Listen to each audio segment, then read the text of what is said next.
All right, what's up, everyone? Fleischwerfer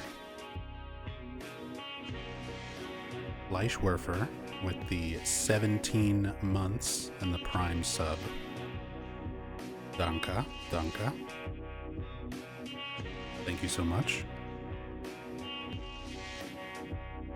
What's up, Temporal? Hey, Afix. Hey, Clappy. Serendipity, hello. What's up, Haunter? Luska Lily. Hey, Lucinda. Hey, Cypher. Hope everyone's doing well today.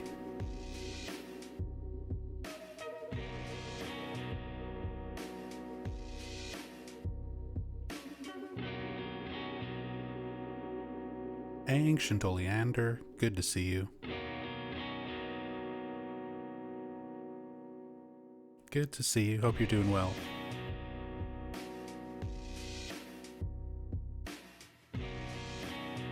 Finally settled into a new job, having a great day. Can only hope everyone else is doing good. Oh, that's awesome, Temporal. Congrats.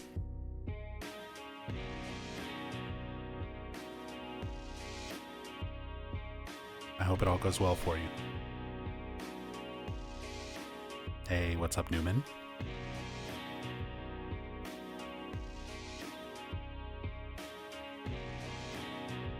But yeah, I hope everybody is doing well.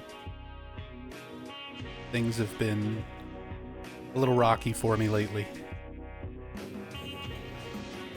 But sometimes that's how it is. Post up 83. Welcome back. Thank you so much for the 9 months, the Prime sub. Thank you. Really appreciate the support. Thank you so much.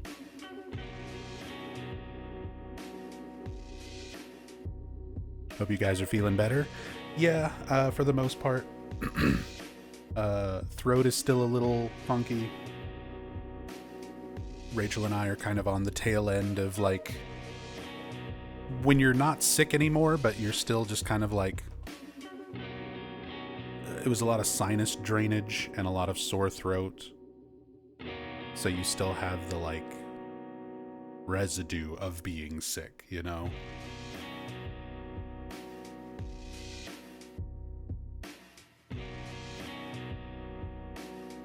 It's Nub Zambo. It's Harimbus.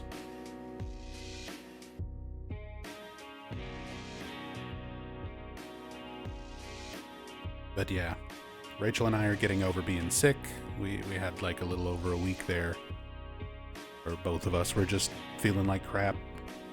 We probably caught something going out either to the we never go anywhere. We never like interact with other people.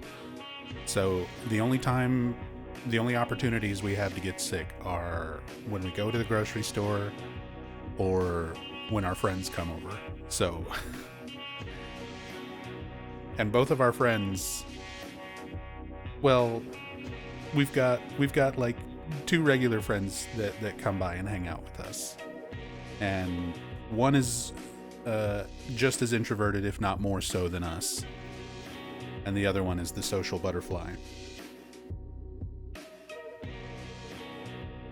So it's like, we never go anywhere or see anyone. How are we sick?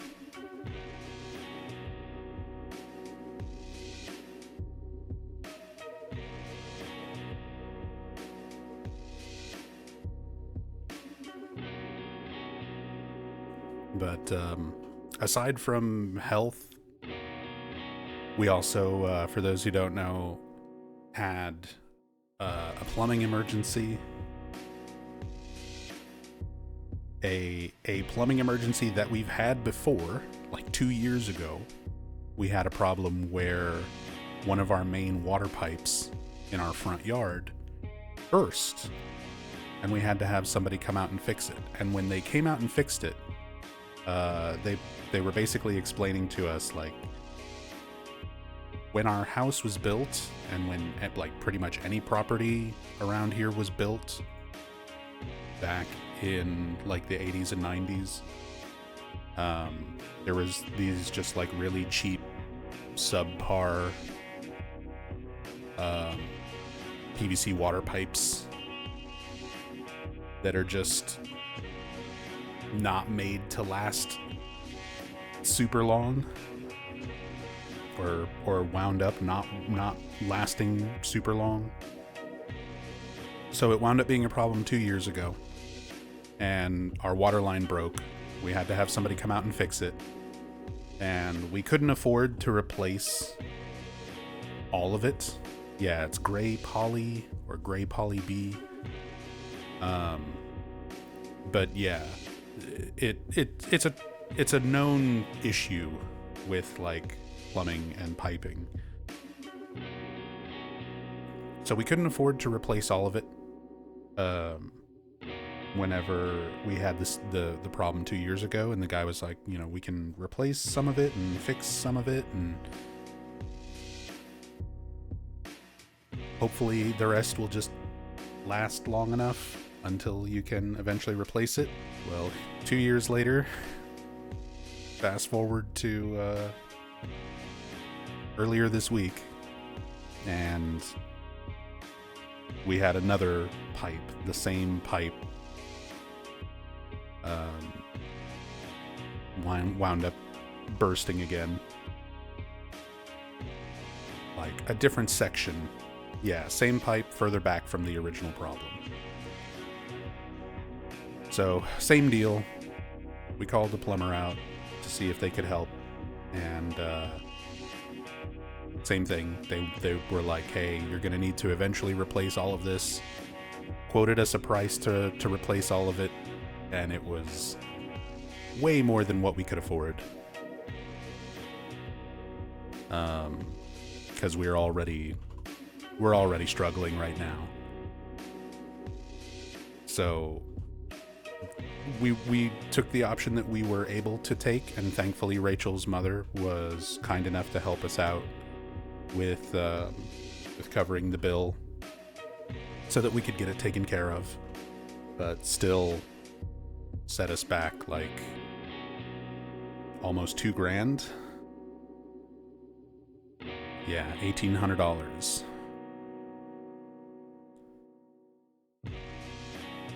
So it's been a difficult couple of weeks between being sick and dealing with the plumbing stuff, and just in general not having a lot of money, and then to pile on with the whole not having money thing. I'm essentially demonetized on YouTube now because my videos are being claimed by scammers.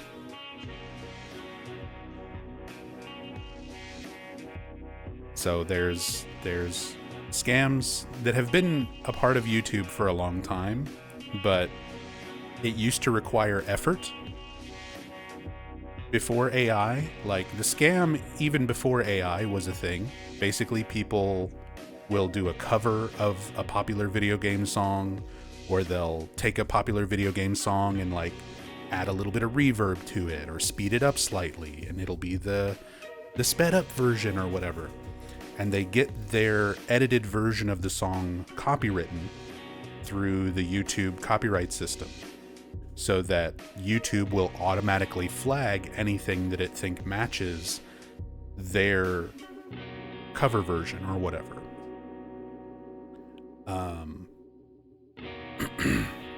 And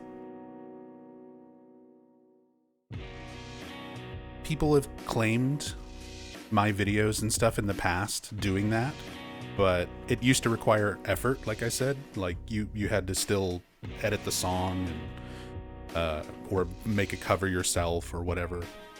Now with AI, people are doing it 100 times worse.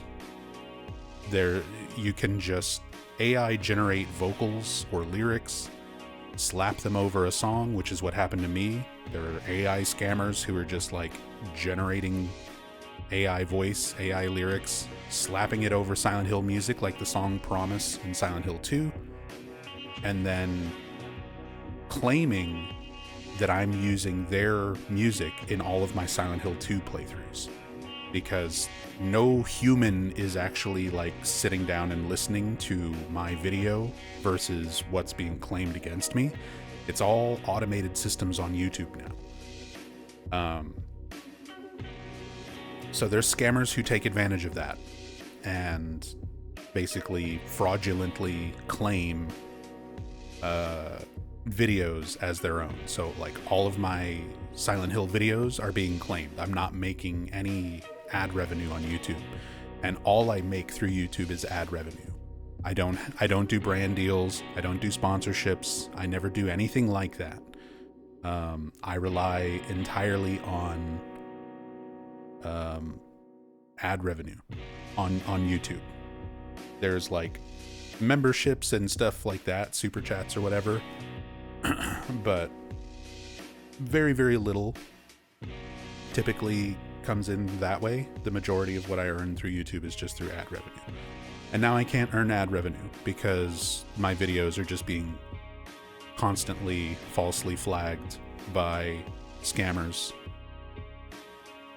And there's not really anything that I can do about it, because it's not my content that they're stealing or anything. If they were just like stealing my videos and re-uploading them, I could 100% like make a case and report them and do something about it. But because they are circumventing that, they're making songs, quote unquote making songs, slightly editing original Silent Hill music just enough where they can get it, their version, copywritten through YouTube systems, and it'll still be similar enough that it flags the original game audio.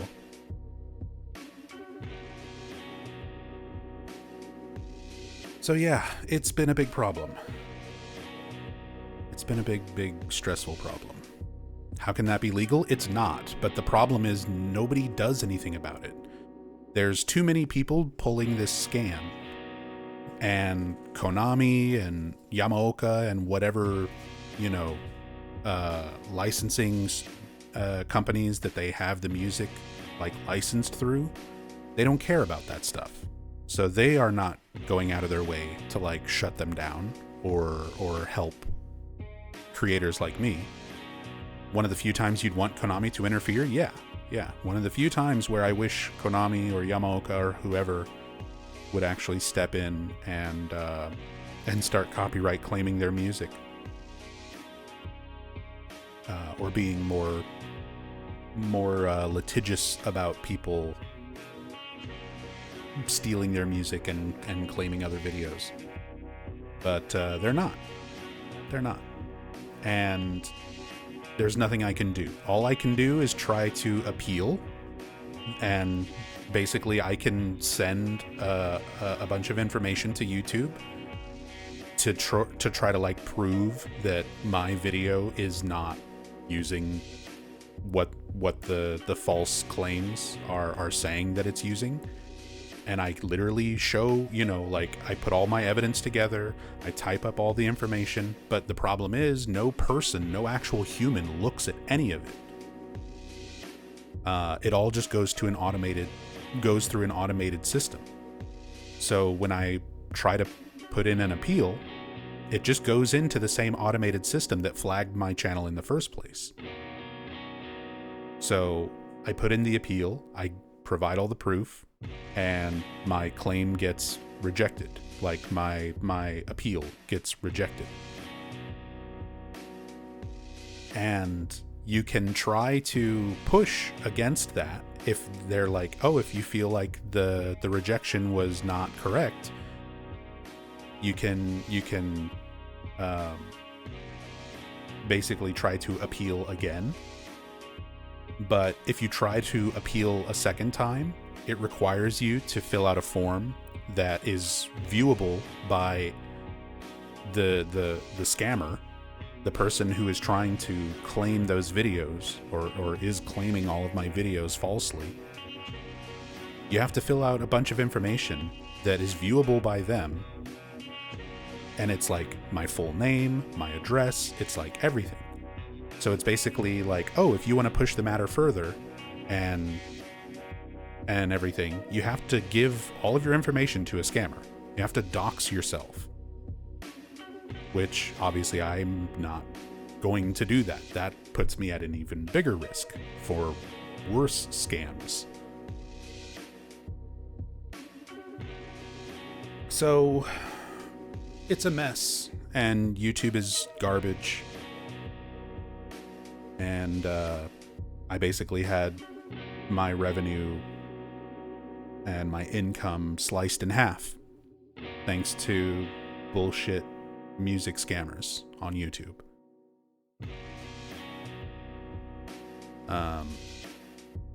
So I'm at a point now where I'm like, I don't know what to do anymore. Like, there's nothing I can do to try to combat this problem on the platform. But there's a lot of people who still appreciate my content being on YouTube, and I don't want to disappoint them by just like taking my channel down again. So I really don't know what to do. So yeah, that's where life has been for me. Battling illness, dealing with very expensive plumbing emergencies, and having my income sliced in half thanks to scammers basically robbing me of any income that I earn through YouTube. What is their purpose? They try to claim some money or what? Yeah, that's exactly the purpose. That's exactly the purpose.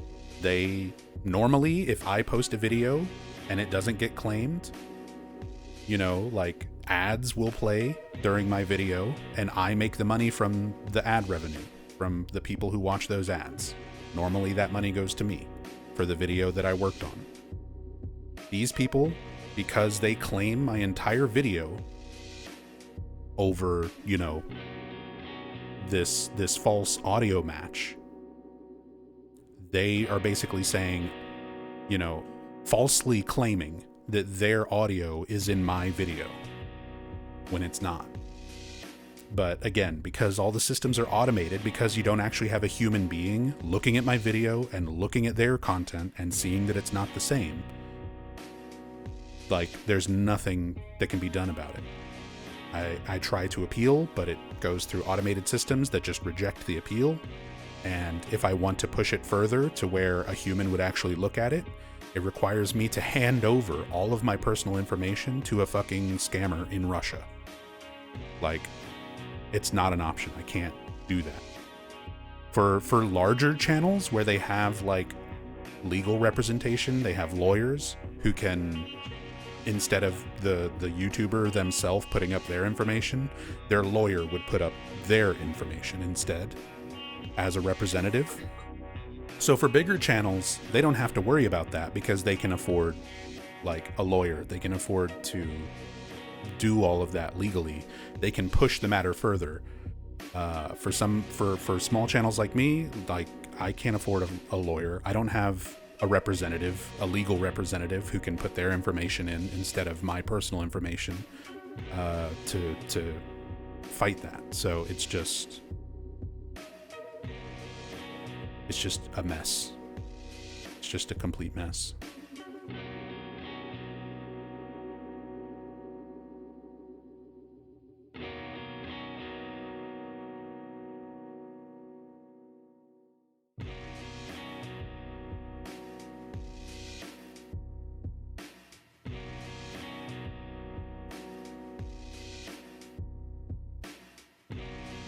What's up, still in the game?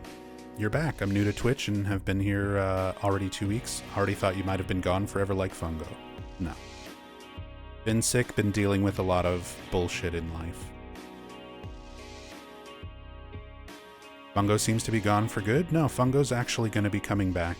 He posted on Twitter that he's going to be getting back to streaming in YouTube and stuff soon.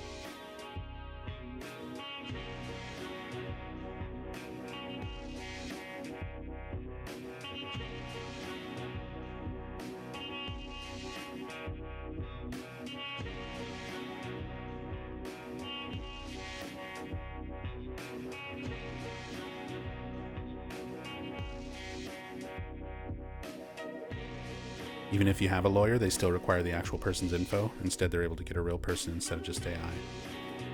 I mean, yeah, everything. It's also busted. YouTube is just a wasteland now. It's all automated systems. You can't actually get support as a creator from a person anymore. It's all AI and automated systems.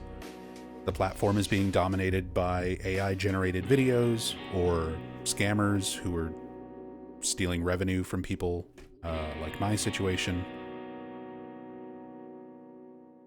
It's a mess. That's why many people switch to platforms like Rumble. The problem with switching to platforms is once you have an audience established, it's really, really difficult, basically impossible, to get people to change platforms. There are so many people who watch me on YouTube that just refuse to be on Twitch. They're like, Twitch is overwhelming, or you know, I don't like Twitch, or whatever their reason may be. No matter how desperately I can try to beg and plead people, like, YouTube is a terrible platform, please come watch me on Twitch instead, there's a ton of people who are just like, nah. So if I try to change platforms, or if I try to split up my audience by posting on a different platform, even something that's like relatively well known, like Patreon. A lot of people have been like, Nub, just make a Patreon. My audience is very small and already divided very heavily between Twitch and YouTube. Adding a third platform that most people are just not going to go over and look at, it's not going to do anything for me. Like, the realistic outcome is that people just stop watching. They just move on. They find somebody else to watch. If I'm not on YouTube anymore, they go, fuck it, I'll go watch, you know, Silent Hill Archive, or I'll go watch whatever, some other Silent Hill YouTuber instead. If I wasn't on Twitch, people would do the same thing. And just, like, there's obviously not everybody. We've got a lot of really amazing, dedicated fans and friends in our communities where they would support, like, kind of whatever I'm doing or wherever I'm putting out videos or streams or anything. But there's a majority of people who won't do that. They're comfortable with whatever platform, whether it's YouTube or Twitch or whatever. And if you are not on that platform that they are most comfortable with, they just won't watch you.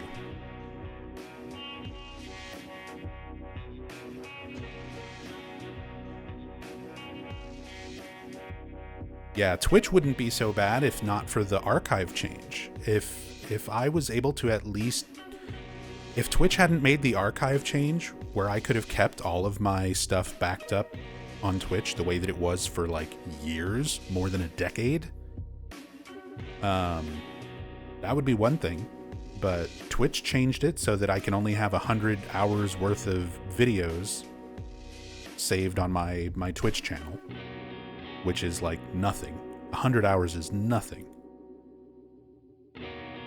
When they made the change, I had to move all of my archived VODs and streams from Twitch over to the YouTube Nub Zombie Archive channel. It was like more than 2,000 hours worth of video.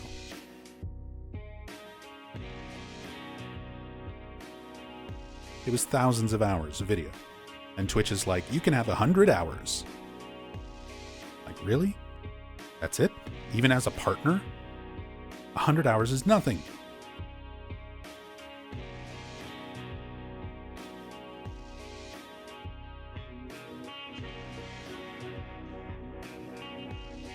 The YouTube app is way better than Twitch.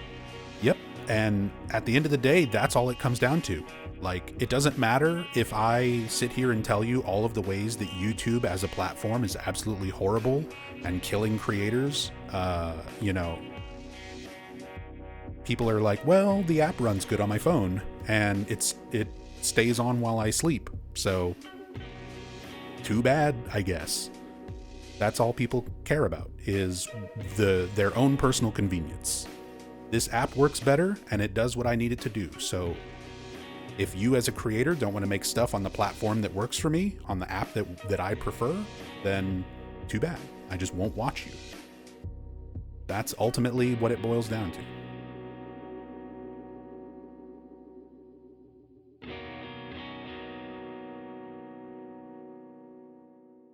Again, so many of these things could just be resolved fairly simply. If they had even just a small, dedicated team with YouTube, and obviously it's YouTube. They're owned by fucking Google. They have the money to hire people to actually review all of these false claims. But instead they leave it up to fucking automated systems where it just screws over people like me.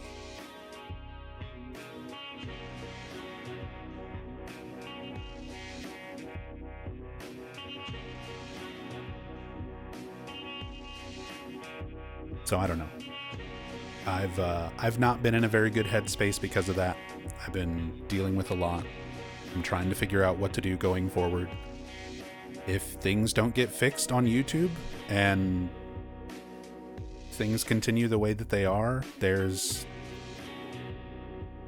I hate thinking about it in these kind of terms, and I hate having to put it so bluntly, but I'm eventually going to have to stop doing this. Like, I'm not going to be able to continue being a content creator because I can't earn enough to support myself.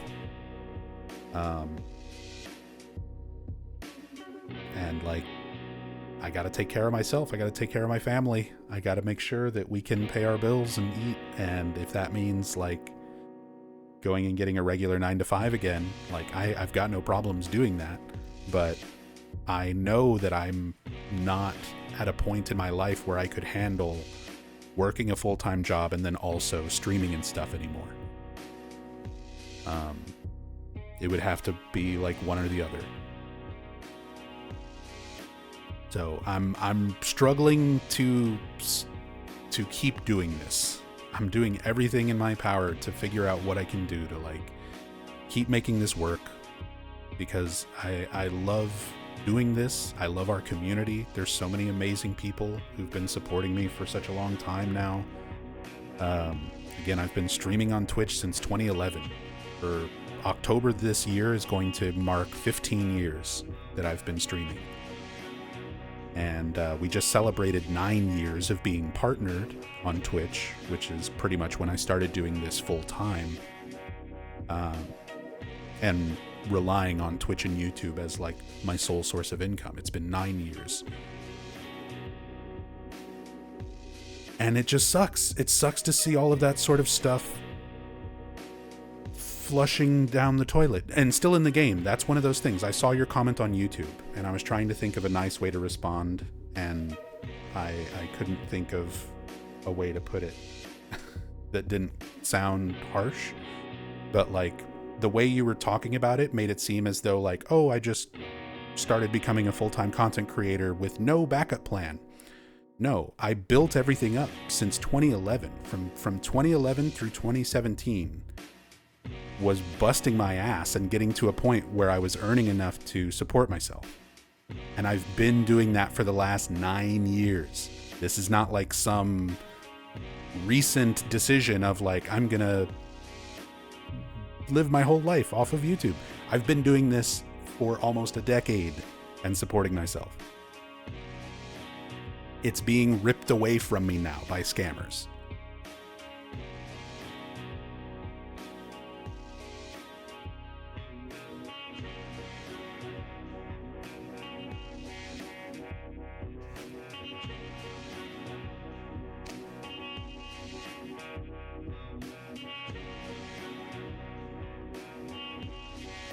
So anyway,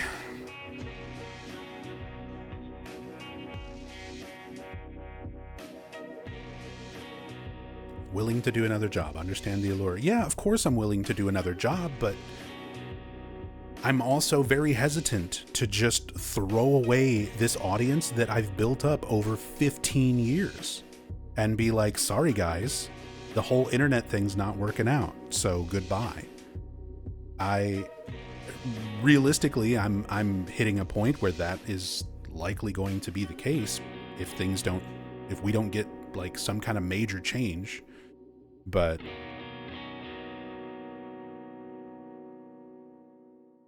that's where we're at. Because I know it's going to make a lot of people upset. It's going to disappoint a lot of people, and I'm trying my best to not do that. I don't want to let everybody down and be like, I'm sorry, I can't keep streaming because I need to put my time and effort into something else to be able to get by.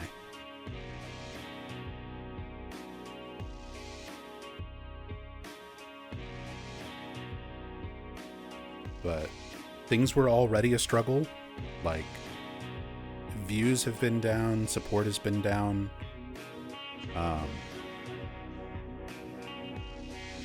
And then, yeah, things have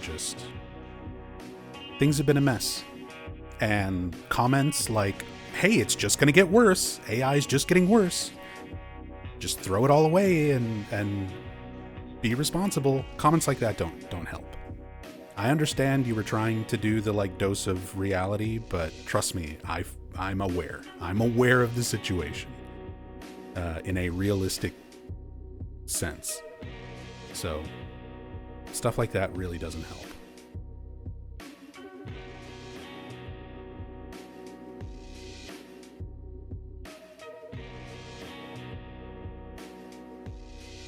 But anyway,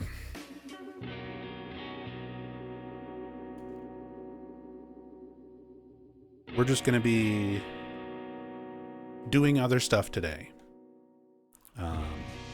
It's been a while since I've gone back to some Silent Hill speedrunning. I've been drowning my sorrows in Final Fantasy XI a lot lately. And I know a lot of people have been wanting me to get back to Silent Hill.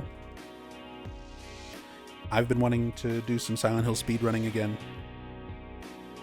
And there is a category on the leaderboards. Let me pull this up.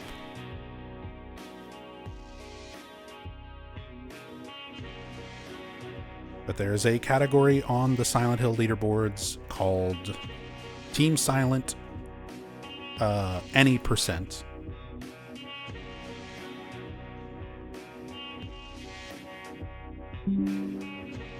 So let me...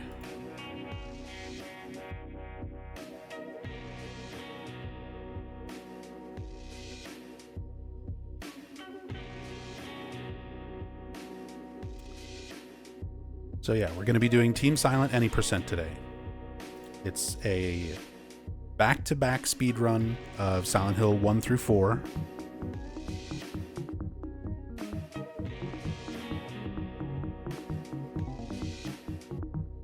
Oleander, thank you so much for the gift subs. Thank you so much.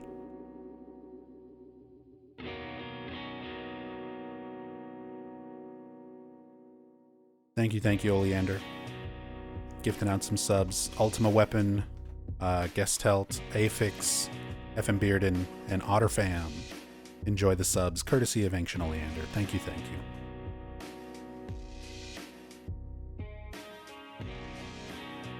Been sleeping to your Silent Hill 4 randomizer runs in the past days. Your voice sounds so calm that it really works. That it works really well for me. Well, save those videos. Enjoy that voice while it's still here on the internet. Because AI is just going to get worse. And I'm going to go back to sitting in a cubicle or working in a restaurant or whatever I may decide to do.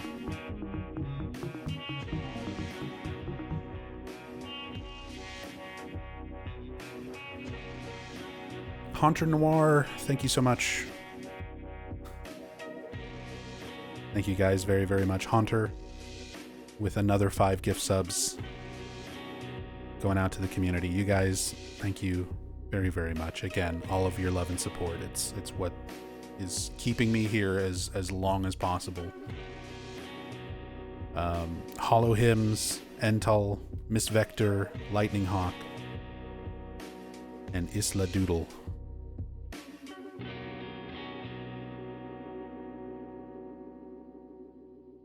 Enjoy those gift subs, courtesy of Haunter Noir.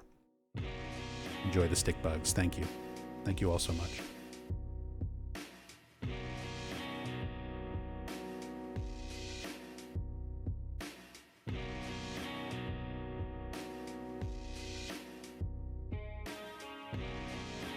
Temporal Fry. I know I'm some stranger on the internet, but streams slowing down, becoming far between, will not make the audience go away. Any that stop coming around aren't the target audience to begin with. Do what you have to. And if streams become once a week, maybe a couple times a month, whatever schedule you end up in, it's what needs to happen. Life sucks, but a balance can exist where you don't throw out one for the other. I would like that to be the case. I really would like that to be the case. But I said, I don't know. Realistically, I don't know how feasible that would be. Things are already difficult. My health is not, like, my health has been improving compared to where it was last year, but I'm still a far ways off from being like 100% where I feel like I could manage working a full-time job on top of streaming like I used to. Like when I first started streaming,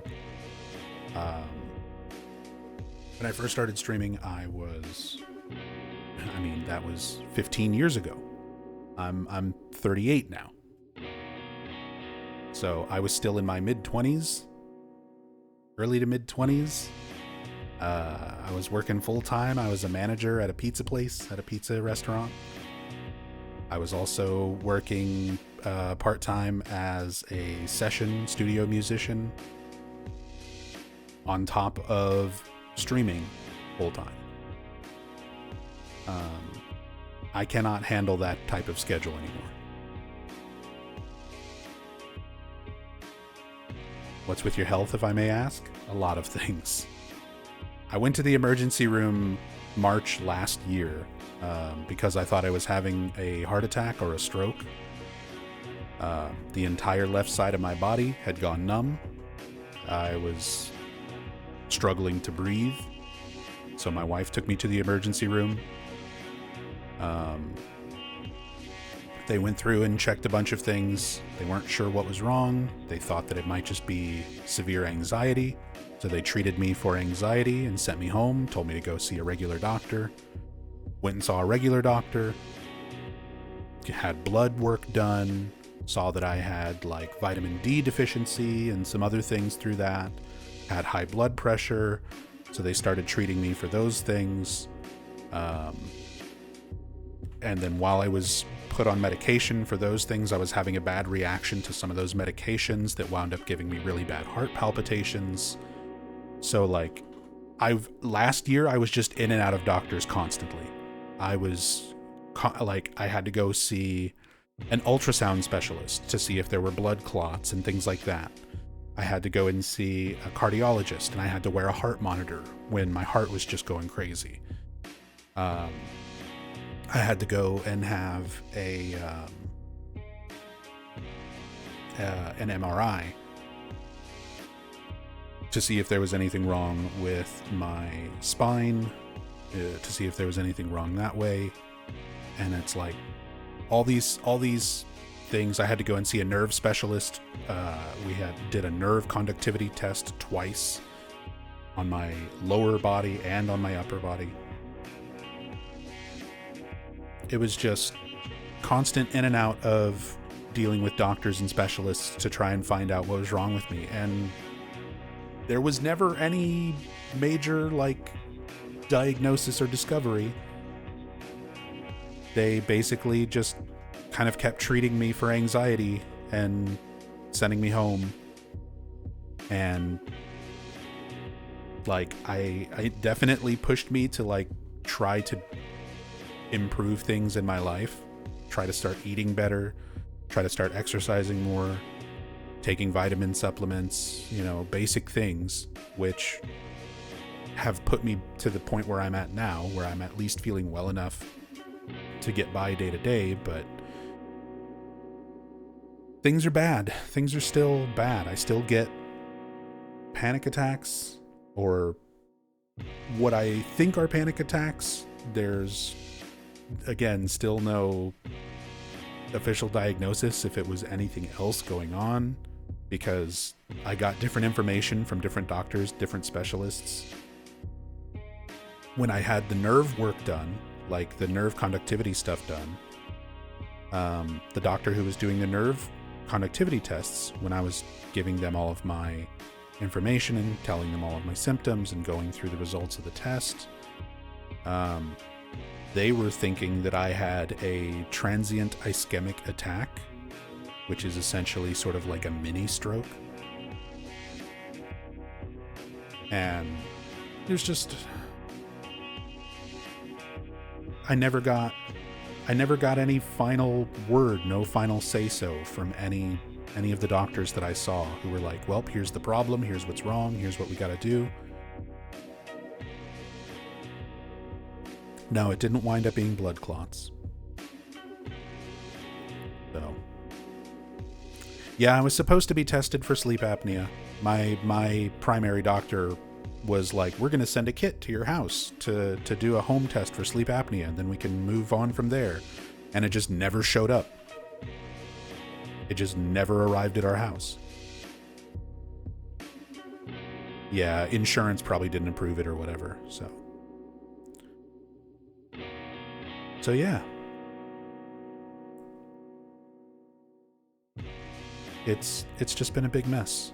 And pretty much out of the entire experience, we at least got a bunch of testing done to try to narrow down more major health problems that it's not. Like, we were able to rule things out, but we still never got an accurate diagnosis as to, like, what is wrong with me, what's causing these things. And eventually it got to a point where I'm just like, you know what, all I've gotten out of this is like motivation to eat better and try to exercise more, shit that I could have been doing on my own, and racked up a bunch of medical bills. So now I've got thousands of dollars of medical debt on top of everything else.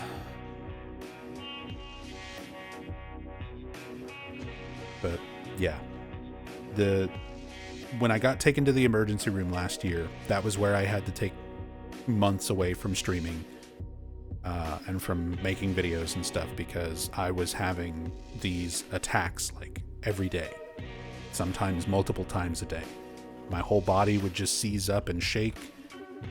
I would be gasping for breath, like I couldn't breathe. My heart would be racing. We would check my heart rate. We got blood pressure monitor so that we could keep an eye on my blood pressure. My blood pressure would spike up into like stroke danger levels.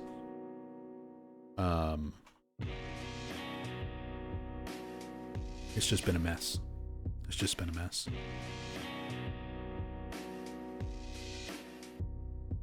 Yeah, chest pain.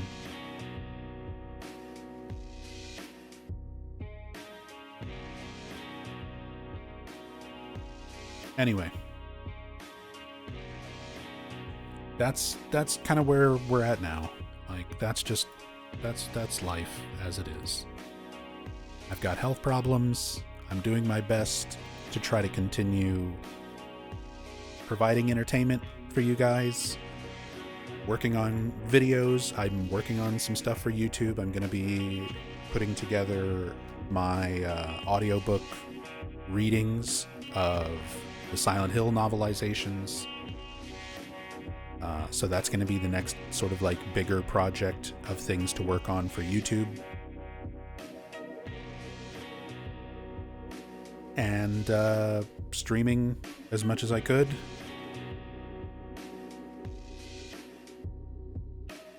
As much as I can. But at this point, and I appreciate everybody in chat. I'm not looking for medical advice. By the way.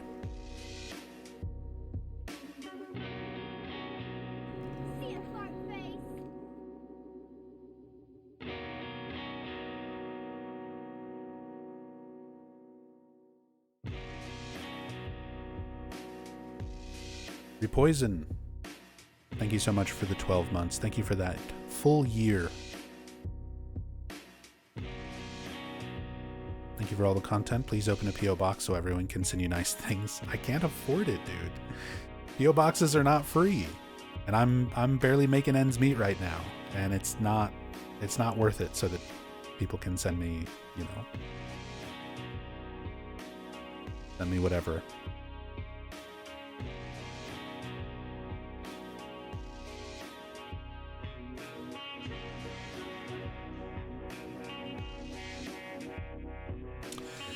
Yo, T-Par.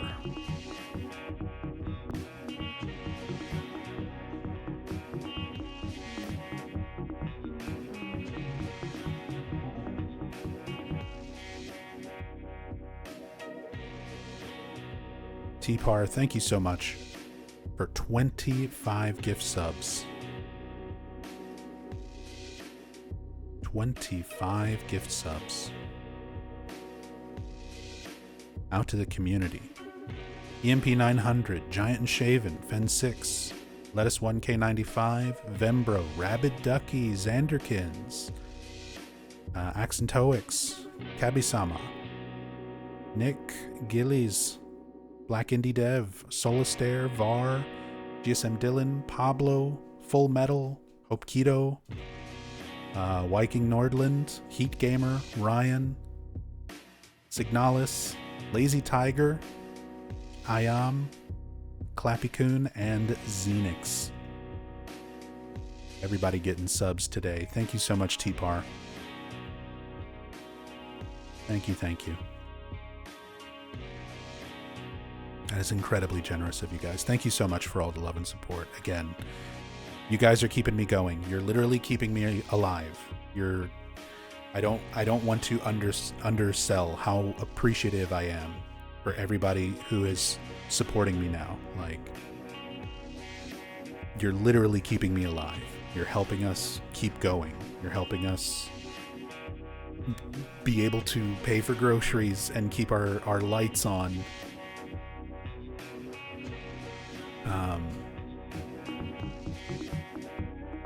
You're keeping us alive. You're keeping us going.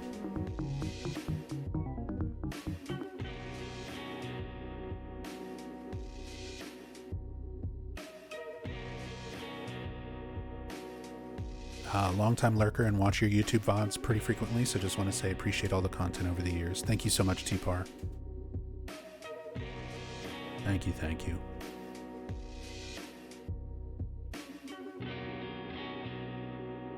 And Laudable with 5 gift subs going out. Brodite Eno, Aegis 1064, Red Wanderer, The Zeebs, and Idiot Bastard.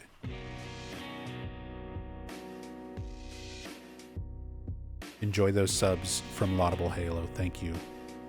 Thank you, thank you. Very, very much appreciated. Thank you, guys.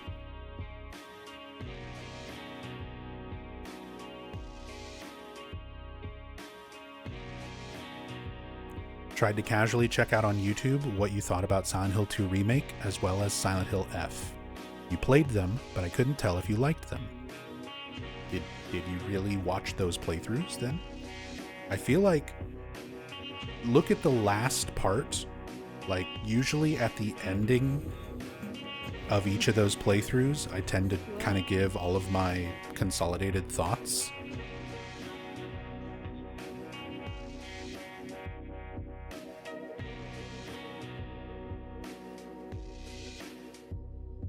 Just casually, not really, because I hate both.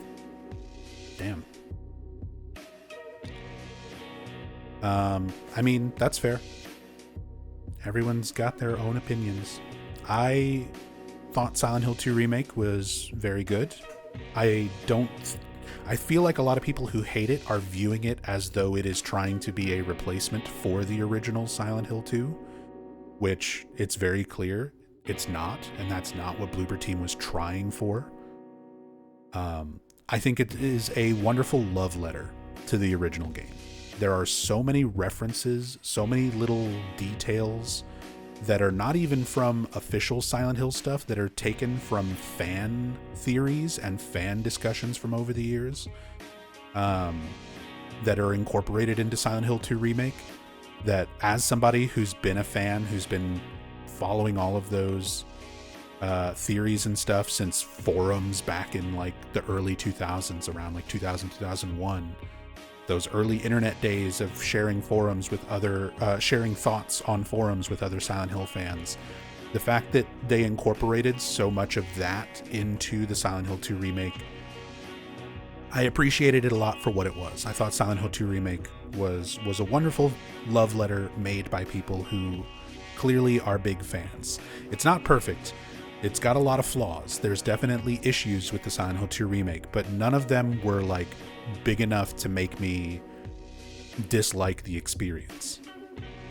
So I really enjoyed Silent Hill 2 Remake. Silent Hill F, I thought was good on its own sort of legs. It was fine standing on its own. It's one of those games that I don't think needed the Silent Hill title. Most of my biggest issues with Silent Hill F come from it being a Silent Hill game. If it had just been called Adventures in Ebisugaoka, and it was its own standalone horror action psychological game, I think I would have appreciated it better. Because it is so different and disconnected from Silent Hill that it's like, why Silent Hill in the name?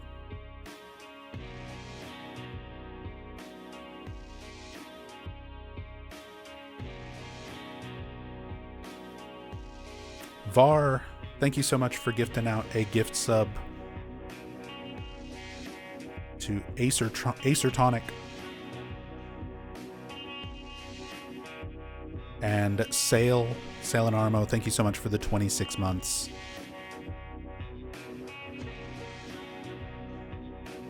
Sale and Var, thank you so much for the love and support. Very, very, very much appreciated.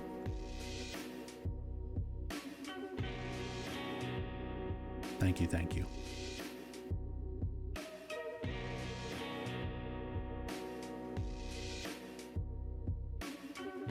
Jado Kingu, I did really enjoy Resident Evil 9, by the way. I've got my full playthrough up. I thought RE9 was great. Fantastic Resident Evil game.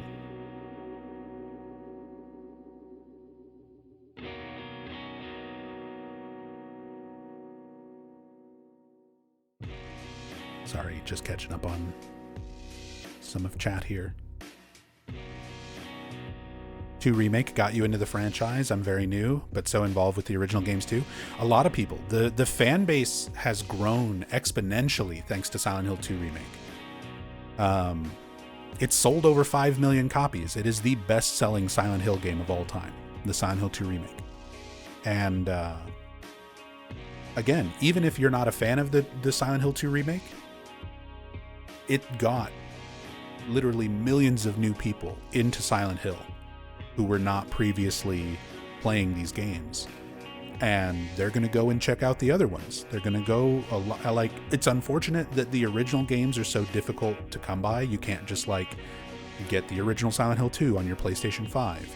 I really hope Konami does something about that. I really hope they do a collection or a re-release on modern platforms so that newer fans who are getting into the series through stuff like Silent Hill 2 Remake or Silent Hill F or Townfall later this year are able to go back and play the originals without having to do like emulation or spend hundreds if not thousands of dollars on original hardware and original copies.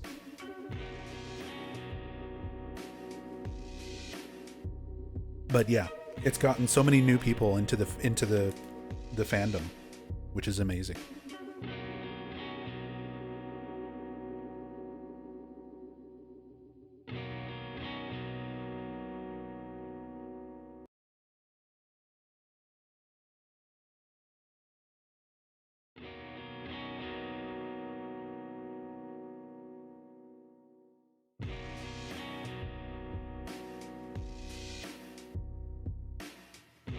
Not a big fan of Silent Hill F. The dialogue was very unnatural at times, and the storyline was so random. I mean, the storyline, to me, it didn't feel random, but too much of it was spread out between the multiple playthroughs.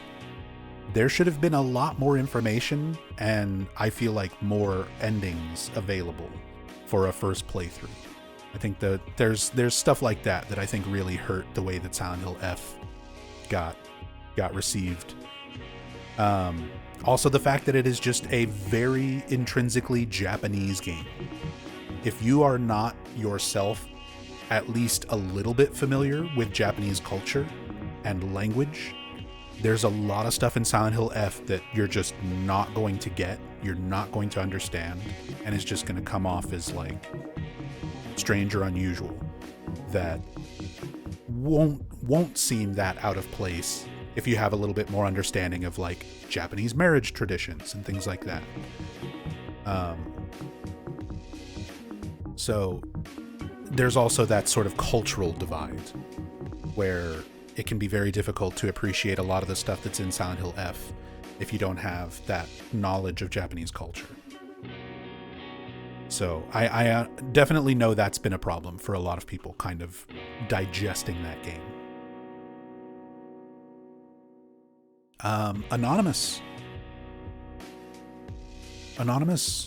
gifting out 5 more subs to the community.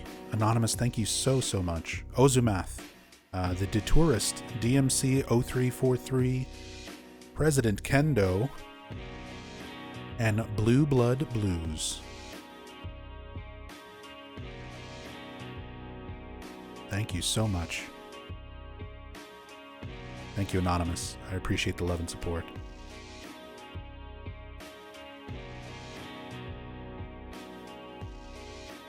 Silent Hill F, more of a sloppy Souls-like game than a Silent Hill game. Yeah, I didn't like the more action-oriented stuff, and especially, like, I'm fine with action horror games. I don't think it necessarily goes hand in hand with the vibe of Silent Hill. And I also feel like if you're going to have a game be that action-oriented, you need to make the combat and systems and everything super polished. It needs to be, like, perfect. It needs to feel good. If most of the gameplay is combat and the combat doesn't feel like perfect, it's just not going to work. And that's how Silent Hill F was, yeah.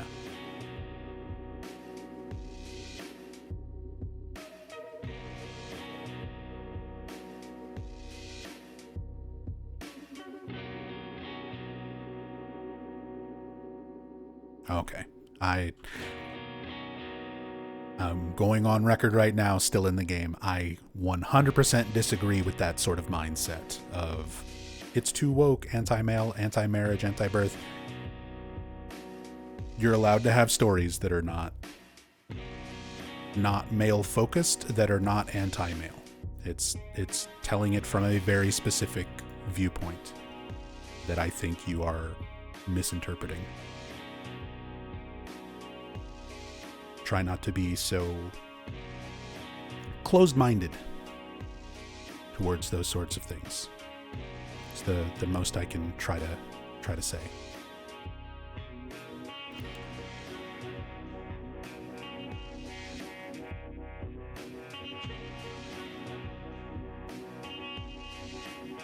Playing RE9 on Switch 2 with a new 8-bit controller. Feels like there's a bit of walking drift. Can be annoying at times.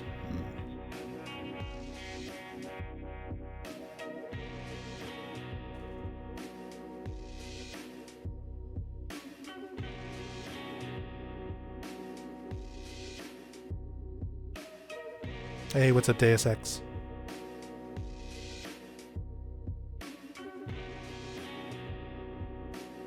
Okay. But yeah, let's get to playing some Silent Hill. We've been yapping for like an hour.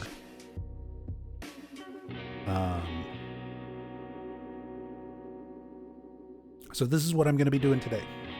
This is what we're going to be doing and working on periodically going forward.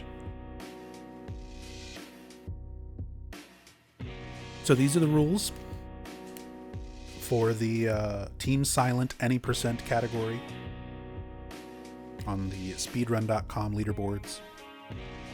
Team Silent Any Percent means we're going to be playing and speedrunning through Silent Hill 1, 2, 3, and 4, all back to back. Requirements. Complete the following in a single segment on either console or PC. We're going to be playing PC for all of this. Duck Station emulator for Silent Hill 1. PC port, the Enhanced Edition for Silent Hill 2. Original PC port unmodded for Silent Hill 3. And the Good Old Games PC port for Silent Hill 4. Dying, quitting, and continuing are not permitted, so if we die at any point in the run, it's over, we start over. If I, for some reason, quit, it's over. There's no quitting, no continuing, no dying. You can play the games in any order you prefer, so the order we play does not matter. Results screen for each game must be clearly visible at the end of each game, so we just need to make sure that the results screen is visible. Run is timed by a sum of each game's in-game time, Silent Hill 3 included. And yeah, T-Par says, why did they make a note of Silent Hill 3's in-game time specifically on the fourth point? That is because the in-game time for Silent Hill 3 is completely and utterly broken. There are numerous ways to manipulate the in-game timer. And that line right after where it says, do not use the supply key glitch for Silent Hill 3. So in Silent Hill 3, they introduced a mechanic where instead of going into your inventory and using an item, the way like Silent Hill 1, Silent Hill 2, you need to use a health drink, you open up your inventory, you scroll over to your health drink, and then you use it from the menu.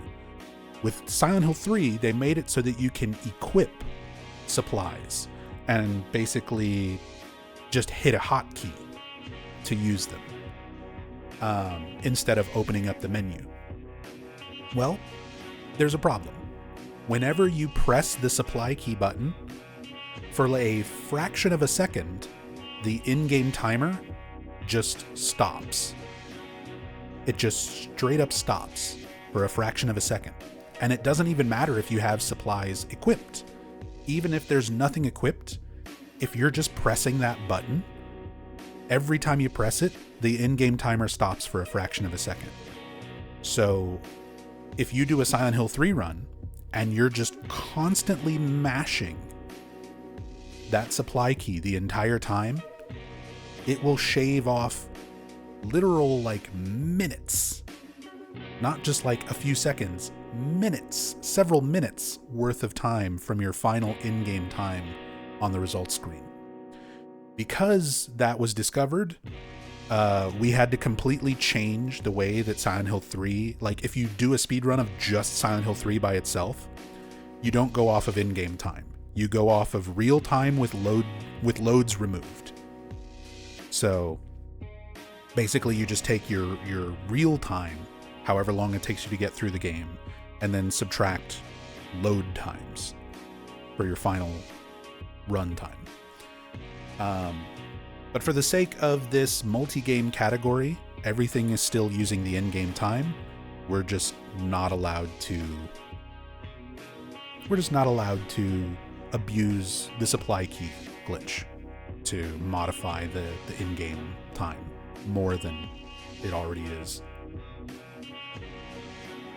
Game audio must be audible throughout the run, and mods and fixes are not permitted, with the exception of the Silent Hill 3 options fix. There's a bug with the Silent Hill 3 PC port where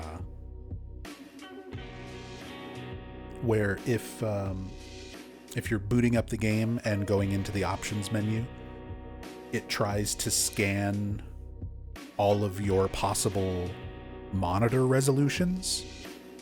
And if you're playing Silent Hill 3 on your PC back in 2003, 2004, your monitor is only going to have a handful of resolution options.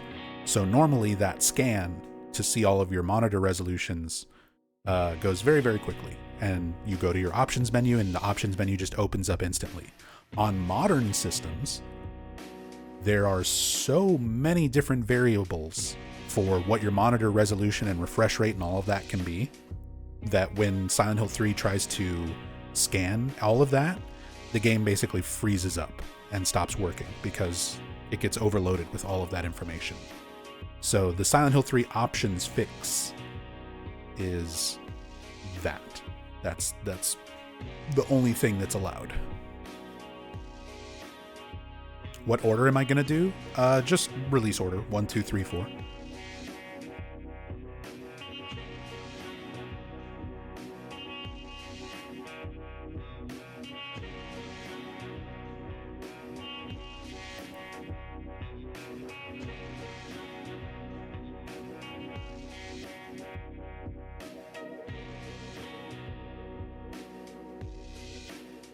Many independent, regular Silent Hill fans have dissected the game.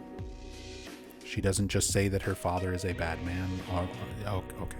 All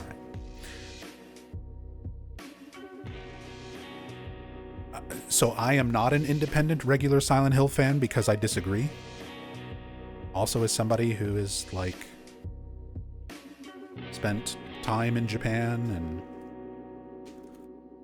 grew up in a family. My father died when I was very young, so I was raised in a household of all women. My mother, my sister, my nieces. I guess I don't qualify as an independent, normal Silent Hill fan in terms of my opinions, according to you. Sorry, but I disagree. I disagree entirely. I think there is a lot of unnecessary hate towards trying to express women's issues through a game like Silent Hill F. There's also a lot of people upset about, like, a black man being the main character in Silent Hill Townfall. To me, there is no justifying it. It is just misogyny or racism. Like, you can mask it however you like, but I do not agree. I do not agree. I do not think that issues like that are actually issues the way people make it out to be. I don't think there is a problem with woke and DEI and blah, blah, blah, the way so many people like. I feel like you've watched a few too many of the wrong videos on the wrong side of YouTube and been brainwashed into believing things that are just not true.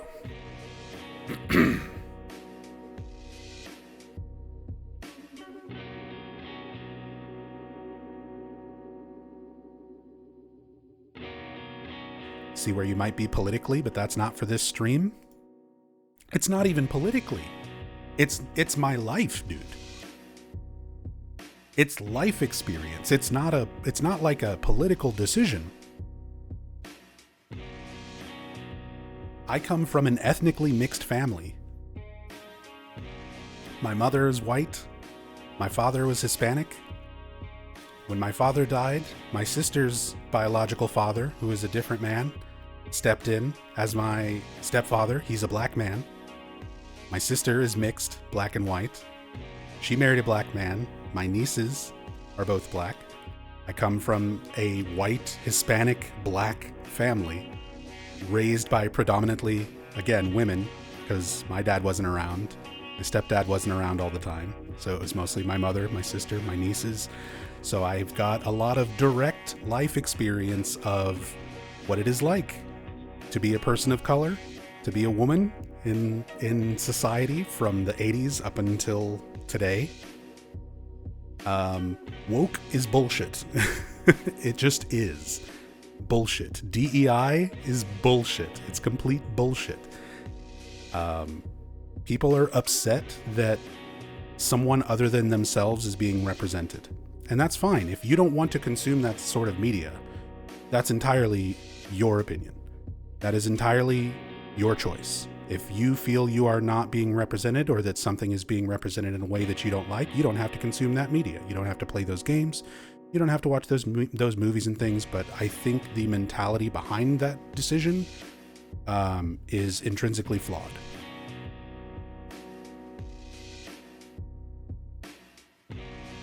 So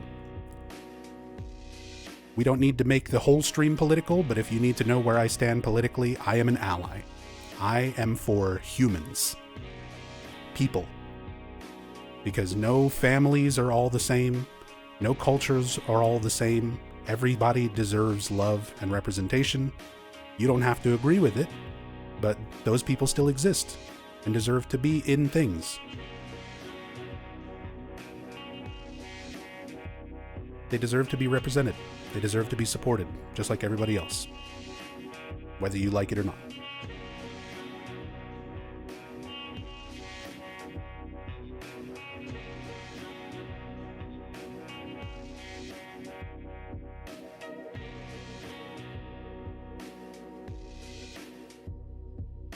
Now let's play some Silent Hill games kind of fast.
No audio. Sorry, I'm trying to set up the emulator. There is no sound yet.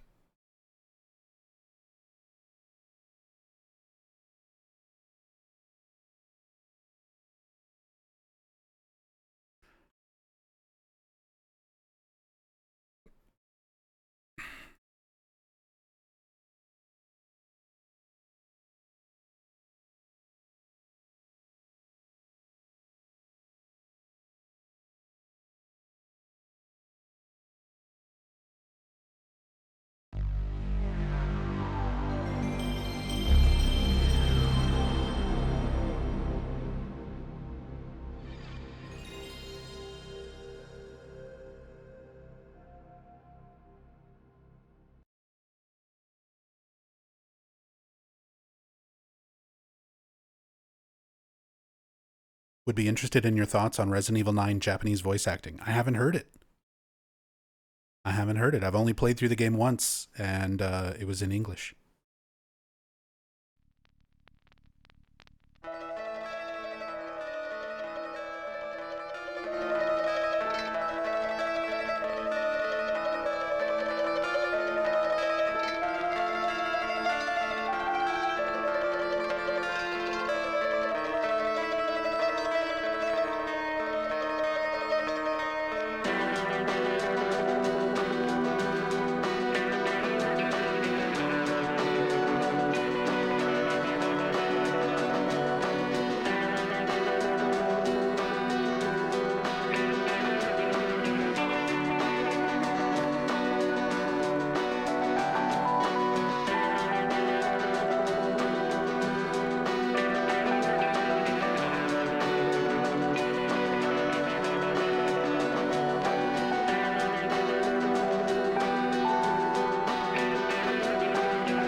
Make sure I've got my notepad up so that I can take note of what each of the final in-game times are for each game. We add everything together.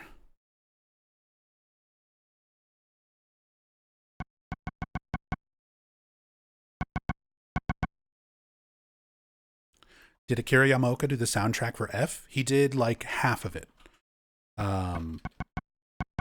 Akira Yamaoka did all the music for the Fog World.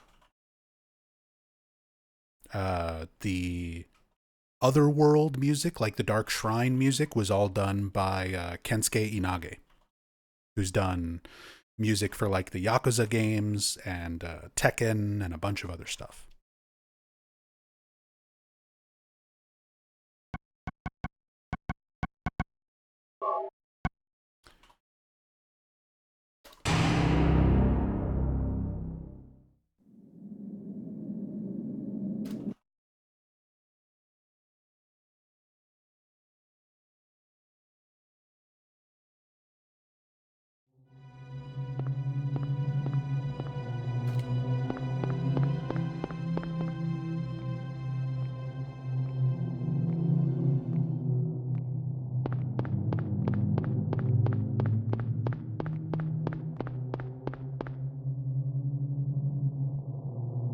Cheryl? Is that Cheryl? Where are you going?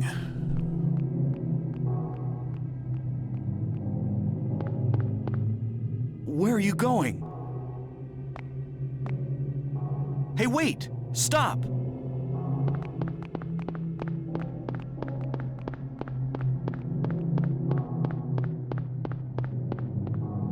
Downfall will be the first Silent Hill OST with no input by Yamaoka? Nope.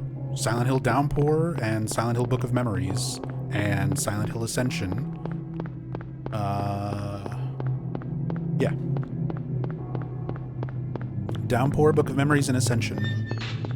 None of those had Yamaoka involved.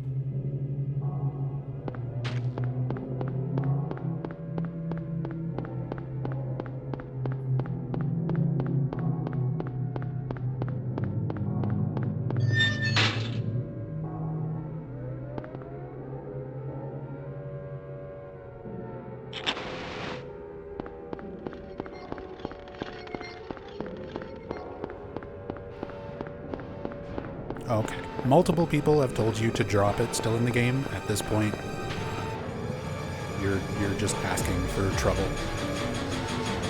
What is this? What's going on here? You're pushing the topic after I've already tried to just let things go.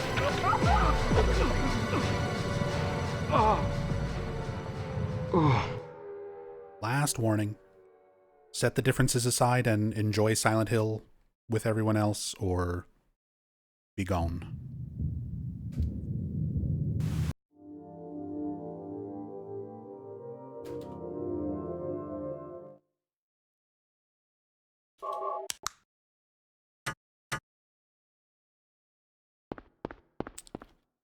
Controls.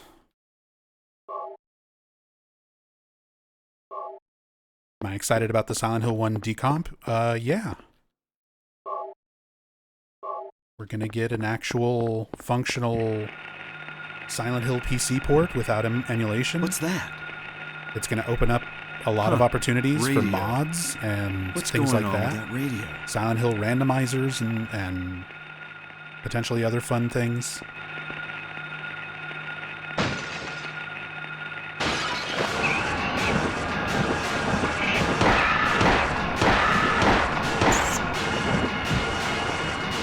This is not a dream.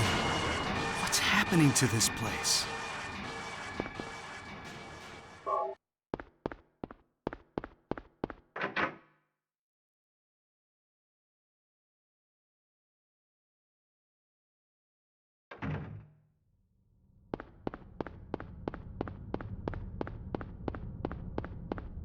And a lot of today is just going to really be practice. I haven't really sat down and done plenty of practice for Silent Hill speedruns in a while.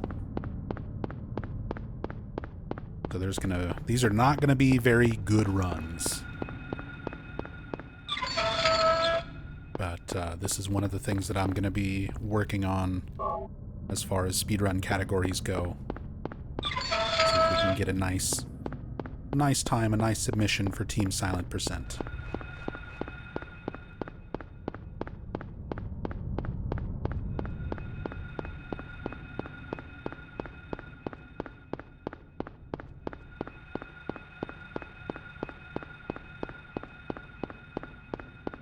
Hey, Lashinta. Thank you for the luck.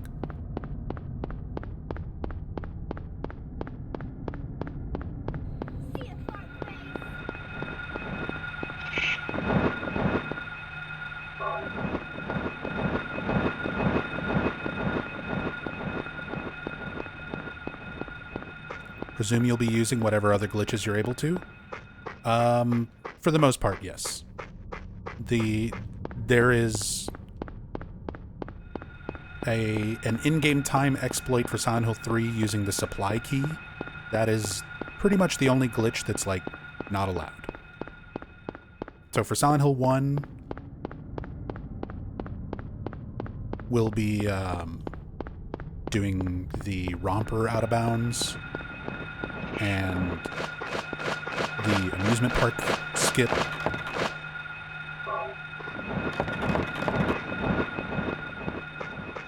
For Silent Hill 2, there's going to be a lot of glitches, quick save, exploits. Silent Hill 3 is going to be a lot of glitches, and 3 is probably going to be the one that I need to practice the most, because quick save, quick load, skips and glitches and out of bounds and stuff in Silent Hill 3 are kind of crazy, and it's stuff that I've done runs of it and learned all that stuff before, but it's difficult and I haven't practiced it in a while. So 3 is going to be a struggle. 4, there's not really too many glitches in the run for 4 except for building world skip.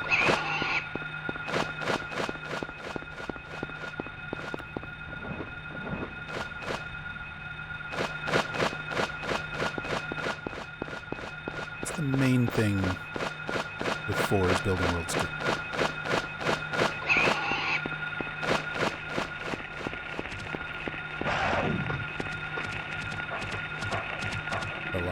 Silent Hill 2 and 3. Like 1 and 4 have a couple of skips and things. 2 and 3 have a lot of glitches. A lot of glitches in those runs.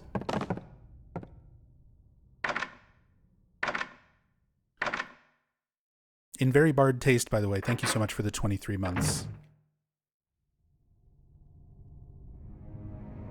Thank you, thank you.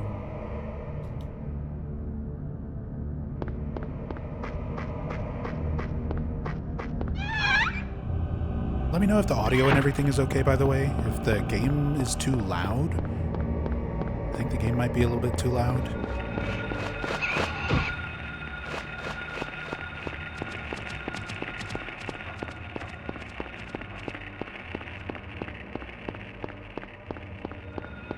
Audio is fine.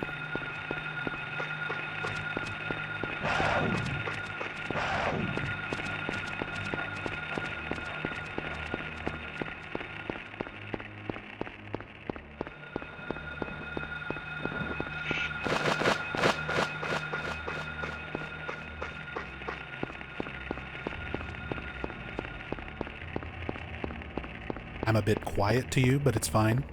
See, my mic and stuff is like perfectly loud. It's going up on like my meters. It's going up into the red, just barely into the red, in the high yellow, which is why I think if my voice is getting drowned out by the game audio is too loud.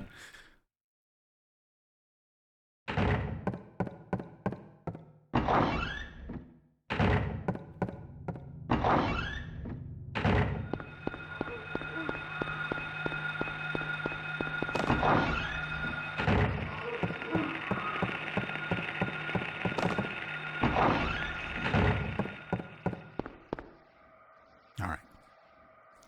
A lot of people are saying it's fine. We're just going to treat it like it's fine.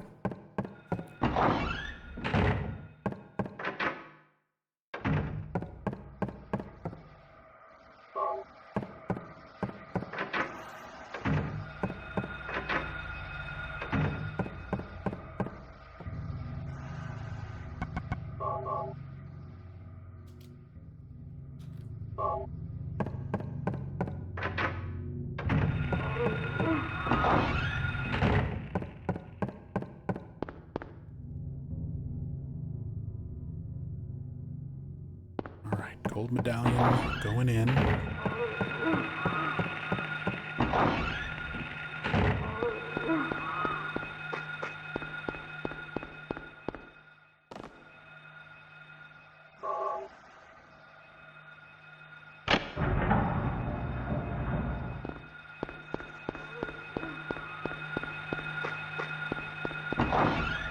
Jado Kingu, you want bread right now? Some meron pan?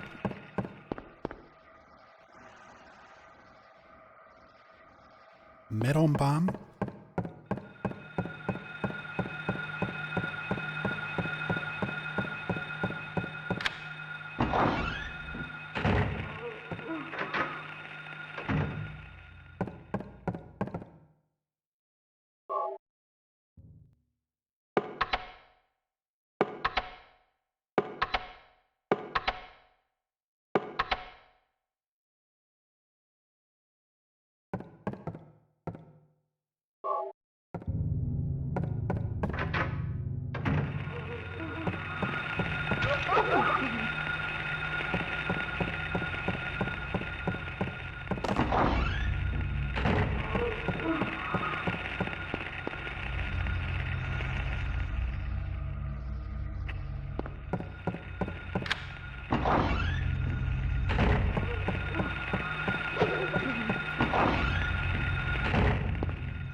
Last time you were in Japan, you gained weight on melon pan and curry pan.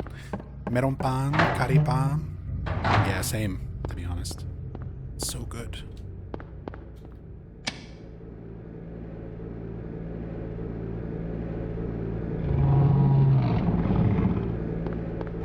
Meron pan, curry pan, famichiki.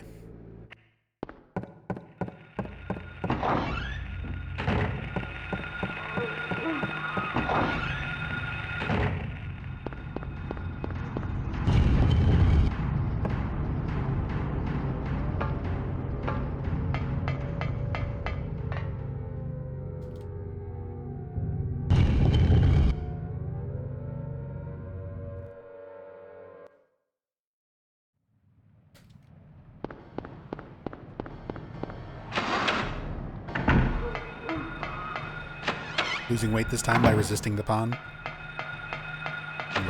You have stronger will than me.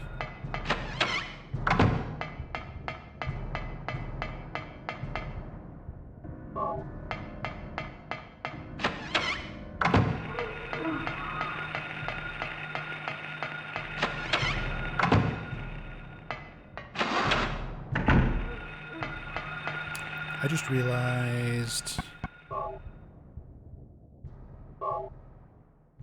I need to restart.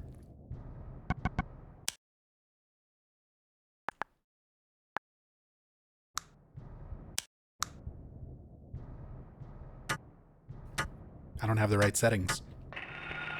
This is not a legal run. This category requires new game settings only, which means no self-view and no bullet adjust. I forgot to fix that.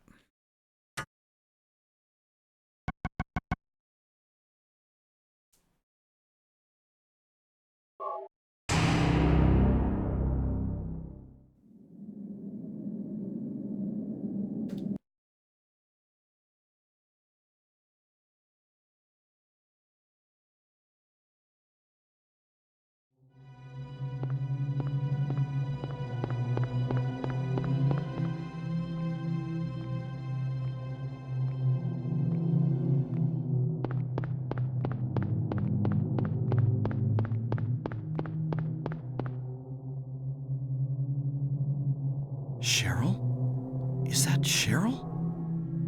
What's my favorite Silent Hill to speedrun? Funny enough. Where are you going? Unexpected Hey, wait! answer, maybe. Stop! Silent Hill Homecoming.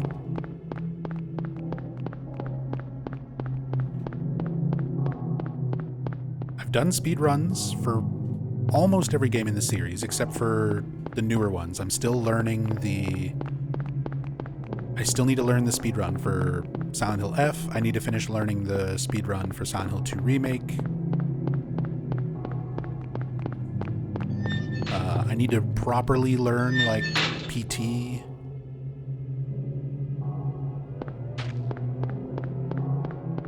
But everything else, like, I've done a pretty significant amount of speedrunning for everything else in the series, and Homecoming is such a good speedrun. Not a very good casual Silent Hill game. One of my least favorite casual Silent Hill games. Like, if you're just playing for the atmosphere and the story and everything, Homecoming is very low on my list. But in terms of speedruns, What is this? the Homecoming What's speedrun going is on so here? like perfectly broken with out of bounds and yeah, it's just got a lot of fun speed and movement tech. It's got a lot of really fun out of bounds and sequence breaking stuff that I just really enjoy. What?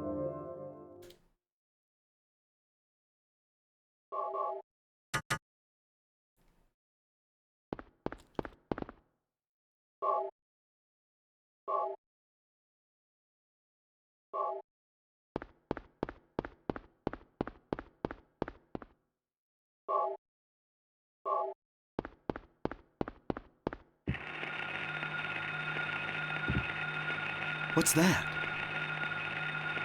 Huh. Radio. What's going on with that radio?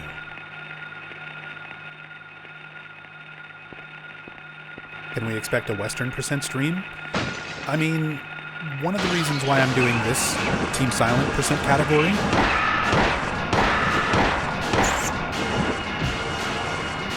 This is not a dream. What's happening to this place?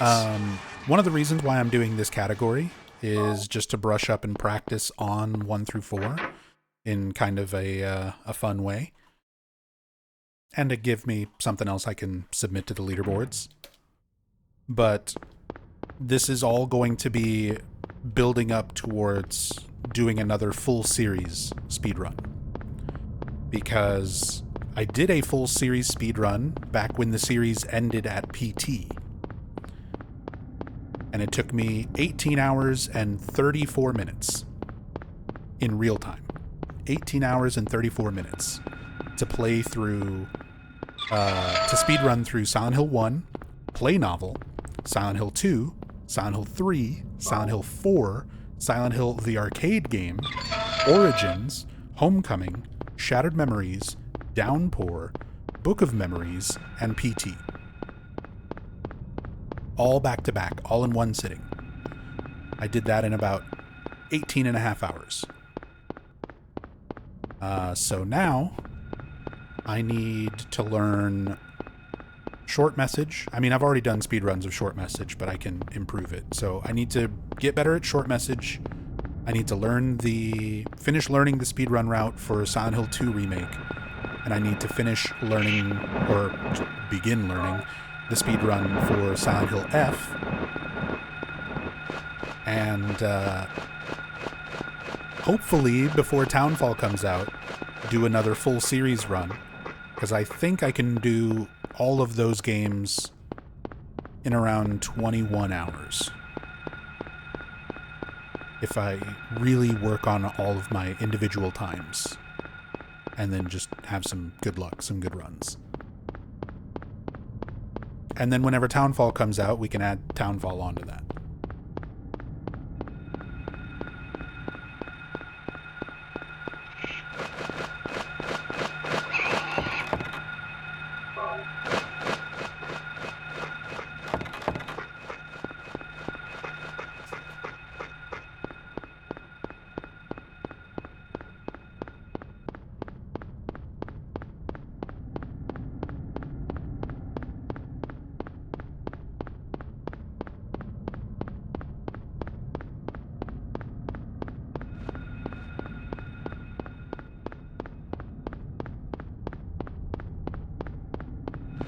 2 Remake speedruns look very fun. There's some interesting stuff in Silent Hill 2 Remake. That game's got some tech. It's got some out-of-bounds stuff that I have not even started learning.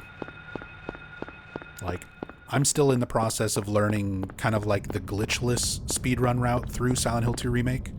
Usually I'll pick up a game and I'll learn kind of like a glitchless route first and then incorporate glitches and skips.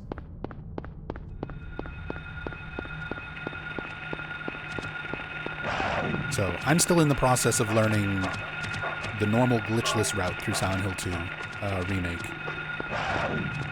And then once I've gotten better at that, I'll start learning the out-of-bounds tech.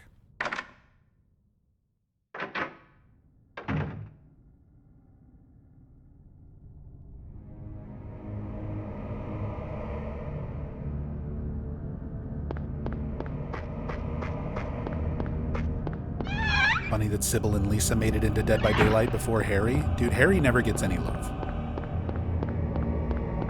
Whenever there's crossovers and promotional stuff and marketing materials and merchandise and anything like that, Harry always gets left out. Never show enough love for my boy.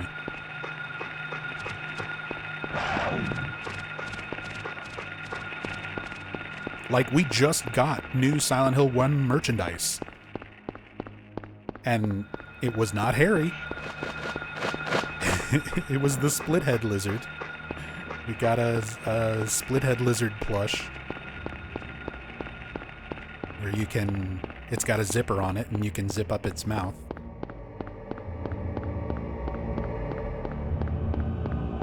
But nothing for Harry.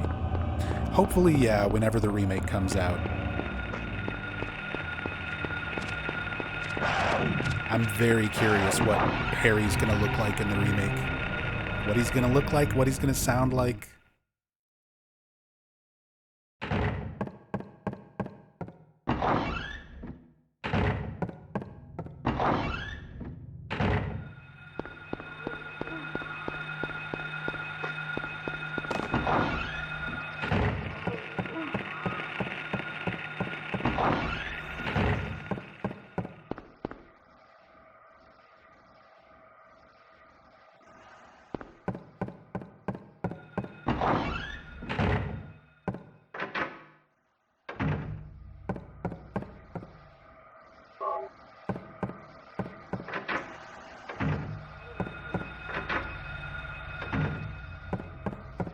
Couldn't put yourself through the ones that you find hard to stomach? That's fair.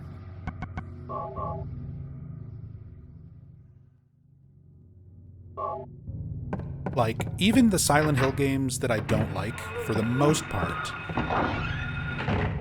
they're bad on a scale of quality compared to other Silent Hill games. But, like, on their own in a vacuum, they're not, like, the worst things in the world, you know? Like, I was just talking about Homecoming. Homecoming as an example. Compared to other Silent Hill games, Homecoming is not a very good Silent Hill game. Compared to every horror game that's ever existed, Homecoming's not that bad. There are much, much worse games out there than Homecoming. Just not a very good Silent Hill game.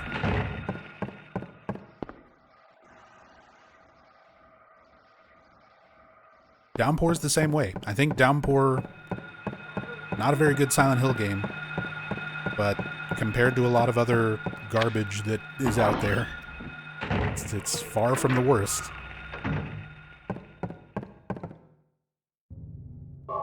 Some stuff is just inexcusably bad, though. Like, Book of Memories is just awful by any scale. Not just as a Silent Hill game, but as a dungeon crawler, as a horror game, as any sort of scale you try to drop it into. Like, Book of Memories is just awful. Ascension is just awful. But a lot of the other games that kind of, like Homecoming and Downpour and Origins, that tend to get a lot of hate,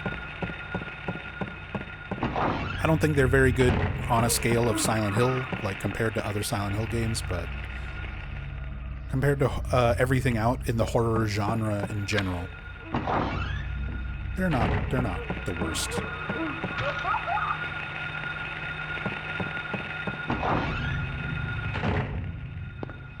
Last message? You mean short message?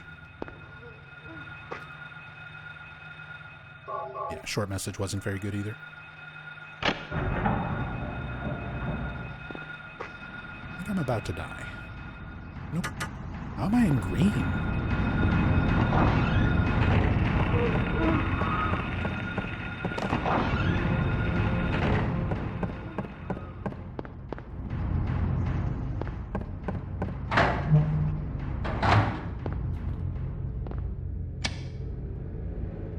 Yeah, Homecoming has a very similar issue as Silent Hill F. It's very action-heavy. There's a lot more emphasis on action and combat, and the systems for that action and combat are just not very good.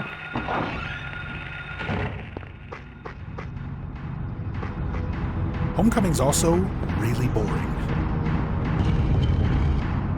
Like, there are so many Silent Hill games where I can give an example of, like, just running from place to place, and just the run through the town is still enjoyable because of the music, because of the atmosphere, because of the visuals. That even just, like, going across the town to get from one place to the next is still an enjoyable experience in a lot of the Silent Hill games, like the original Silent Hill games. Homecoming, there are so many segments where you're just crossing the town or going through the sewers or just kind of like getting from place to place, and it is just so dull, so uninspired, so visually unappealing.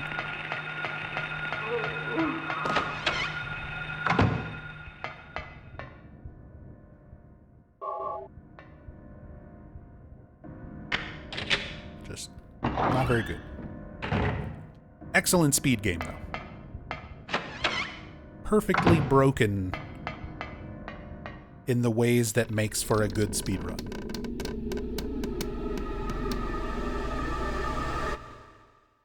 You can beat the game with a single knife combo? Yeah. Oh yeah. It's one of those games where, like, the starter what's supposed to be the starter weakest weapon winds up being actually one of the best weapons. Because, yeah, if you do the 3 light hits into heavy hit knife combo, it'll basically win the game. Like, everything just stun locks and dies to the ultimate knife combo. Origins is the same way.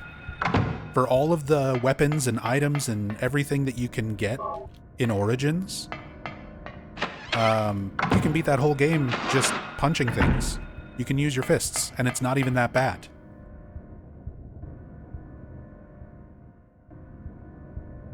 Like, most of the time you would expect it to be like a big challenge, like, ooh, do fist only for Silent Hill Origins. It's not that hard. It's not that bad. Compared to doing, like, knife only in this game, which is almost fucking impossible. Takes you, like, 10 minutes to kill the first air screamer with a knife. Takes you like 40 minutes, 30 minutes to kill Split Head Lizard, and if you mess up once, you just die.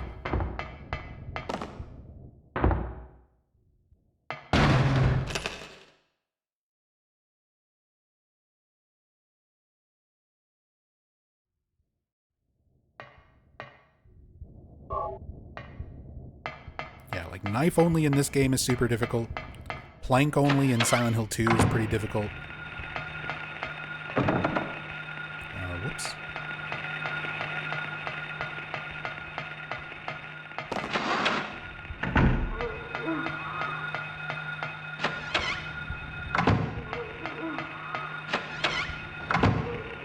But yeah, knife only Homecoming, super easy.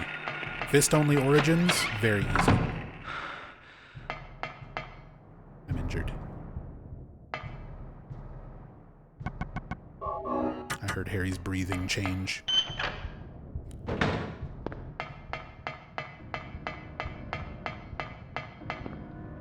Other than stuff like Extreme 10 and 3, I've always found 1 to be the most difficult. Just from like a casual standpoint, I've always found 4 to be the most difficult. 4 is a really unforgiving game.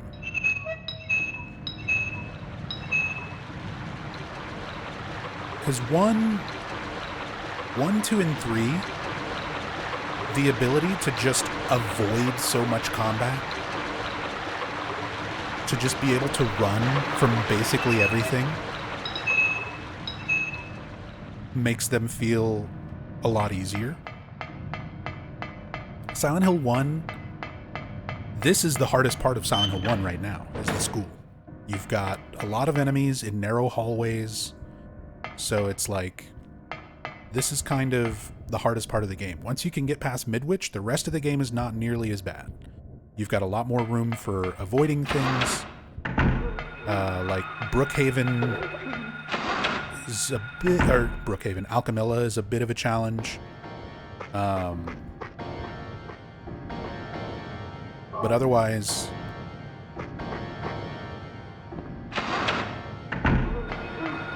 a lot of Silent Hill 1, you can just run from stuff and be totally fine. Silent Hill 4, you cannot run from the dogs. Sniffer dogs will always infinitely speed up until they can get to you. Hummers, you cannot run from them. They will just infinitely speed up until they catch you. It's so hard throughout so much of Silent Hill 4 to just, like, ignore enemies that you wind up having to deal with stuff a lot more. And then you also have just the natural mechanics of that game making it a lot more difficult, like ghosts.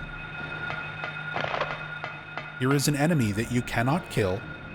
You can't even deal with it until like the second half of the game. And if they get anywhere near you, you start taking damage. They don't even have to hit you. They just have to be near you. And you start taking damage.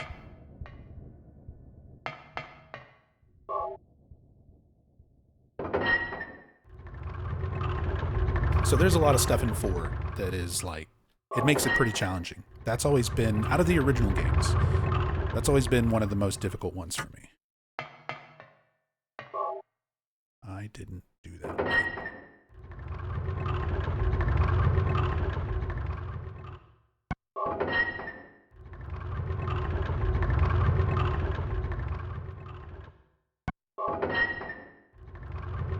Hey, Yak Attack. Appreciate you. Good to see you. Hope you're doing well.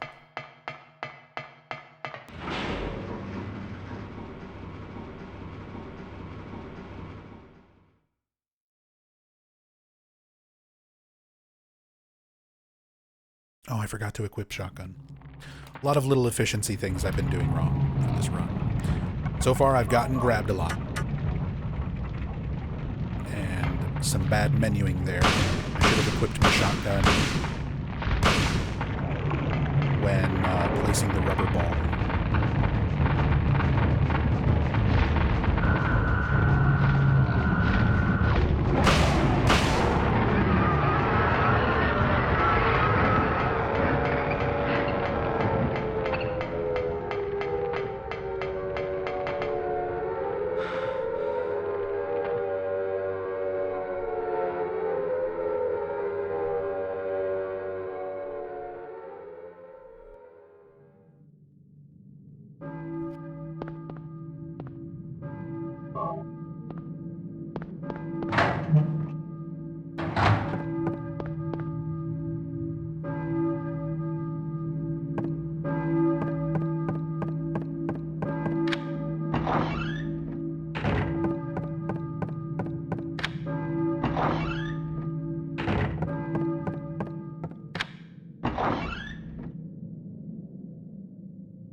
what's up, fatty?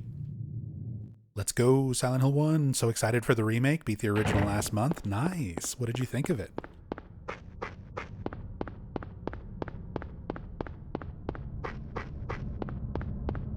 I still feel like this game holds up very well, and it makes me excited for the remake as well.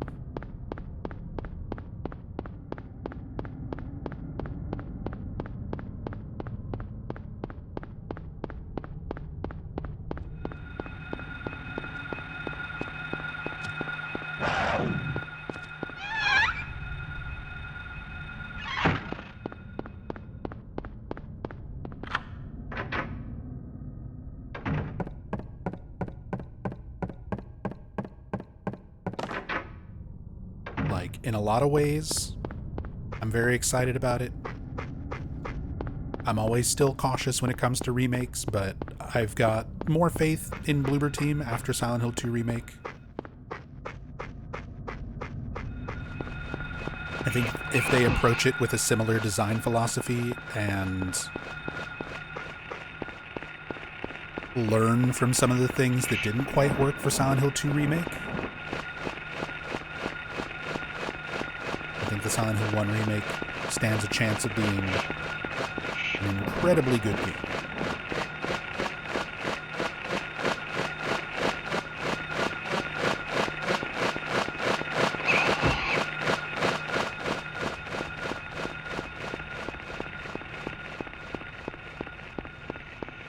Hope Silent Hill 1 Remake expands upon all the occult spiritual stuff going on in the lore.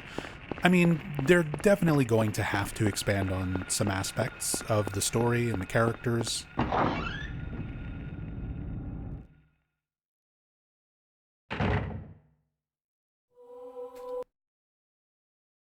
But I hope it doesn't wind up feeling too long, like longer than it needs to be, where it kind of feels padded. That was one of the things I didn't like very much with Silent Hill 2 Remake. It felt very unnecessarily padded out. Like, the added scenes, like cutscenes, like the extra scene with Angela in Rosewater Park, stuff like that, I thought was really, really nice additions. But padding out like the prison as much as they did felt really unnecessary. Padding out Brookhaven as much as they did felt really unnecessary. There's a lot of gameplay, like, stuff that is designed just to kind of draw out the gameplay a little bit more than it was in the original, and that stuff kind of messes with the pacing in a way that I didn't really like.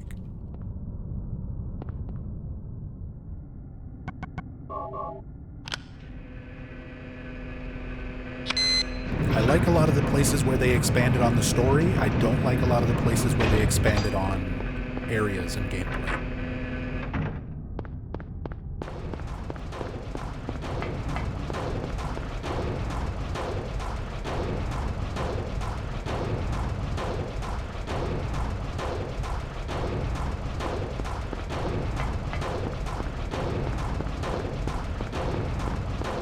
Maybe some new memos touching on Alessa's past further to make the player feel more sympathetic for her.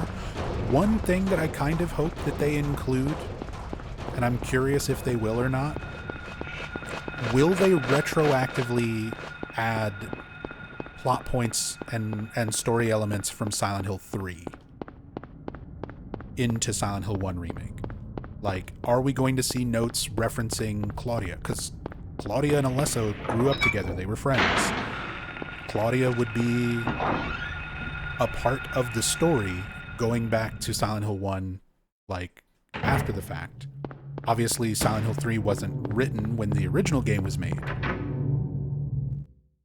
But now that they're doing a remake and Silent Hill 3 does exist, will they incorporate elements of that story into Silent Hill 1? Some references to Claudia being there. She doesn't need to, like, show up as a character, but some dialogue or a note or something just kind of referring to her existence would be interesting.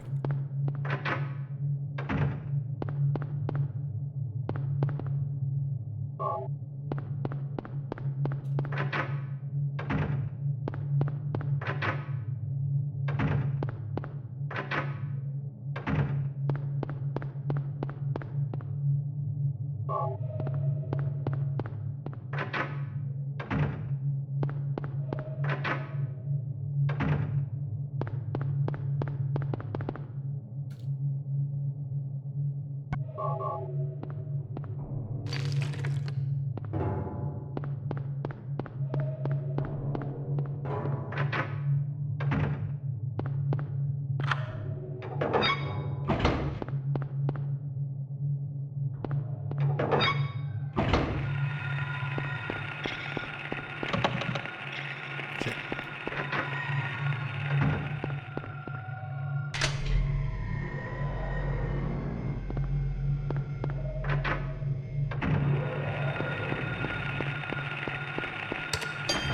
Hey, what's up, Varvik? What is that category? It's basically just Silent Hill 1, 2, 3, and 4 back to back. Run 1, 2, 3, and 4 back to back, and then add up all of the final in-game times together.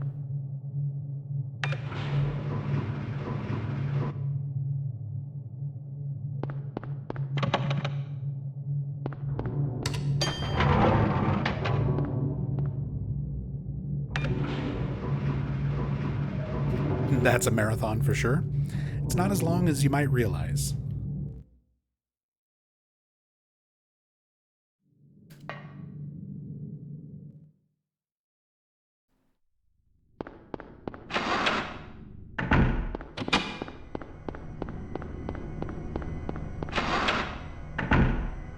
In the amount of time it takes me to run all 4 of these games back to back, it's about the same length of time that it would take me to run Downpour once.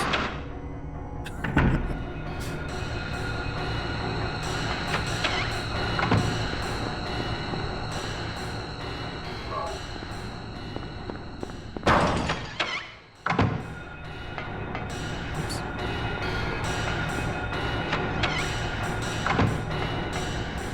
I'm going in the wrong rooms. Do I even need anything else here, or is it just the turtle? Because that's screwed on. No, it is just the blue plate.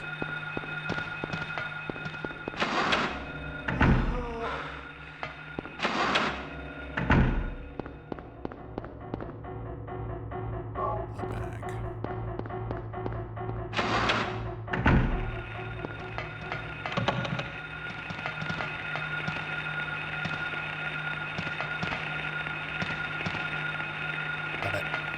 Stop it. Want to play Silent Hill 4, but the PC version feels bad? What do you mean feels bad?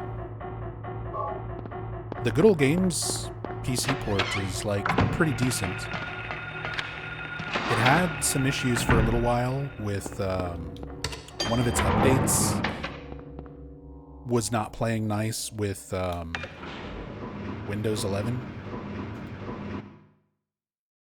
There is, like, the lack of analog movement for Silent Hill 4 PC that, yeah, can be a problem for a lot of people. Movement in general just doesn't feel quite as good. But I mean, if you're playing it on PC already, you can also just emulate. You can emulate the PS2 version and hook up an analog controller.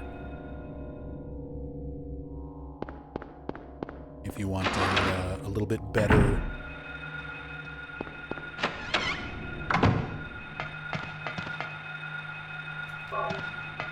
experience on PC. Ma'am.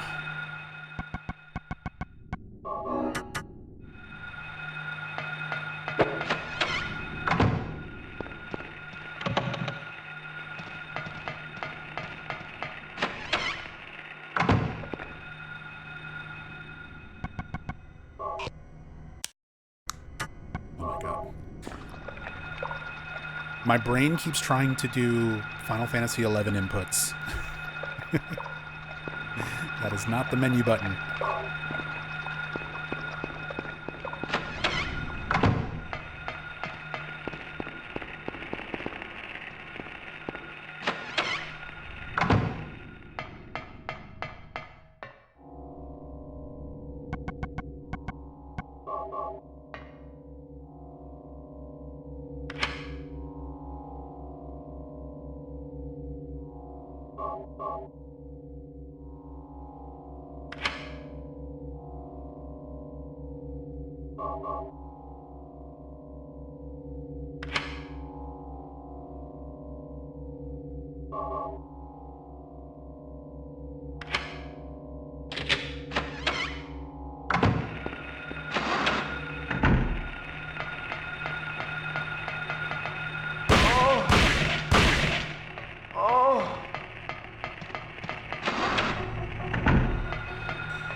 reminder every time Nub does a lore run of Silent Hill, there will be a test and essay afterwards.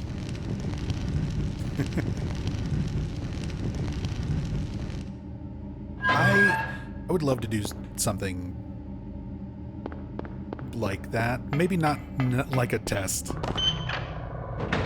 but I've had thoughts of doing like Silent Hill Jeopardy, like trivia game show kind of stuff. What's this? Where we get Silent Hill fans. We can set up, basically just like set up trivia questions, Jeopardy style. And just get people in our community, or maybe other even like Silent Hill streamers and stuff, to do like a game show night.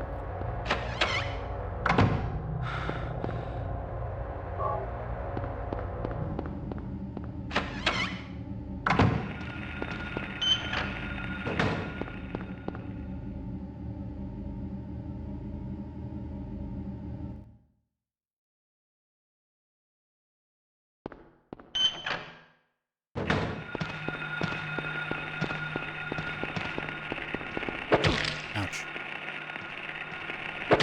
Sir, please.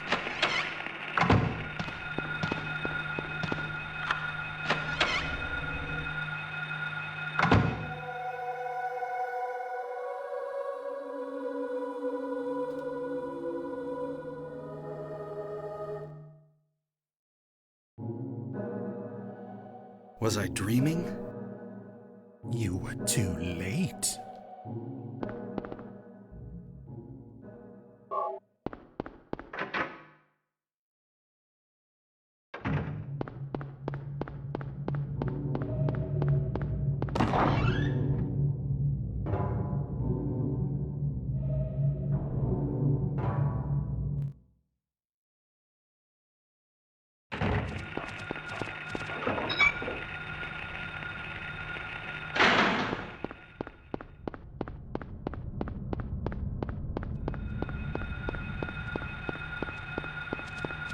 Alright. Cruising through Silent Hill 1.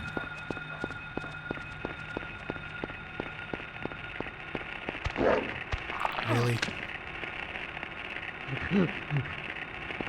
I'm also getting hit by like every enemy possible.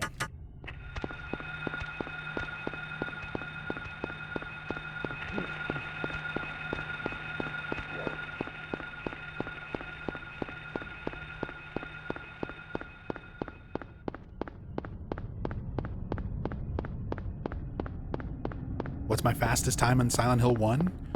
I think my fastest in-game time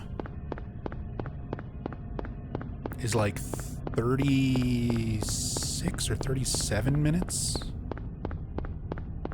Somewhere around there.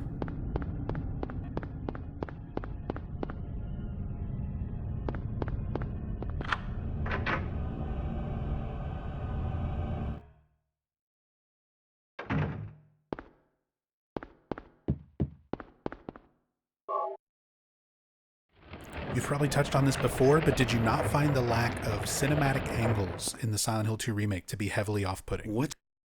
I mean, it's just a very different type of cinematography. And it goes back and forth. There are plenty of times during cutscenes and stuff where the game does some really nice camera movements and cinematic, the cinematography for it felt nice, but the nature of the control scheme does not allow for like fixed cameras or semi-fixed cameras the way that it is in the original. So like I already had it in my mind that it's not going to cinematically feel like the original. I think a lot of fans who were going into it with that kind of mindset, you're just setting yourself up for disappointment. Speaking of setting ourselves up for disappointment, I need to focus on this skip. This is one of the harder out of bounds things for me to do.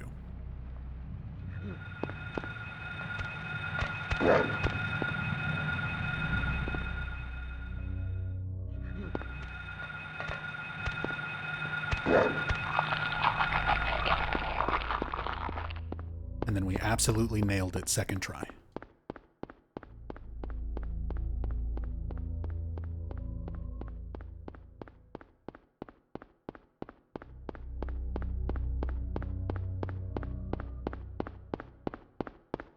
Absolutely nailed it second try.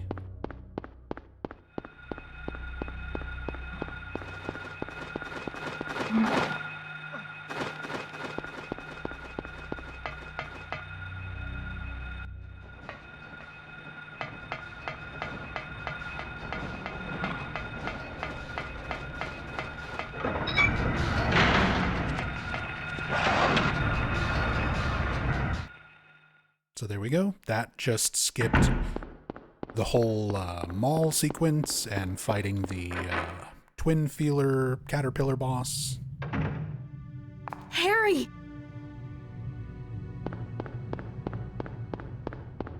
Yeah, getting the romper skip set up a lot of times can be a real pain in the ass. I got real lucky getting it there on second try.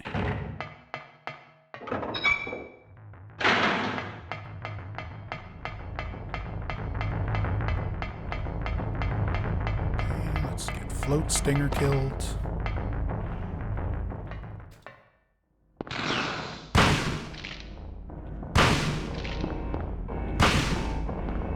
And for Float Stinger, you don't want to just spam shots against it.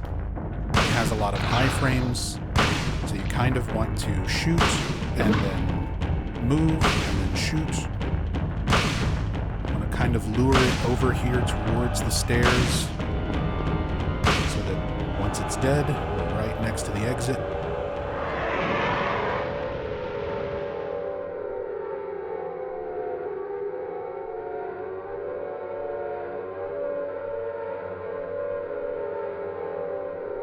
But yeah, there's a lot of invincibility frames on the Float Stinger after it takes damage. So if you just like shoot it and then keep spamming shots, you're just wasting ammo. Because your first shot will do damage, but then it has iframes for a few seconds. So your like second shot or third shot does not count.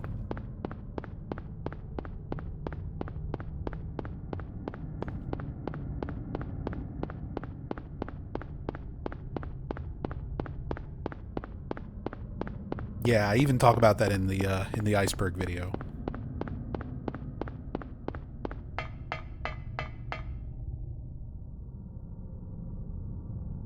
In which state is Silent Hill located? A, Pennsylvania. B, Ontario. C, Maine. Or D, California. I like how Ontario is included.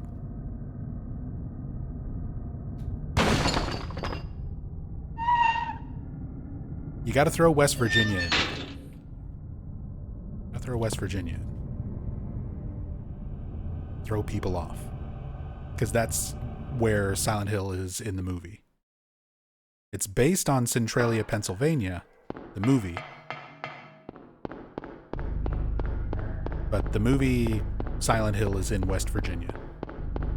In the games, it's in Maine. Hey, Shadow Noises. Thank you so much for the 25 months.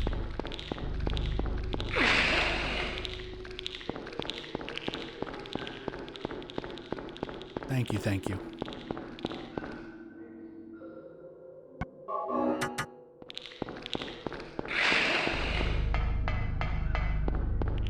Correct answer, Japan.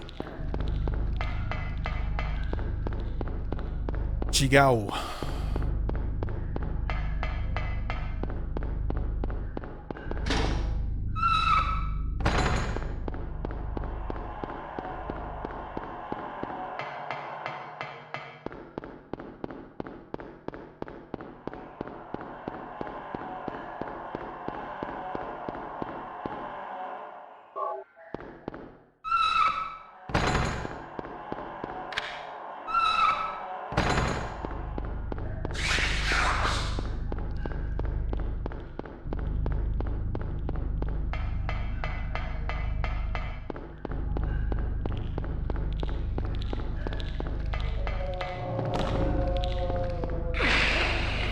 room for a Silent Hill movie. Is it possible?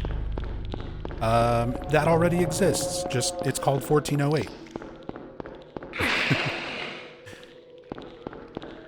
Oh, you're in the way.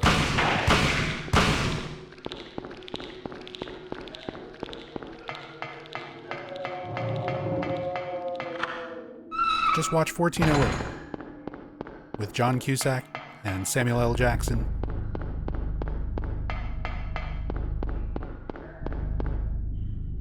It's probably better than any Silent Hill 4 movie we'd ever actually get.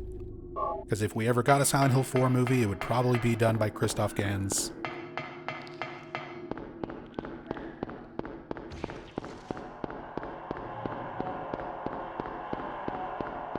And I don't want to see Walter Sullivan driving around in a sports car smoking weed.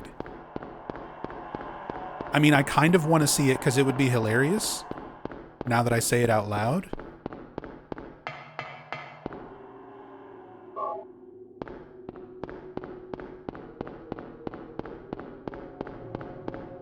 But I don't think it would be... I don't think it would be tastefully or respectfully done.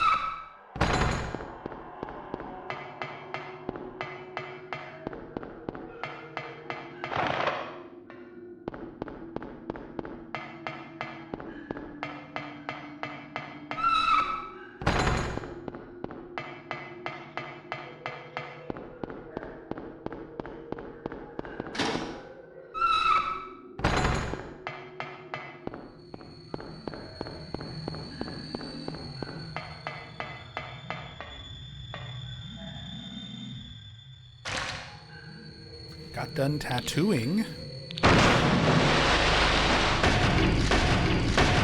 Yeah, Rachel and I are doing better. We're getting over being sick as well. We're on the tail end of it. You can probably hear my voice is still somewhat strained.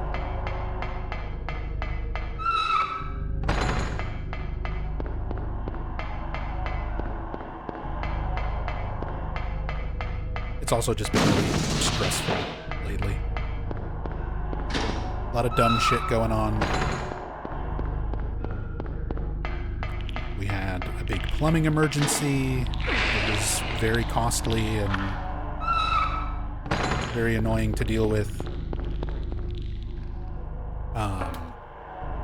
I'm basically demonetized on YouTube now because scammers are just falsely claiming my my Silent Hill videos, and there's not really a lot I can do about it.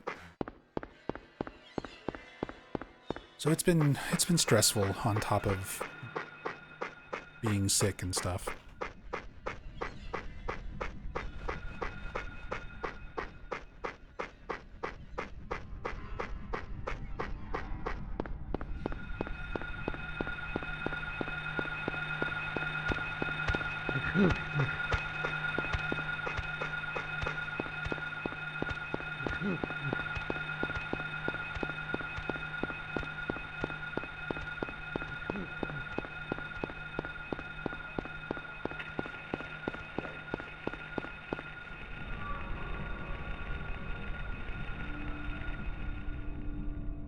There's a Paraguayan movie called The Apartment. I've seen the posters and stuff for it. Apartamento.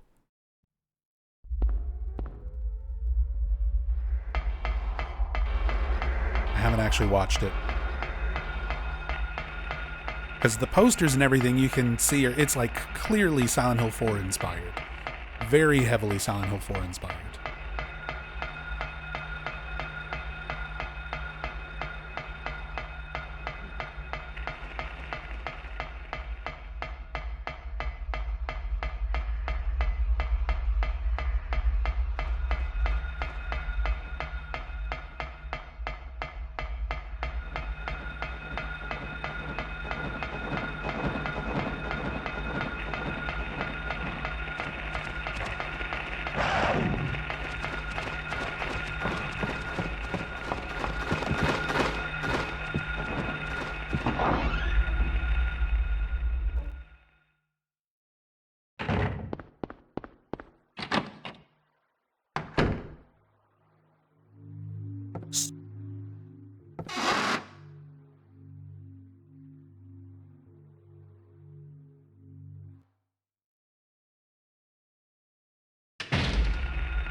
Yeah, Rachel's got the Cthulhu.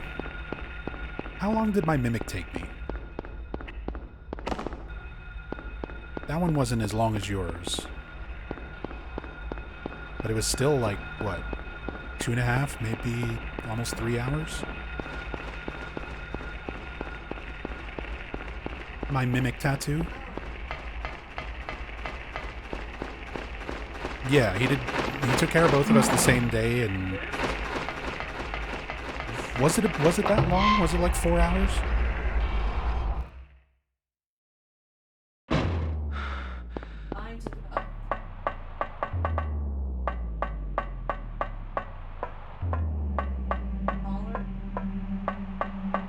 Yeah. But yeah, on my right forearm, I've got a Dungeons and Dragons mimic chest.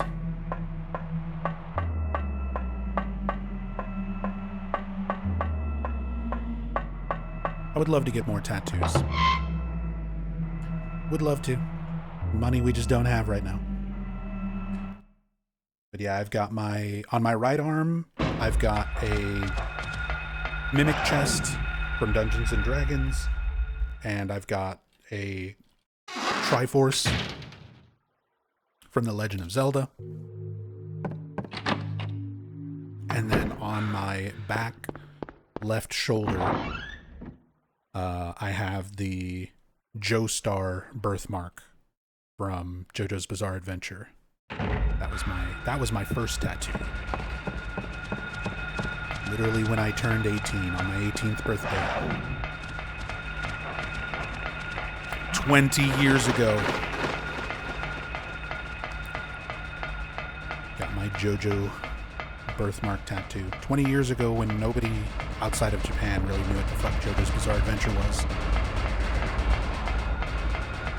Crazy how popular and well known it is now.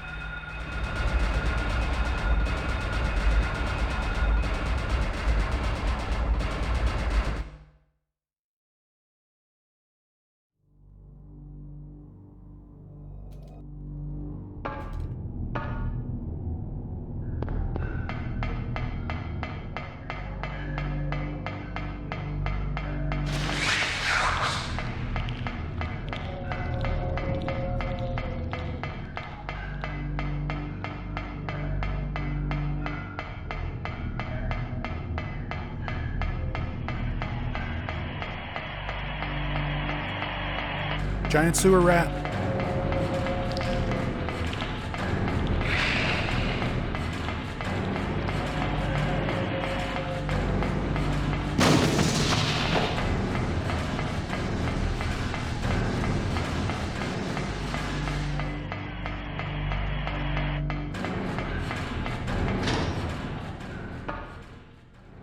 All right, here we go. Amusement park skip.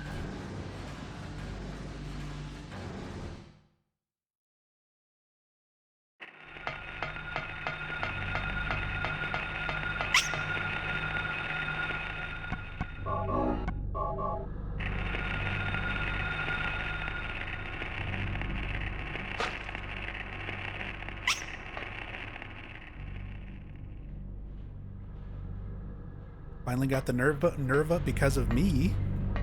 I didn't know that. Oh, I never told you.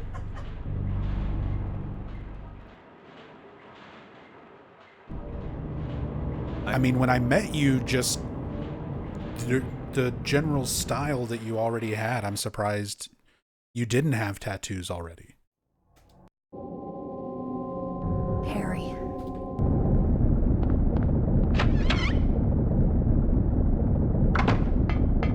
Yeah, that's fair.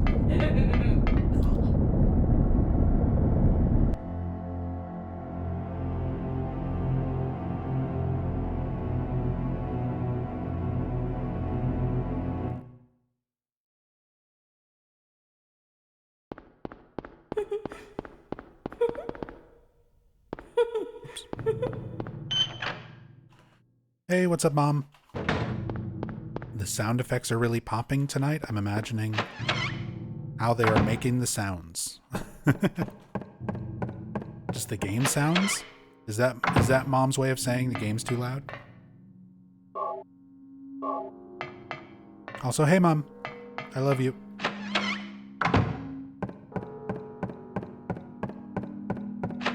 Thank you for all the Kroger gift cards so that we can afford groceries.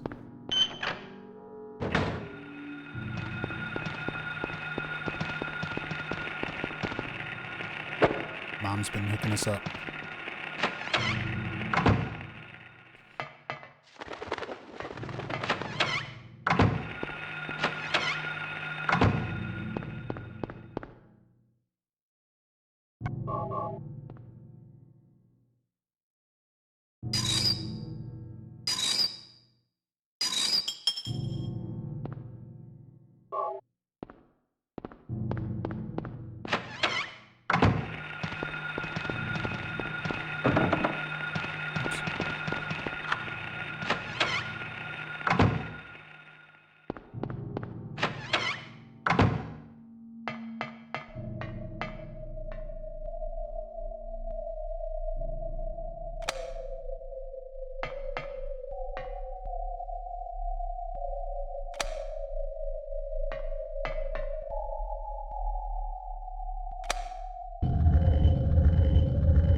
Going all the wrong doors.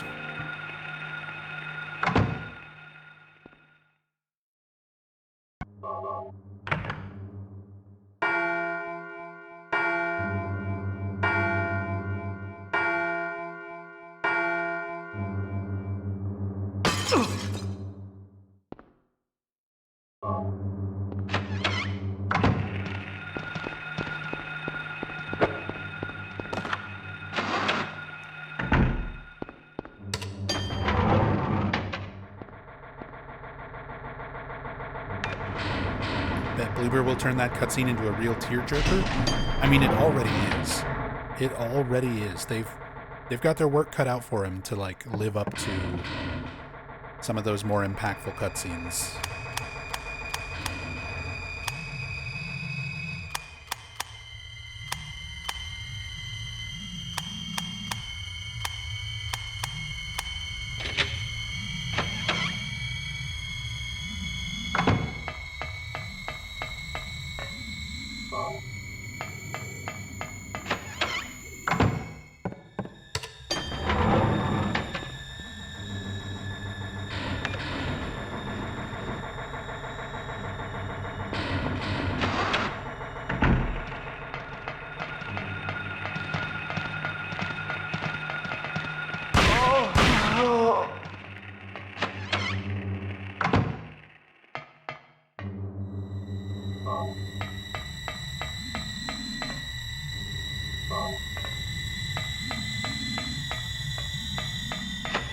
Have this game, but the disc has a Planet Hollywood sticker on it. A little badge. A sign of times gone.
I feel like this is going to be changed for the remake.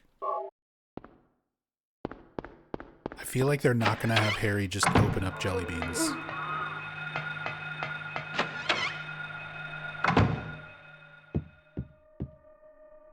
Like, it seems like the kind of thing where they would be like, well, why would he do that? You know, if you just found a bag of jelly beans, what would compel you to rip them open? Because in any sort of normal headspace, you would not be thinking about opening up the candy that you found in Crazy Nightmare World, you know?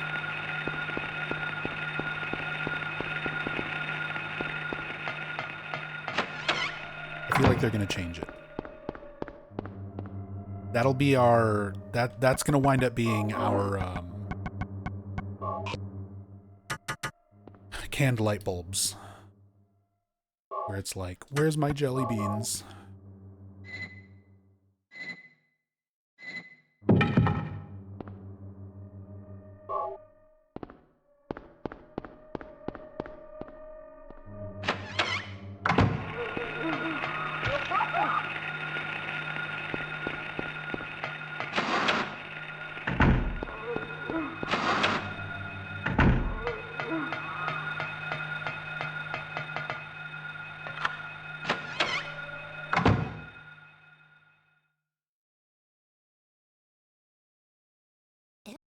Half the soul is lost.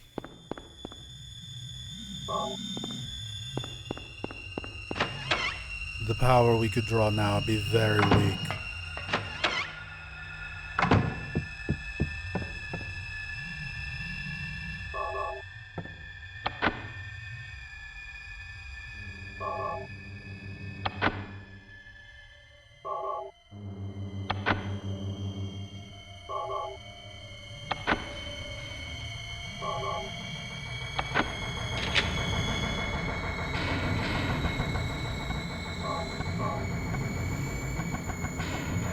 I forgot to pick up ammo somewhere. We're gonna have to do this boss like this.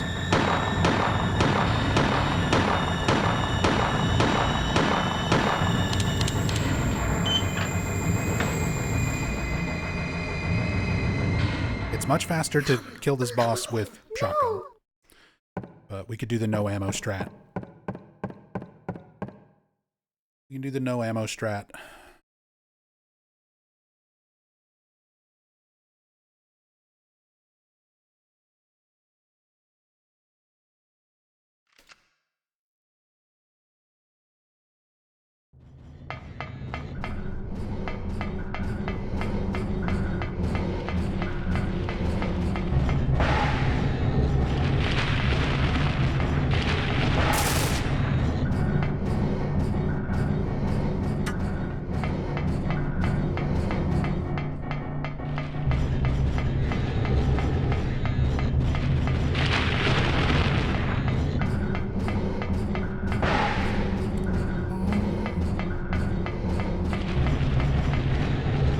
There we go. And she gives up. GG. That's on who won.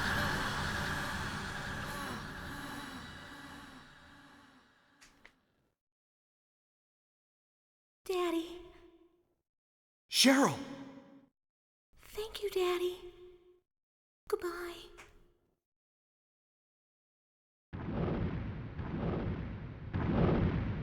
Cheryl? Can't be. Can't leave like this. This can't be happening. Cheryl? Cheryl!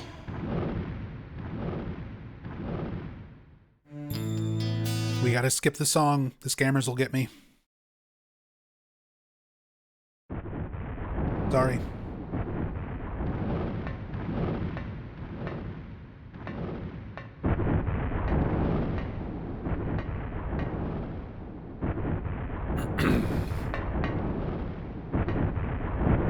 Harry. Go.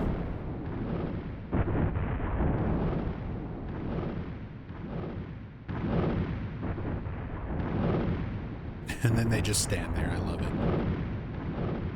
Go. Where? Surrounded by a fiery void. Where exactly are we going, Sybil? Gotta skip it. I'm sorry. The scammers. 3927. Considering it's a D-Rust, the fact that I got sub 40 is better than I was expecting to do. So there's our time for Silent Hill 1. Time for Silent Hill 2.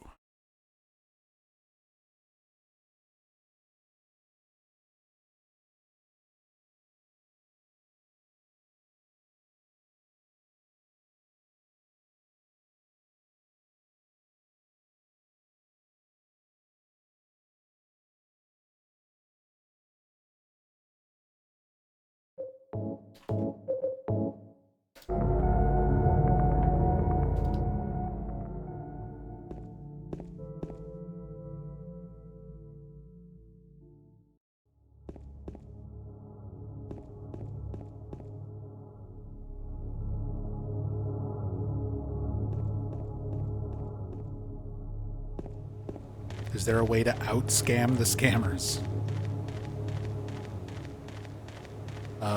Not really. Not without putting myself at risk of having my own channel get banned or shut down.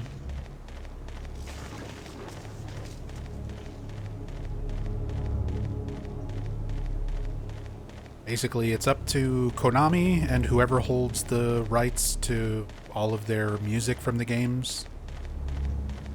They're the only ones who would be able to report the channels. And I mean, for scammers like that, that means nothing. It does nothing. They make a new account, they go back to doing the exact same shit.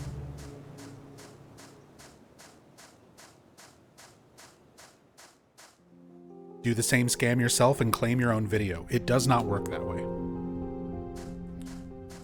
It's not as though once your video has a claim, nobody else can claim it. I have multiple false claims from multiple different scammers on my videos. It's not like I can claim it myself and then, oh, nobody else can make a claim because it's already got a copyright claim on it. They can still do it.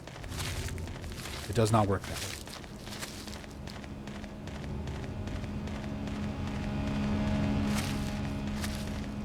We gotta do a new game run, so no chainsaw, no new game plus endings for the purpose of this category.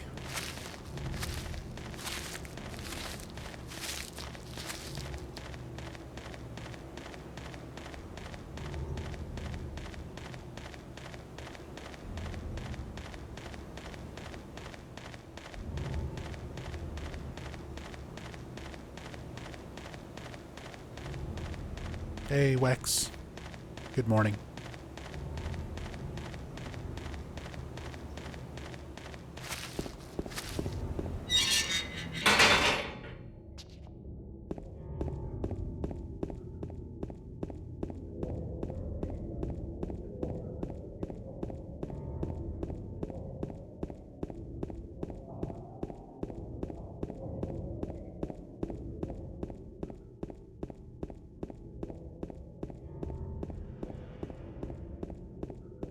Who is the biggest scummer in Silent Hill universe?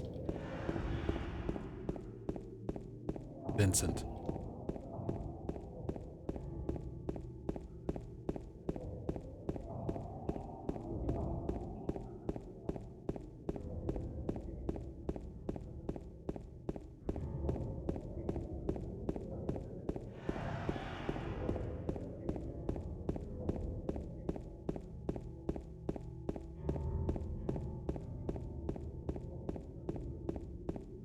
Definitely Vincent. Vincent is definitely the type of guy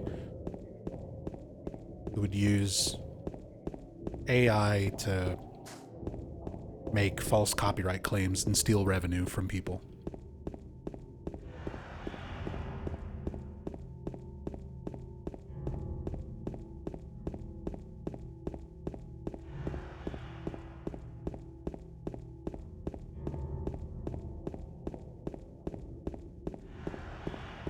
Yeah, exactly. He was embezzling money already from the cult.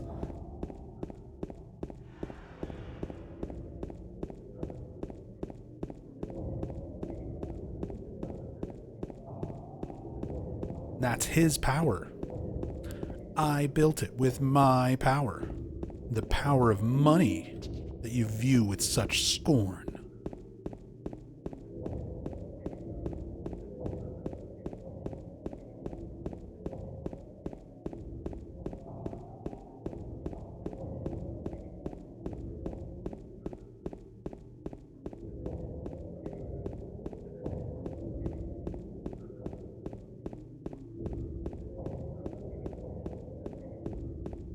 Walter Sullivan is a scummer for the cult. What do you think? Walter Sullivan did nothing wrong.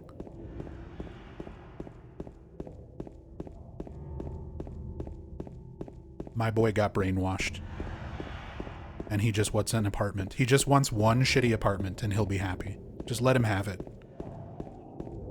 It's not even a nice apartment. Just let him have it.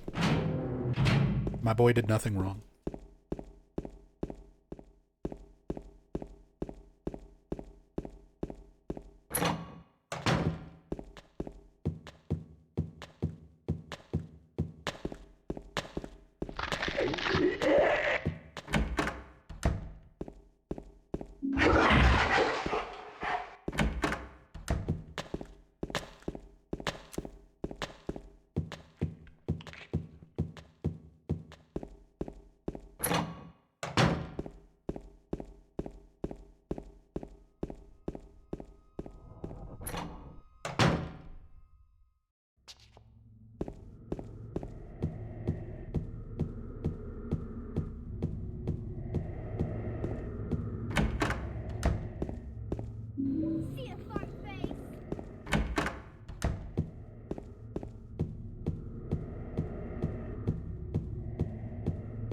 Hey, Sakura. Thank you for the luck, and thank you for the 9 months.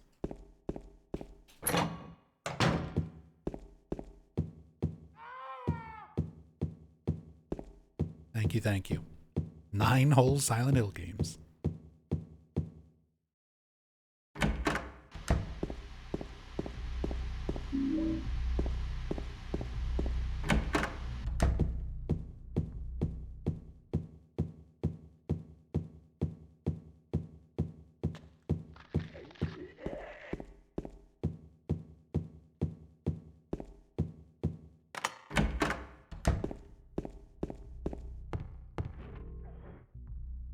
Why am I being yelled at?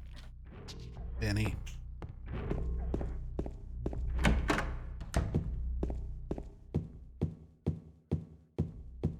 My cat Vinny over here screaming at me.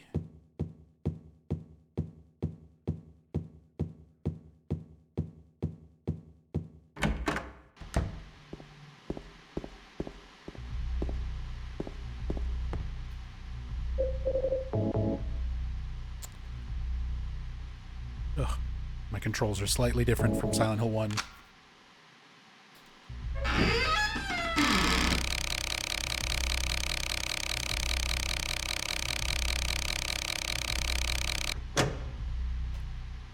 That's honestly the hardest part for me to deal with doing multi-game runs is like by the time I get used to the control scheme of one game, I gotta switch to another game with a similar but different control scheme.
Wow, we actually got a footprint loading screen there.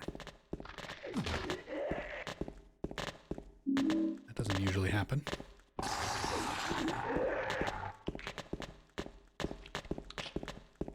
Game loading slightly slow.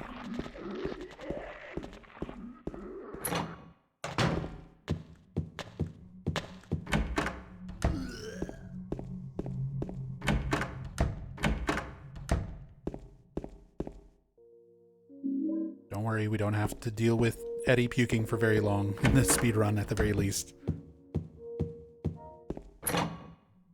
He's already gone. He gets to make one sound, and then we're out of there.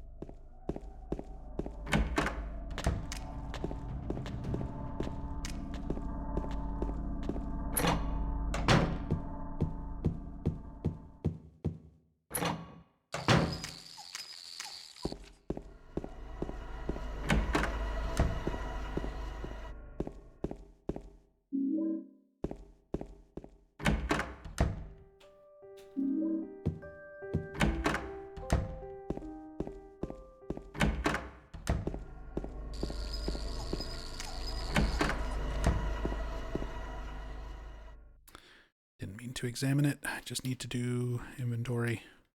There we go.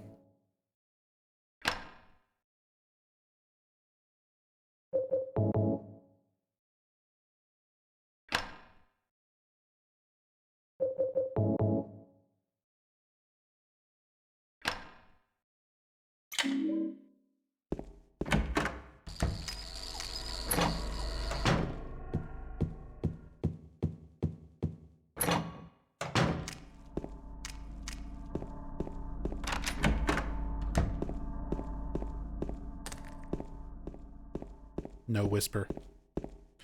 The run is cursed.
Never seen Pyramid Head haul so much ass before? You should see when he glitches out in Brookhaven. He can glitch out during the Brookhaven chase sequence sometimes. Because if he spawns in ahead of Maria, he starts moving at like 200% speed.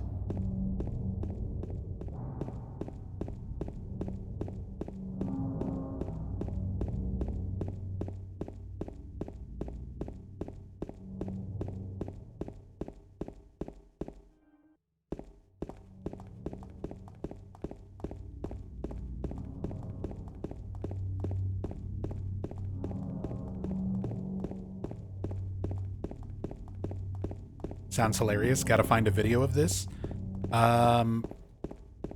It's clipped on my Twitch channel if you want to search for it that way. It's also in my Silent Hill 2 Iceberg video.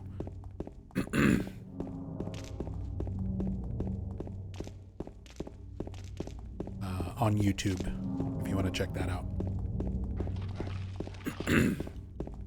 Gotta make sure I pick up this pipe. If I don't pick up this pipe, the run dies. Because this, in New Game, is the only melee weapon that we pick up in the entire game. And if you don't have a melee weapon by the time you get to the well, where you drop down in the prison and wind up in the well, Did you find there's the no way to lady get you're out. looking for? What's her name? Mary?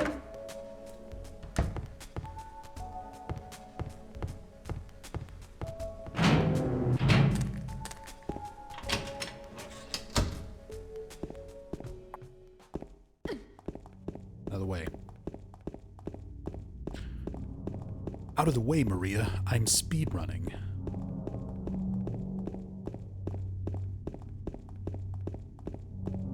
Very mean of the game. Well, they didn't anticipate people being able to not have melee weapons for that section of the game. Because if you're playing normally, you'll always have at least the wooden plank from the very start.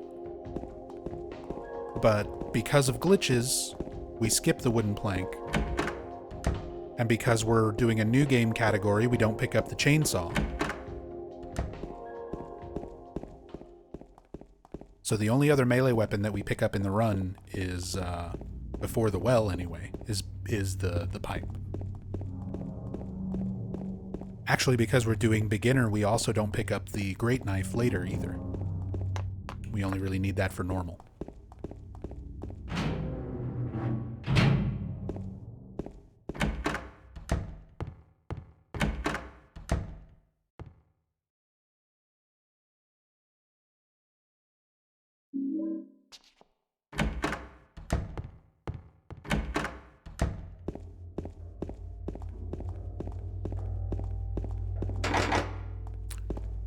Come on, brain. This is Silent Hill 2 Brookhaven, not Silent Hill 3.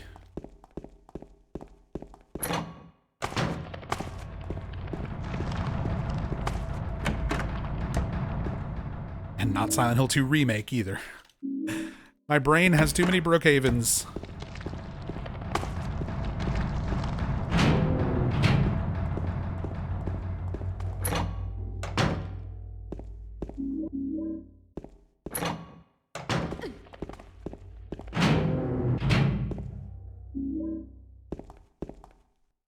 Write this down. 9959.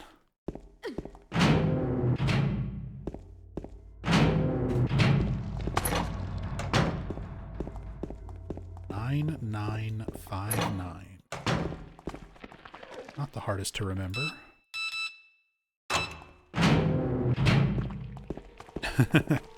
Nana Fana.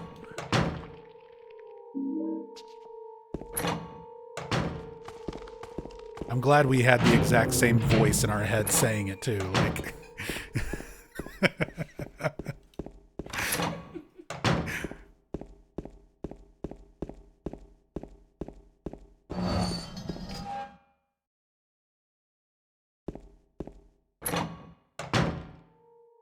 and write this down. 1427.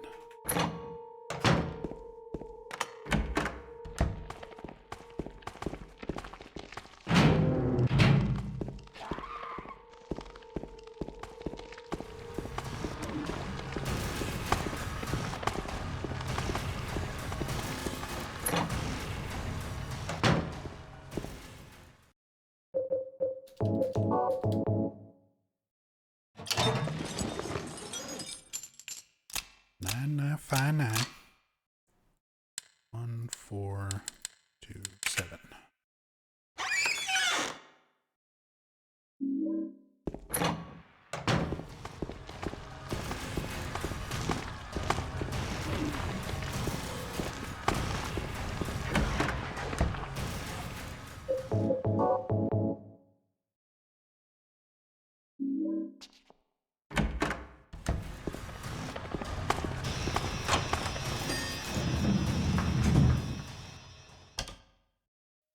What's in the box? I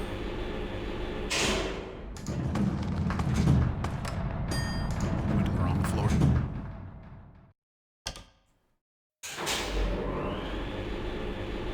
A chopped head? No, no, no. Nothing like that. Just a piece of hair.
The wrong floor.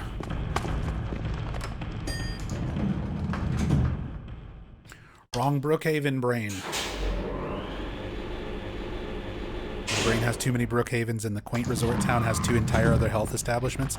Oh, I know. Like, there's too many Silent Hill hospitals in my brain. There's Silent Hill 1 Alchemilla. There's Silent Hill Homecoming Alchemilla. There's Silent Hill 2 Brookhaven, Silent Hill 3 Brookhaven, Silent Hill 2 Remake Brookhaven. There's Cedar Grove Sanitarium from Origins.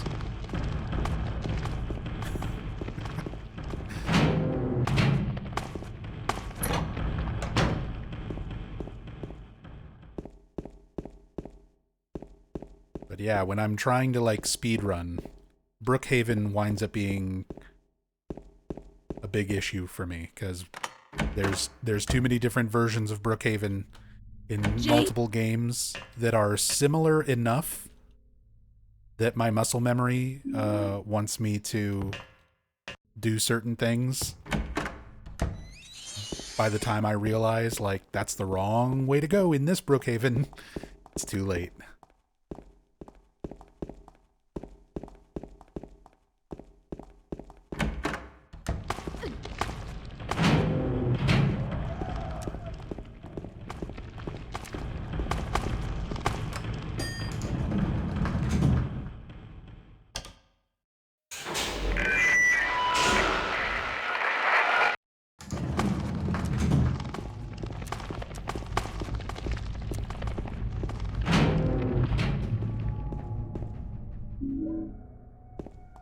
Thanks.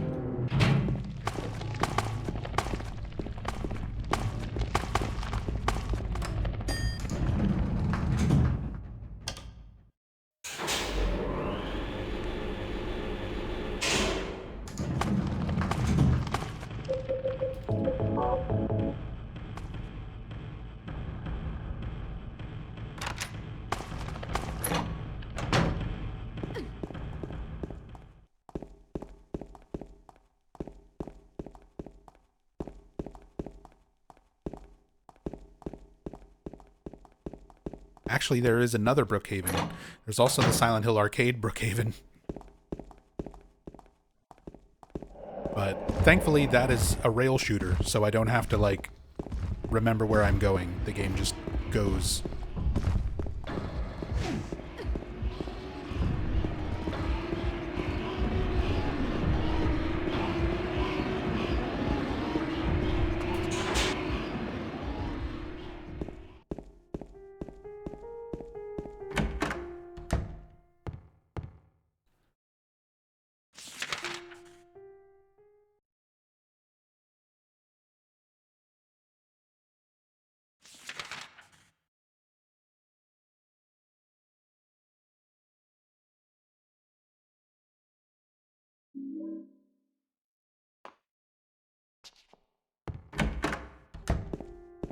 There's also Brooke Haven. Isn't that a porn star?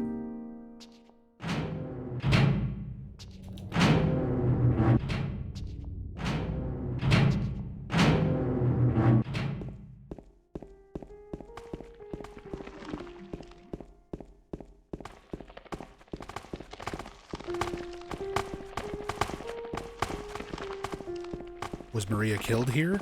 Depends on your definition of dead or alive.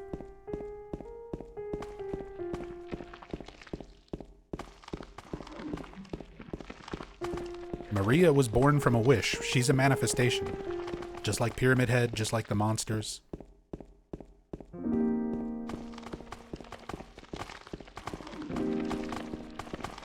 She's a little different because she has her own will, her own thoughts, and feelings. But she is still something being created by the power of the town. So, yes, she exists in that form. And yes, she, dies there. But the town just makes her again. Just makes a new one.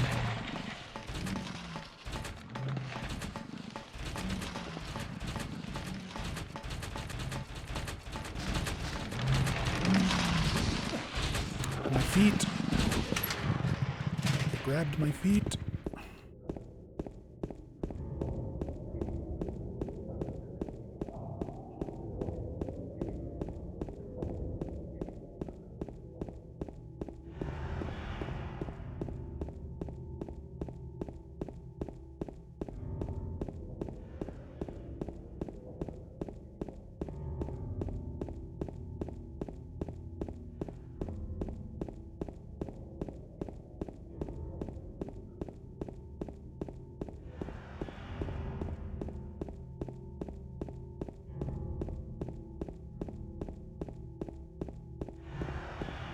Gotta do this glitch right here.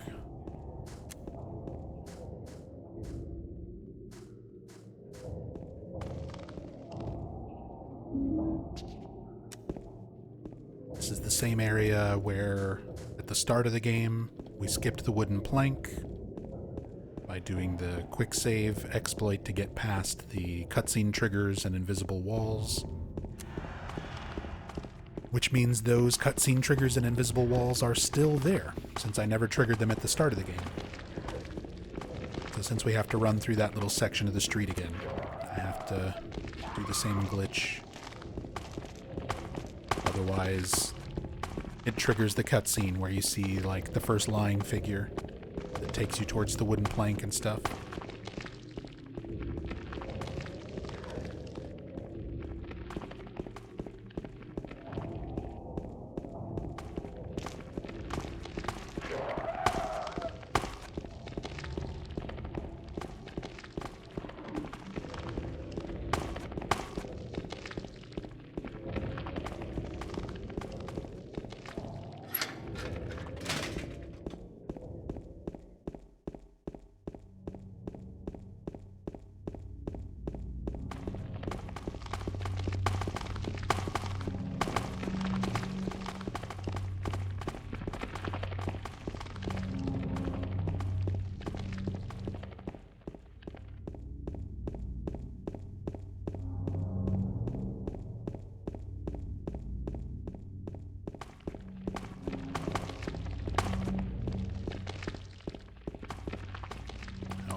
Way to get into Rosewater Park.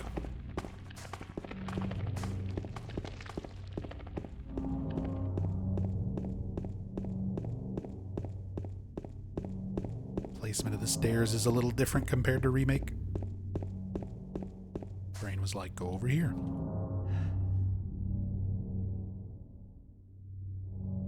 Use the wrench.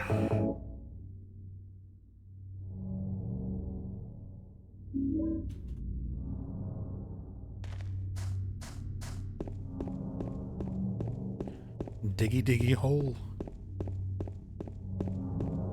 Come name is James and I'm digging a hole. Diggy diggy hole. Diggy diggy hole. No, I didn't.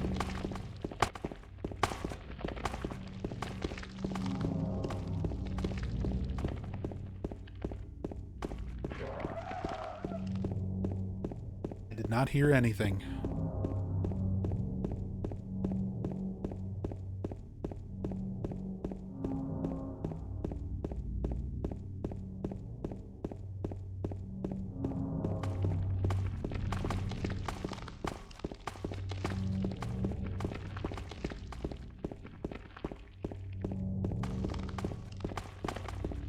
Return to Silent Hill, not so bad movie. It is entertaining. My wife and I watched it and laughed a lot.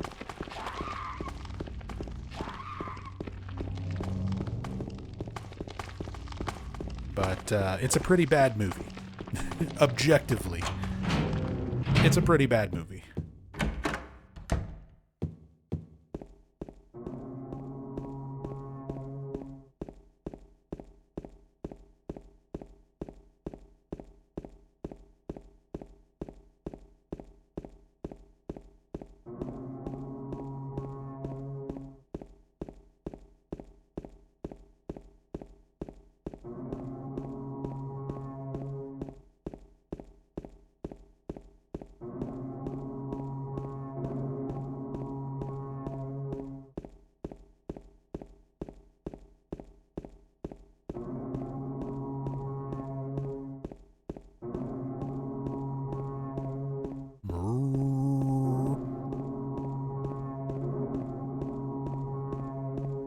The Little Baroness.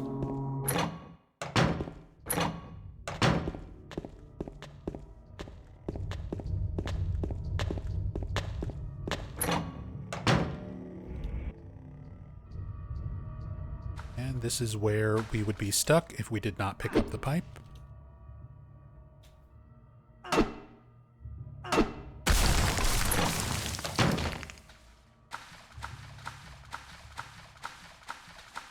See if I can get bug room skip.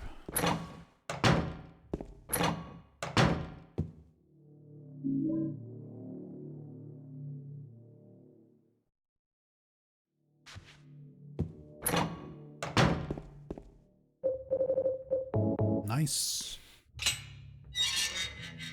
Bug room skip.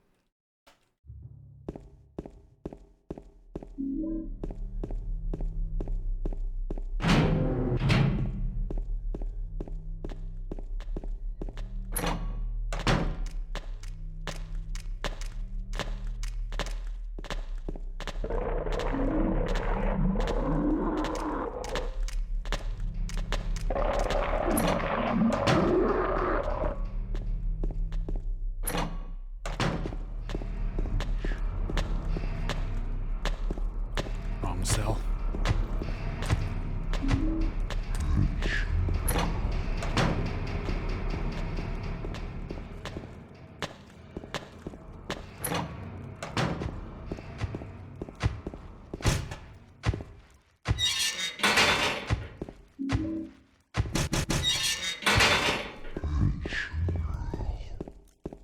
I don't know, I'm still recovering from my ear infection, so I can't hear shit. Sorry. Don't know what you heard.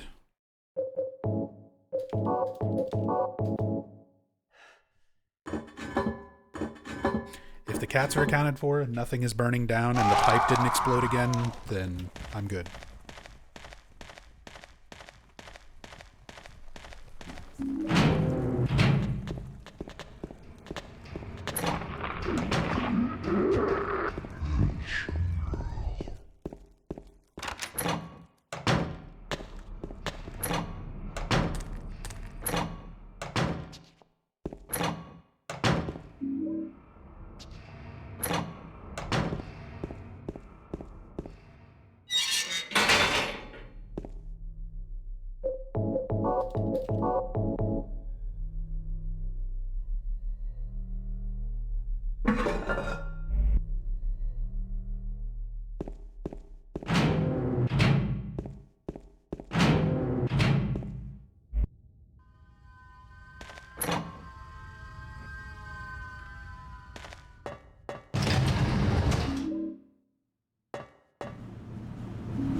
Sorry, that was my water break.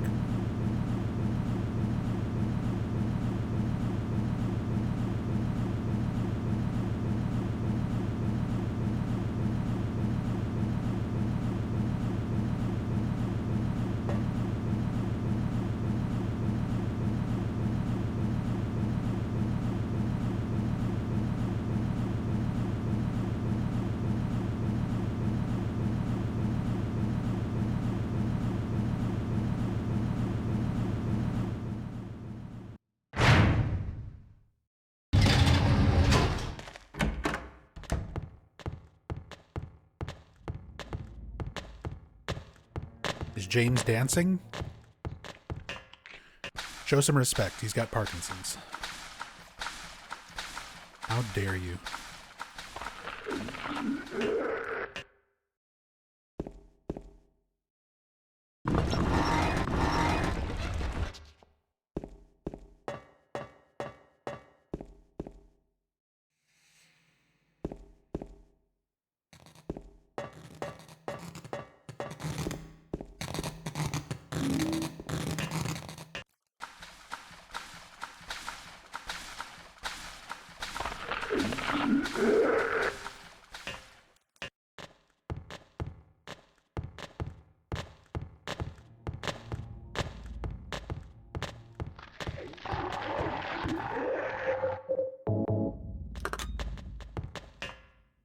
Bye, Maria. Bye, Maria. Yeah, see, she's fine.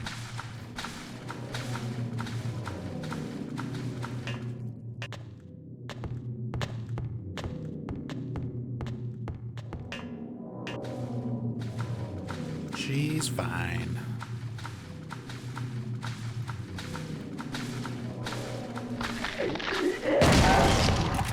She's just doing hot girl shit. She's eating hot chip and lye.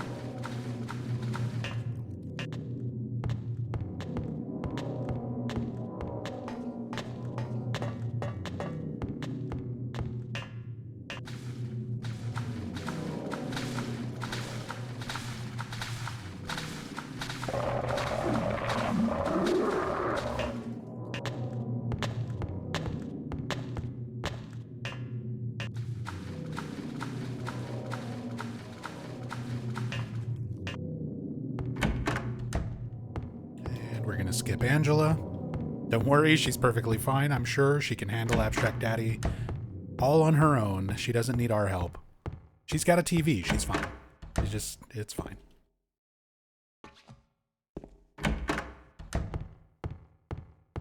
The windows are rolled down. She has her favorite music playing. She's perfectly fine. We didn't get it. We didn't get the arsonist. Bottom right.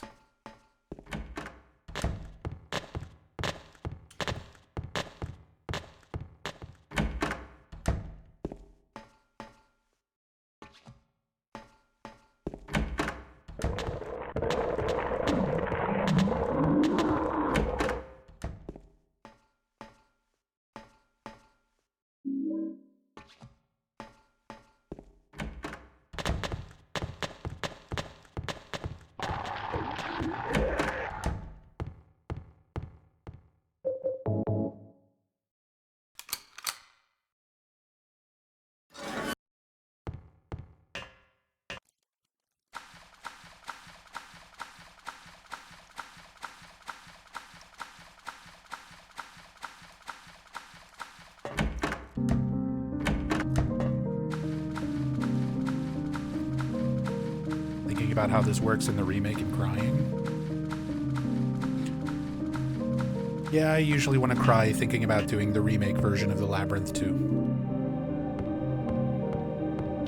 It's not one of my favorite areas.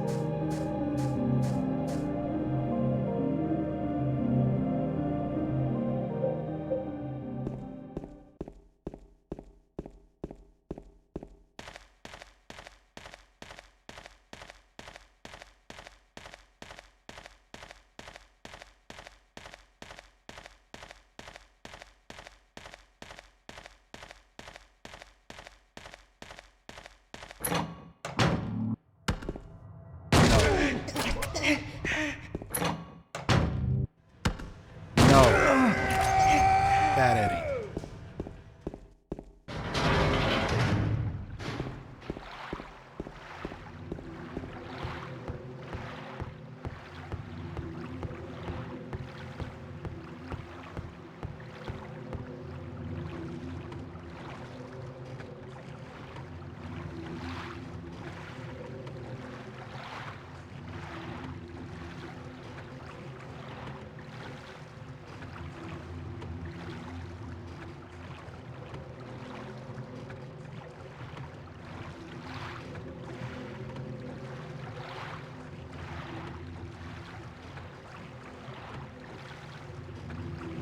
The noises, yeah. Especially when you're going through that part like that fast. You only hear Eddie for like a second. And he's just like,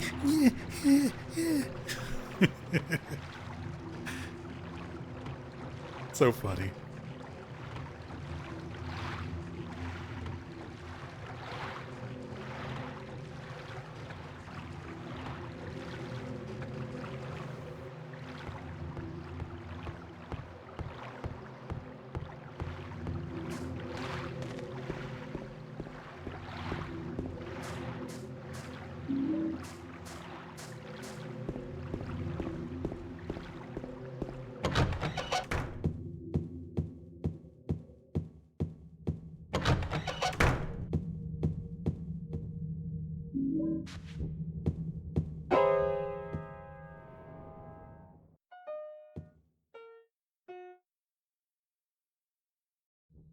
Did I scare you?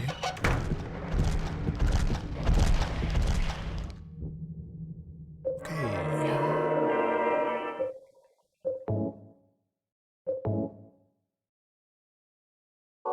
See if I can get the out of bounds.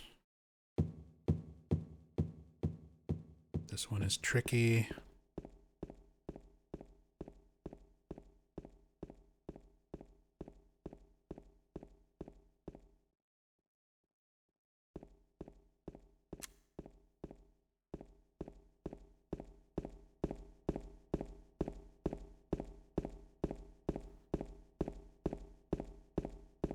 And what I hate the most about this one is, like, I have to commit to running in a direction before I even know if I did it right or wrong.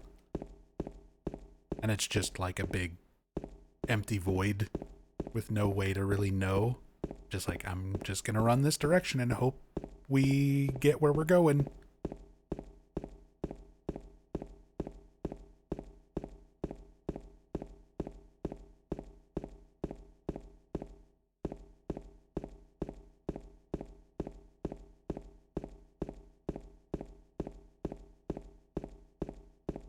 I don't think I did it right.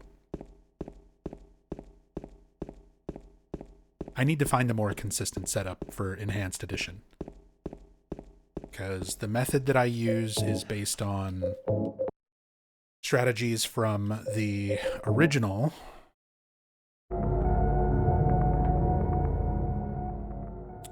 That's not the right one.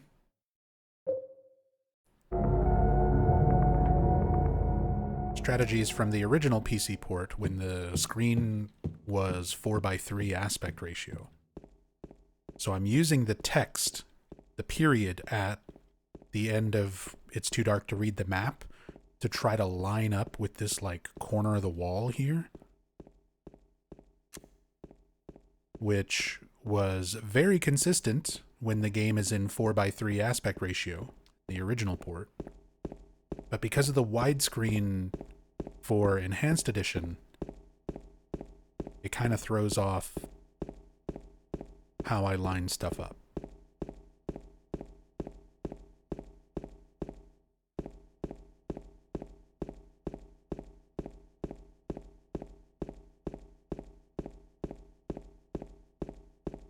Yeah, this is not what we want to see either.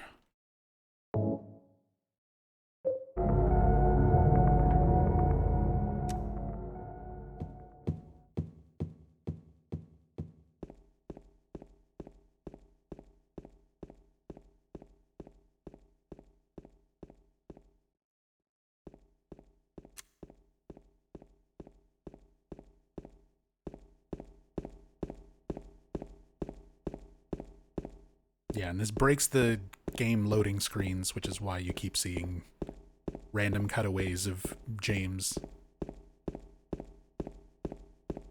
Because it's like trying to load in the sections of the map that I'm running through, even though I'm out of bounds.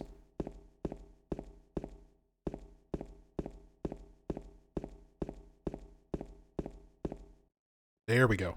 This is what we want.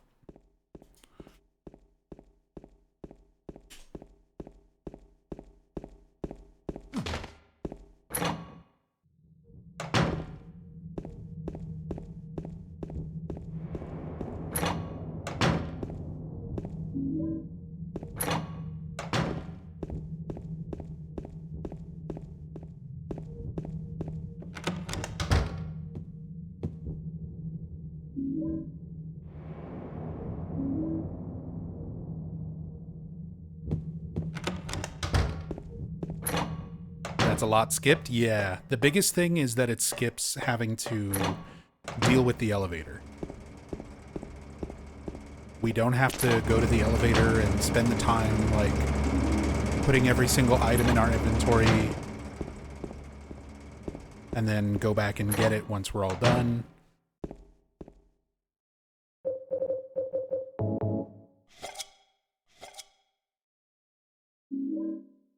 Skip all of that.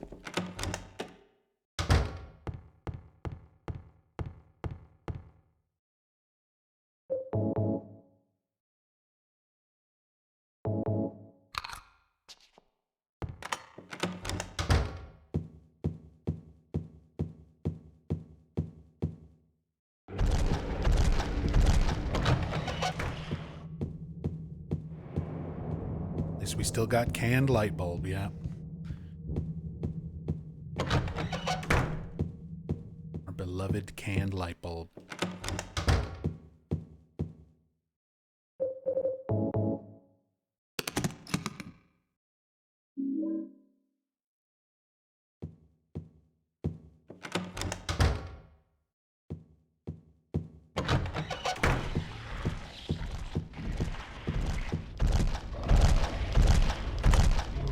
Oh yeah, those are the people were asking, like, what are the things I don't like about the remake? Those are the most unforgivable aspects of the remake. No canned light bulb. Damn.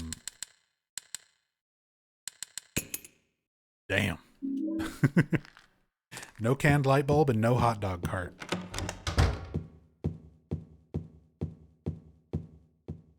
Unforgivable.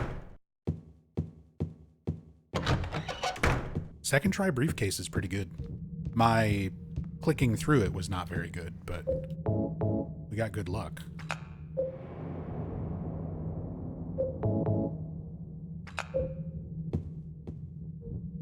Although I need to learn the RNG manipulation for this game. Like, functionally, I know how it works, but it's not something that I've put a lot of practice in.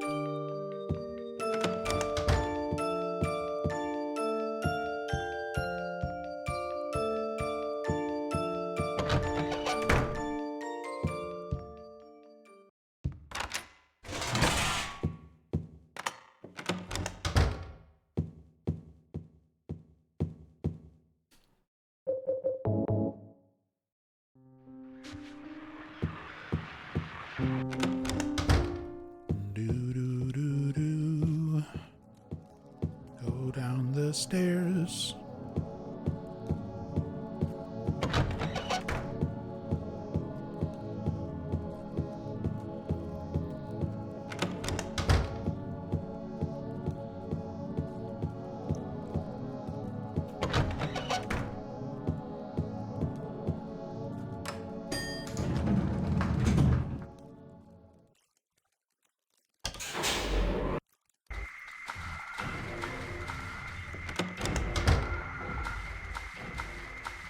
Love this track? Me too.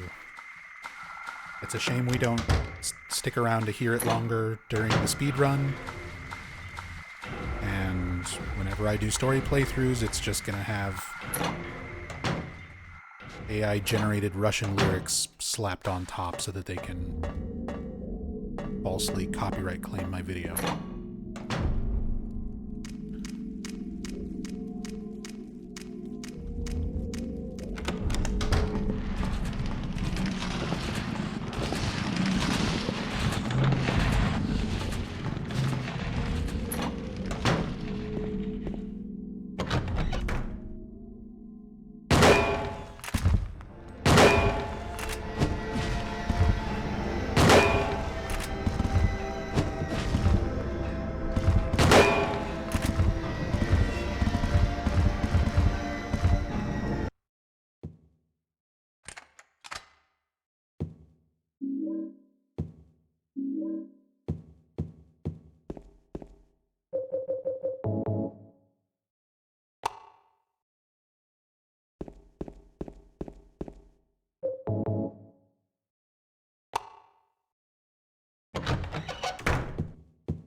Mary? Mary? What do you want, James? I brought you some flowers. Flowers? I don't want any damn flowers. Just go home already. Mary, what are you saying? Look, I'm disgusting. I don't.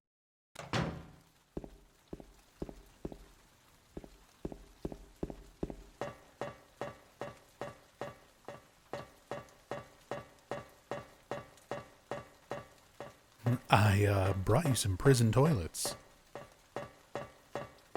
Just catacomb already. Parking lot, what are you saying? Oh, Maria ending.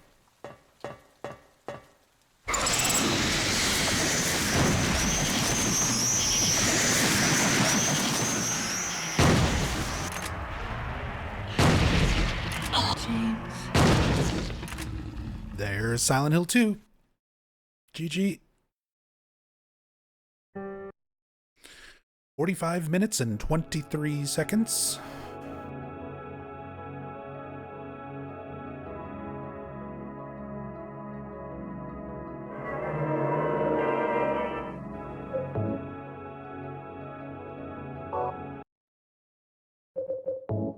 Silent Hill 3 time.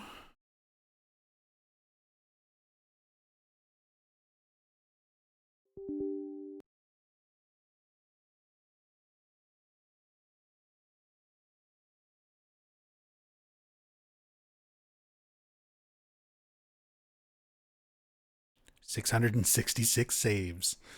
Was it actually?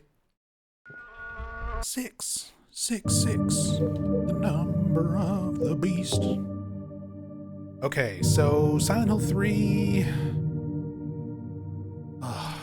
I need to practice normal. And today is more of a practice day. Here, why don't you take it? Thanks.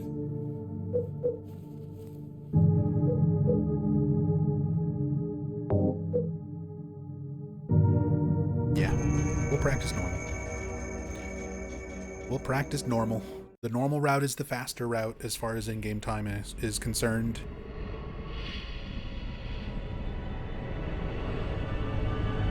Necromancer, thank you so much for gifting a sub to It's Bread. Thank you so much for the support. Thank you, thank you. Whee! And this is how we save time on normal. On easy difficulty, you are not able to fall into the pit.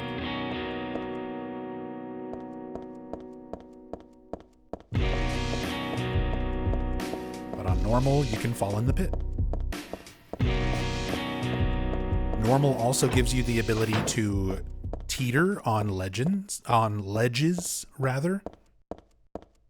where Heather can get close to an edge and she kind of goes like, whoa, and like starts losing her balance. And if you make a quick save and reload the game while she's doing that animation, you can displace her model, which allows you to get out of bounds in a lot of places.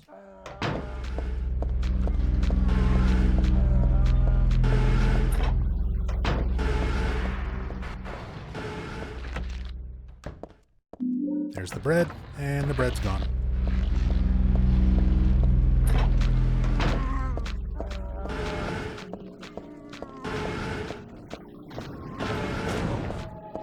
Necromancer with a gifted sub to It's Still Bread. It continues to be bread. Thank you so much, Necbro. The continued bread support.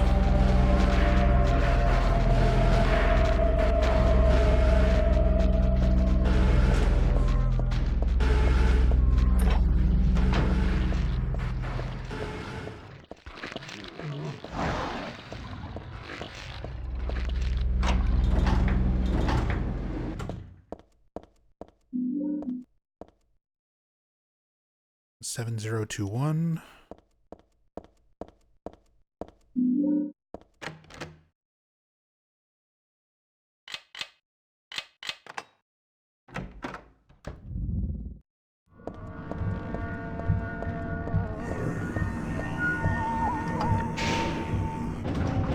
Set up for the boss kill by shooting 1, 2, 3, 4 times here.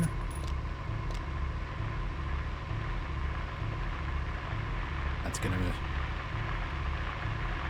hopefully set up for a strategy against the split worm. As long as I don't mess it up. I probably will.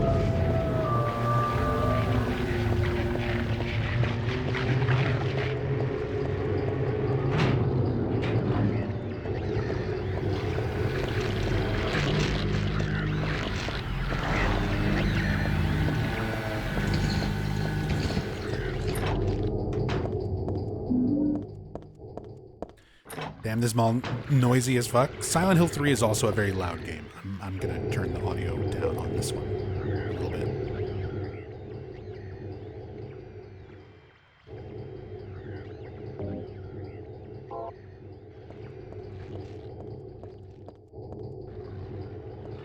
Three is a lot louder than Silent Hill 1 and 2.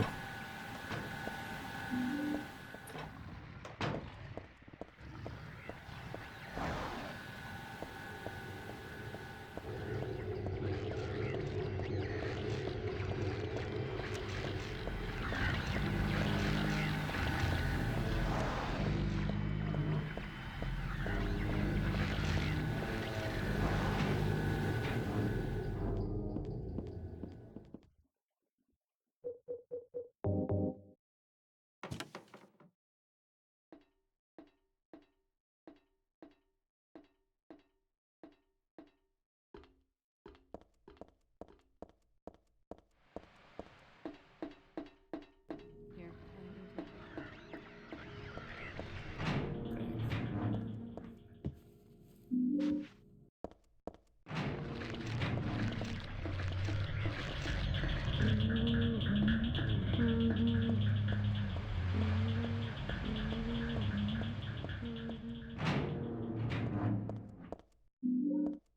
Quick nut.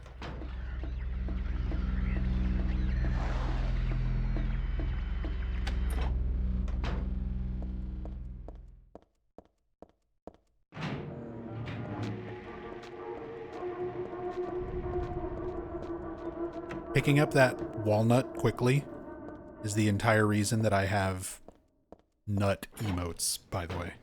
If you've ever wondered why Nubnut and NubQN are subscriber emotes, that's why.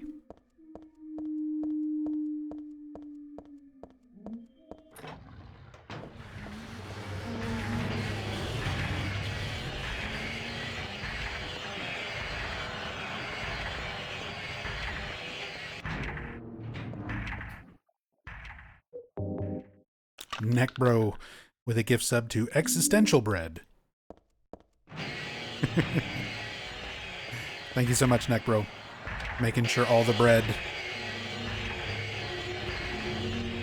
can watch ad-free, uninterrupted, and have access to the Nub Nut emote.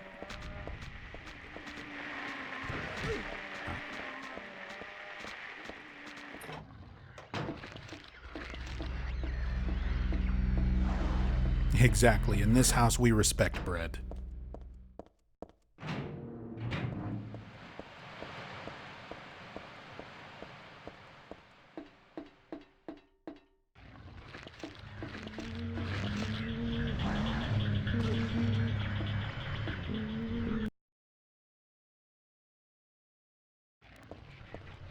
How many games am I doing? It's Team Silent %, so it is just the first 4 games.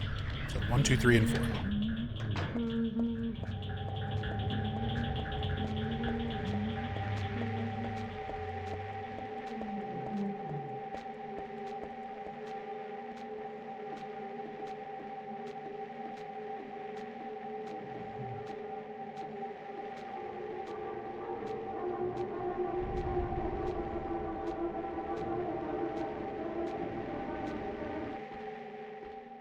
Hey, Zilatath.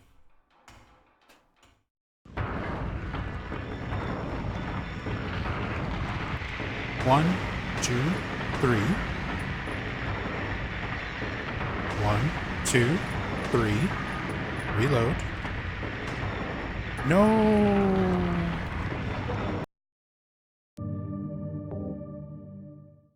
No. Not the strat. 1, 2, 3. Wait. 1, 2, 3. Reload.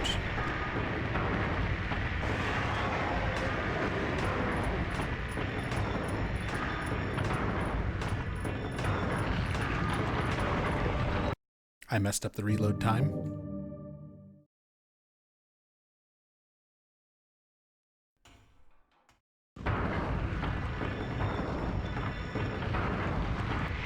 One, 2, 3. 1, 2, 3.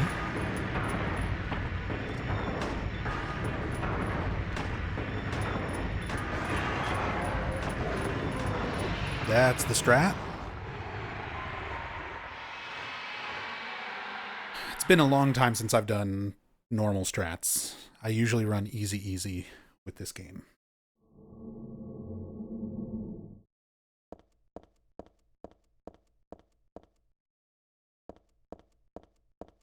Is handgun strat faster than pipe strat? For this difficulty setting, yes. It just depends on the category that you're running. Like if you're running on easy or if you're running on normal.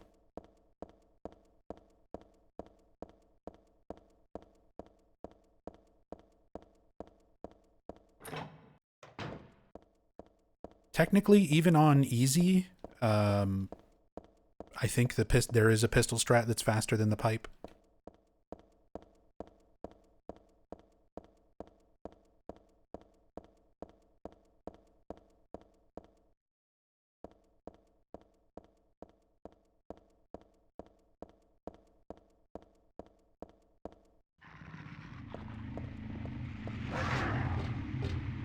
Pipe is very good for hard action or extreme, any of the extreme difficulties.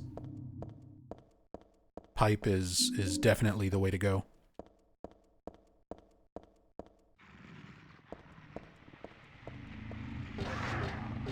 Because you can stay up close to the split head, to the split worm,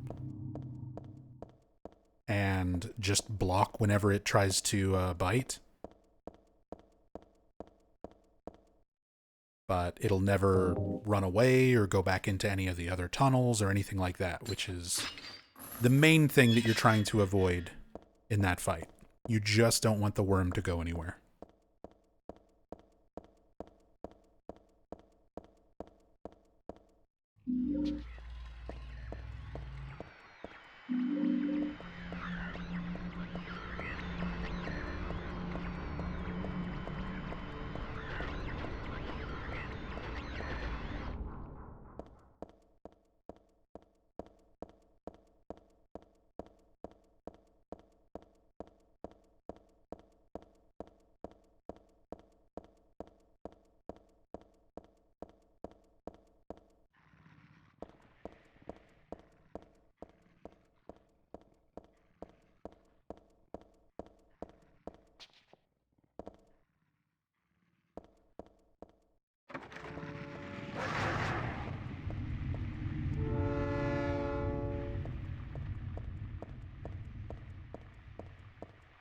Learned about that when attempting a 10-star run. Yeah.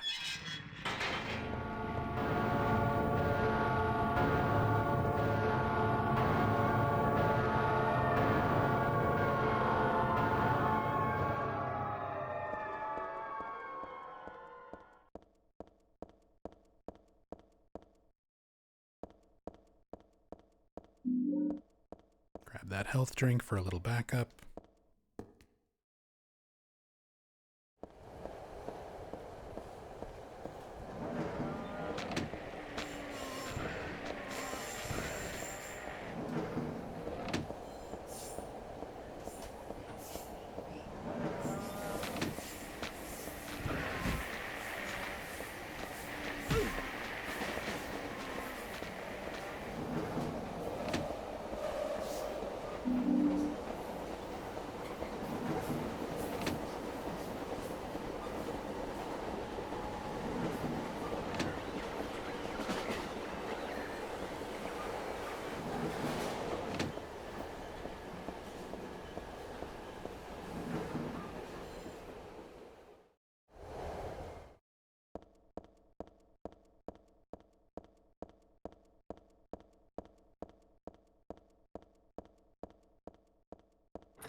Wait, what?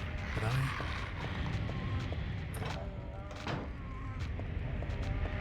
Nope, nope. I'm second guessing what I'm doing. When I shouldn't be.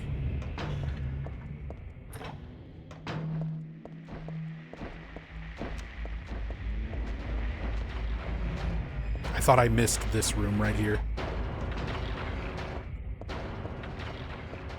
I need this wine bottle.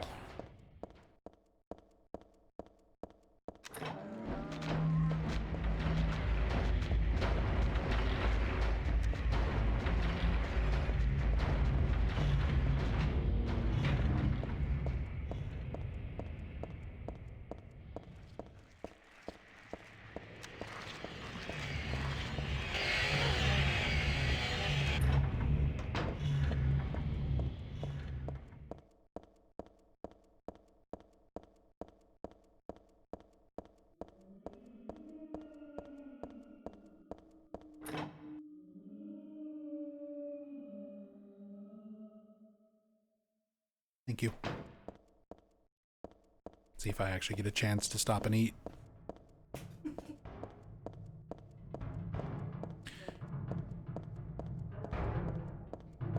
This speedrun is full of monsters. How could you just bring me delicious pizza?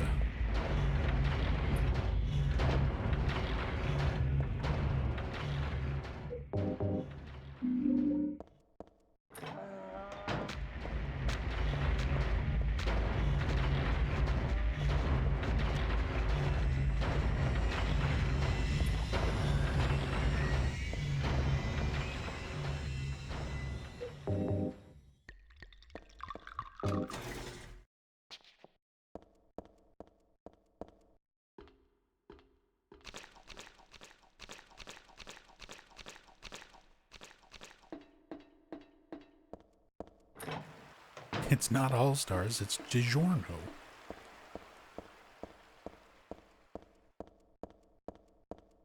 Okay. First, quick save, quick load skip here. So I am going to make a safety save.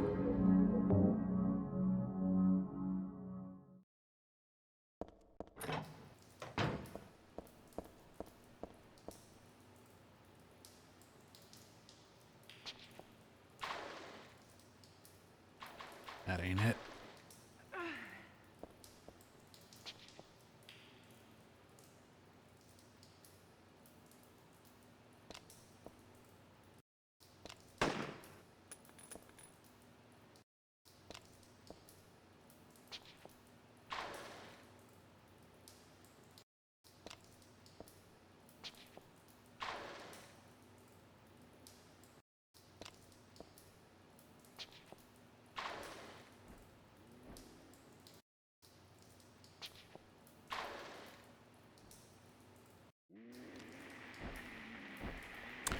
No, I had it. There we go. I had it and I did the wrong movement.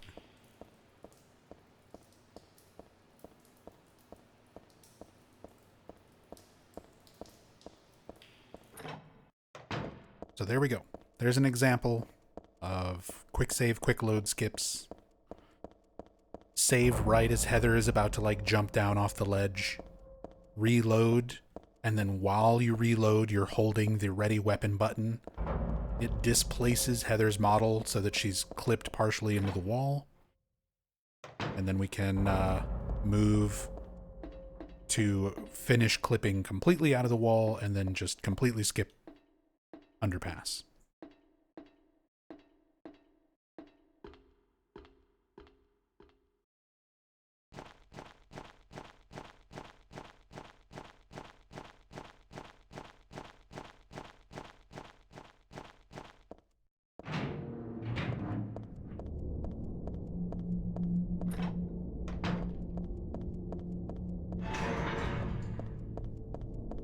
Back with soup, bread, and cheese, because Neckbro made me hungry. Neckbro making everybody want some bread.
Here, grab katana.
There's the cold drinks machine. I go to every wrong direction I can possibly go.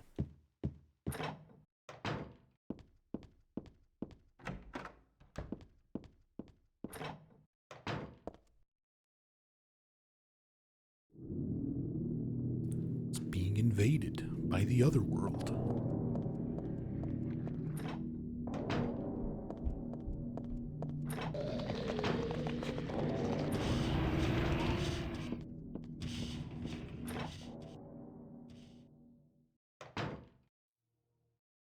Hi, Vincent. Bye, Vincent.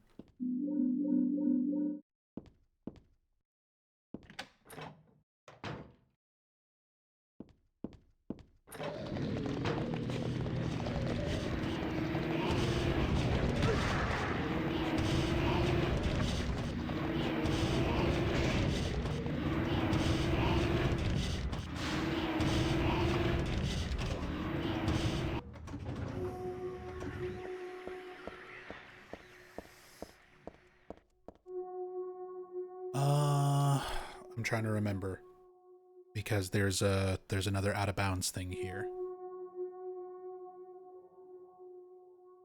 I don't think I need to do... No, I still need to do this, don't I? I don't remember how much this skips. I think I still need to do the puzzle. So I need the oxidol and the pork liver and the matches.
Nope.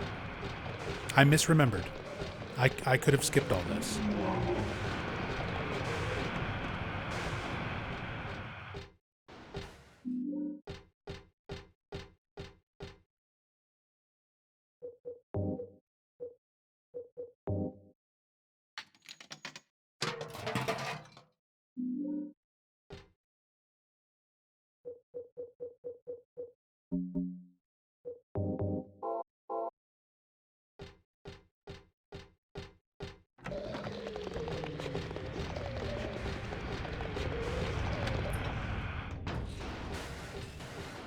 Yeah, I could have skipped that.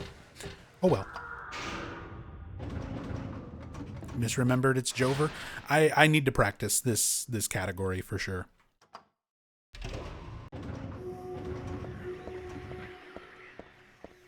But today is just kind of like practice doing 1 through 4 back to back. Figure out what games, what section of each run I need to practice.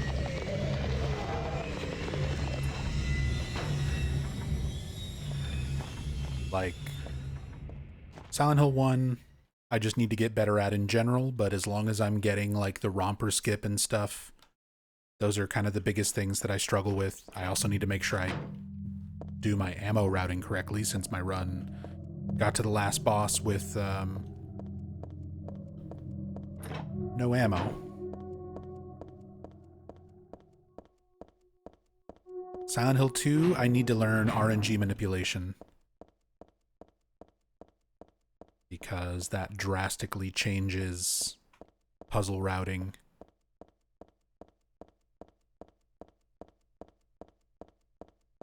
Knowing all of the solutions ahead of time.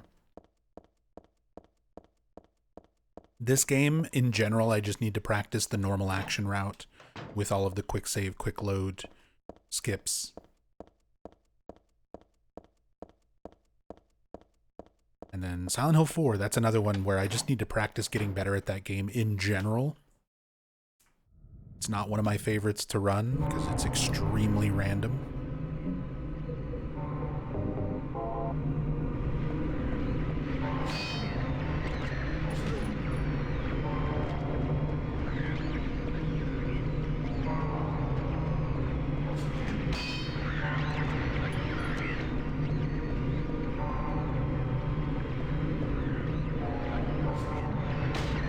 How did that miss?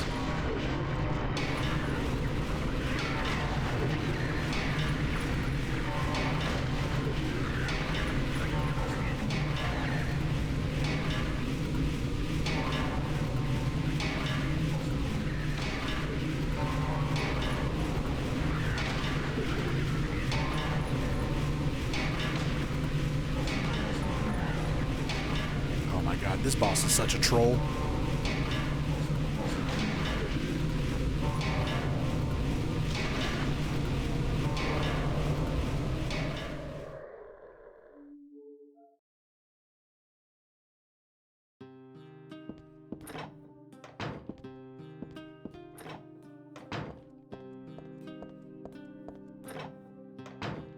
Alright, I'm gonna let this cutscene play so I can eat some pizza.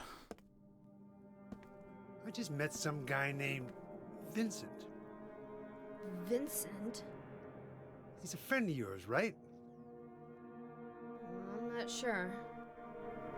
He said when we get to Silent Hill to look for a guy named Leonard. And he gave me this map. What do you want to do? We can't trust him, but we've got no other choice.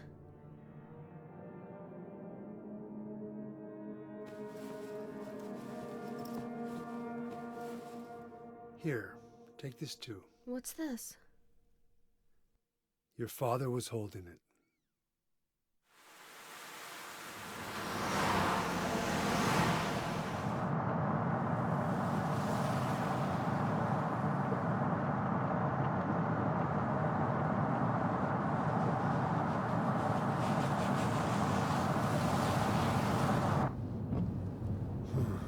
Started raining. Are you sleeping?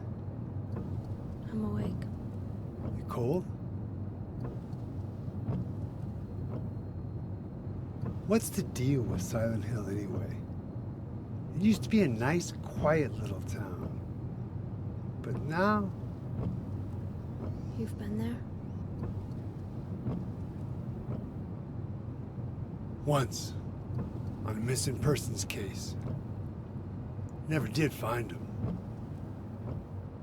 But I'll tell you, that's one screwed up town. My line of work, you hear a lot of nasty rumors. I was born and raised there. Sorry. I didn't mean to offend you. No offense taken.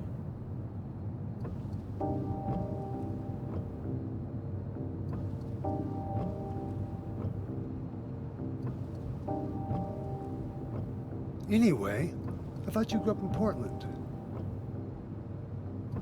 What's wrong? Feeling sick? My head's pounding like the worst hangover ever. Maybe you're car sick. No. I'm just trying to remember. My childhood. Something terrible happened in Silent Hill 17 years ago. A woman named Dahlia. She tried to summon the ancient god of the town. She offered up her very own daughter. That's crazy. Maybe so, but it worked. The girl gave birth to a god. You see, that girl had special powers. Powers? Her classmates called her a witch.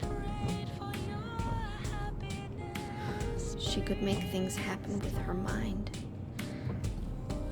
She could kill people just by wishing for it. Usuda-san! But in the end, that god was killed by a single person. Usuda-san, welcome. Welcome to the My stream. father, Harry Mason. How are you? I guess it wasn't much of a god if it could be killed by a human being. Genki desu ka?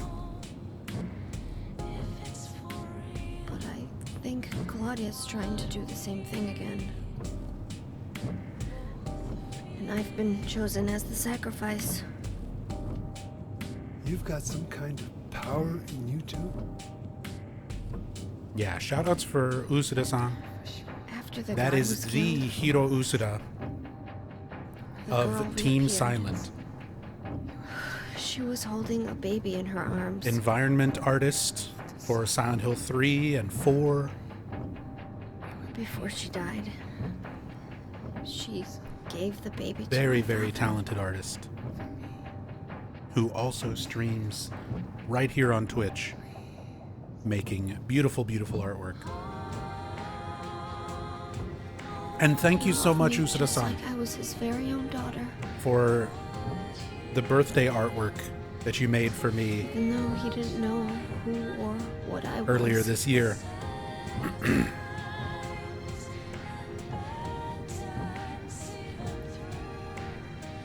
It was so sudden.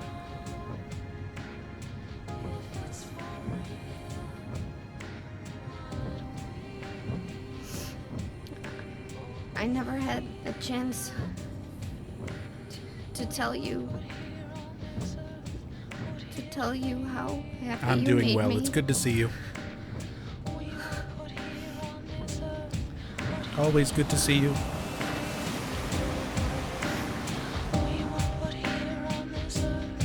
We're here to feel joy.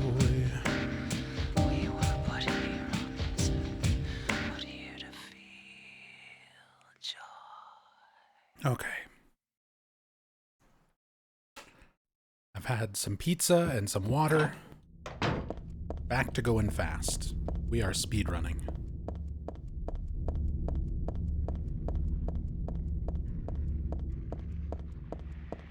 We are going fast. Oh, did I pick up an ampule? I did not. I was supposed to pick up an ampule.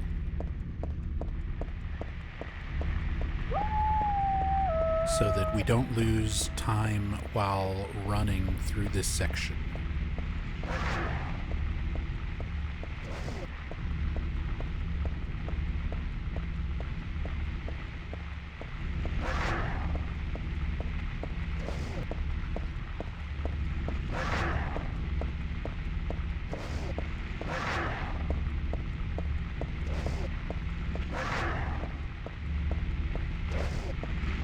That was a great piece you did of Nub. Yeah, the artwork that Usuda-san did for me. Her depiction of the Nub zombie character for my birthday. Oh, it was so good. I love that art so much. It's the background, like I use it as the background on my phone. So I literally see it. I look at it and enjoy it every day.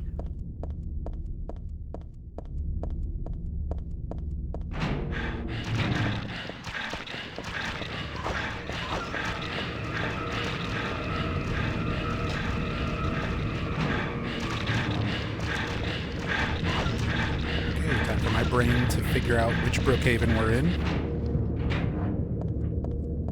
I'm already doing everything wrong.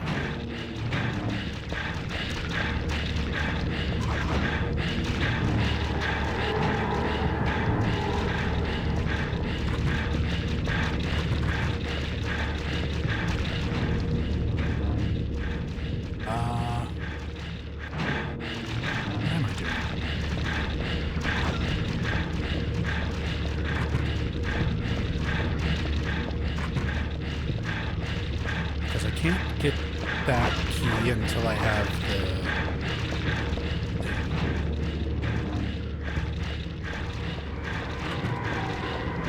Oh my god, right, it's the elevator. Elevator!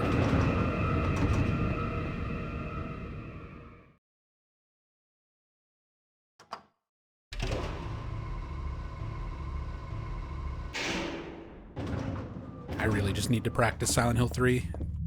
I need to practice all the games. Like, I used to speedrun all of them very frequently, and these days I just don't. I just don't so much. Usually when I play, I'm doing story playthroughs or cam hack playthroughs, things like that.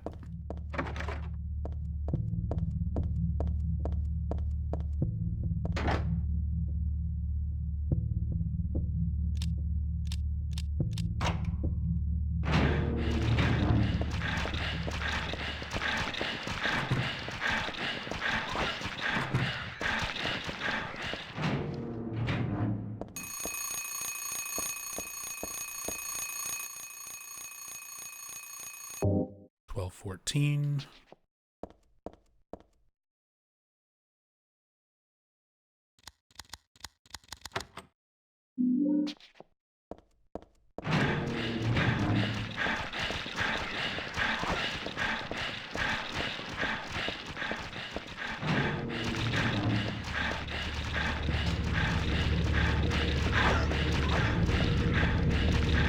I keep trying to go to the stairwell. Silent Hill 2, Brookhaven. Okay, now we have the thing. We can go back to 1.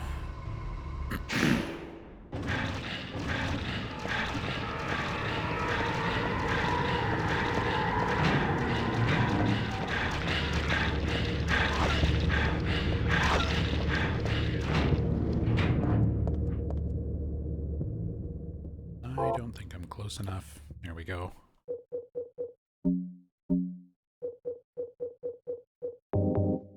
Polish remover. I need to align the Brookhavens. Yeah, my brain is just... There's too much Silent Hill info up there.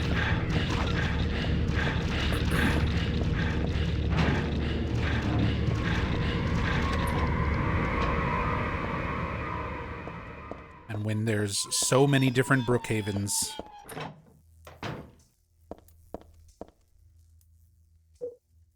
They're all different. It can be difficult keeping it all straight in my head. 5618.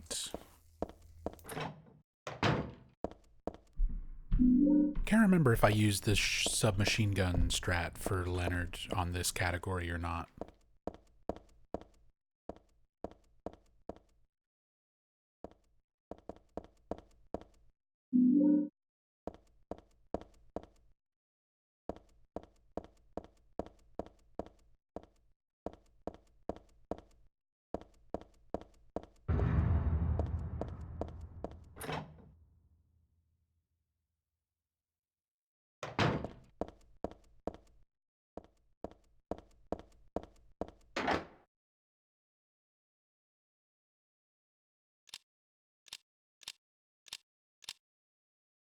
Wait, what?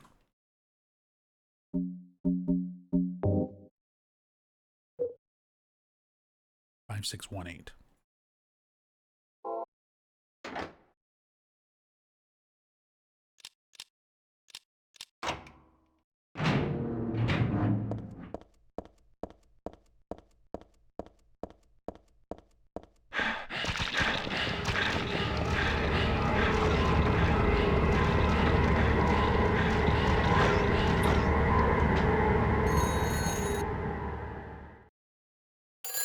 Hey, Ultima Weapon.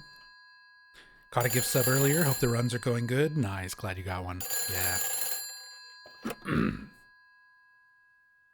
Runs are going okay. I'm realizing 1 went pretty smooth. 2 went pretty smooth. 3, I'm realizing I really need to practice.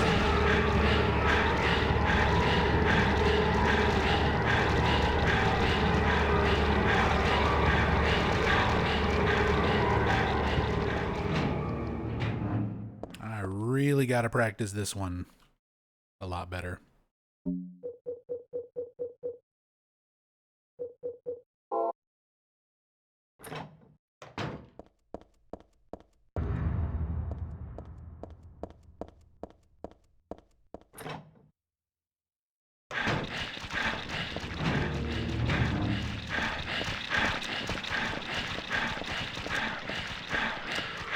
Hey, Akina.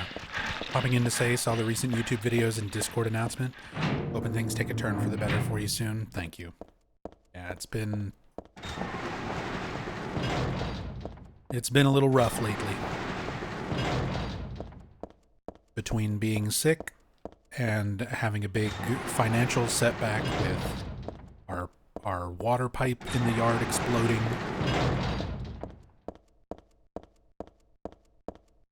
And scammers stealing my income from YouTube.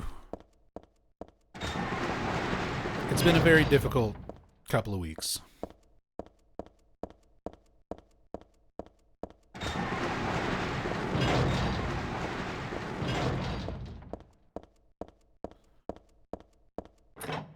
But life goes on. Still here, doing the best we can. Playing some Silent Hill.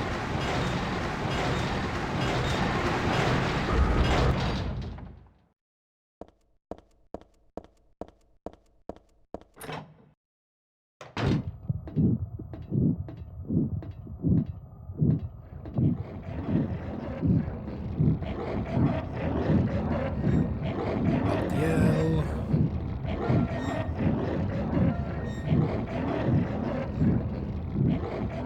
Lisa.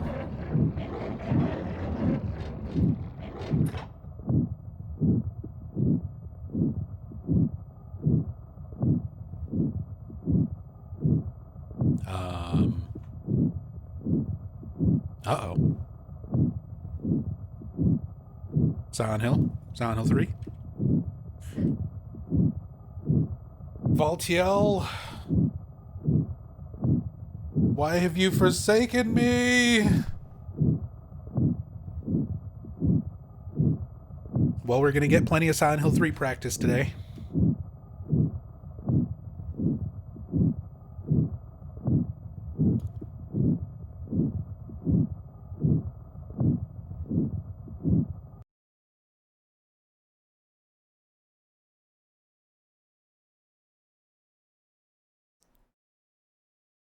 Why there's no Team Silent games in Steam?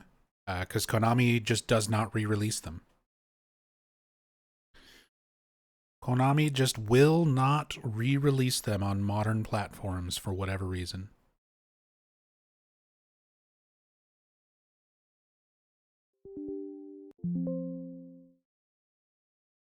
Ugh, safe mode. I have to fix all my settings.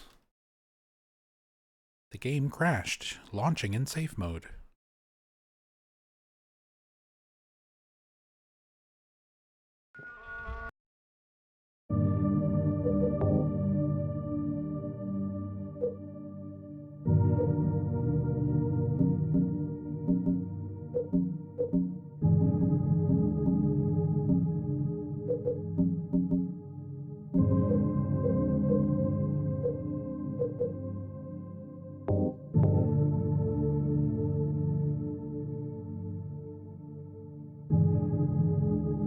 Oops, that's not the right thing.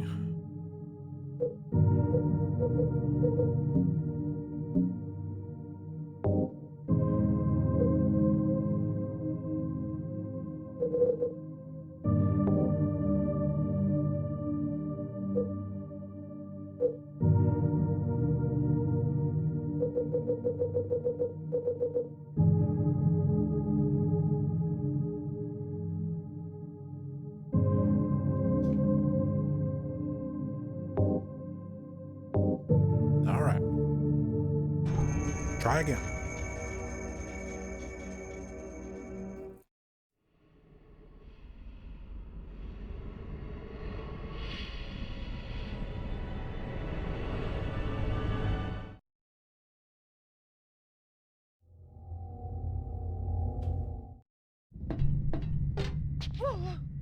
Whee!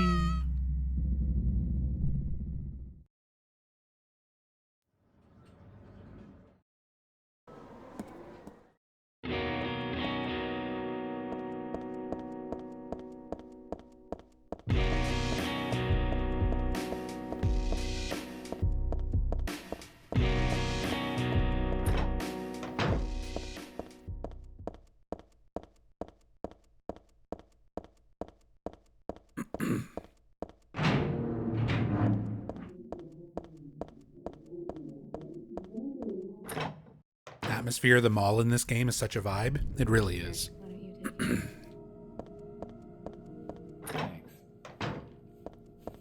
We're going to do Usuda-san %, where we go through the game and look at all this artwork that Usuda-san made. Tyrn Ale.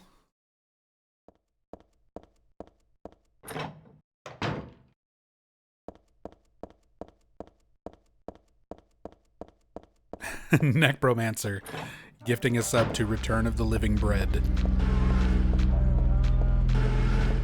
Thank you so much for all the love and support. Thank you for all the bread subs.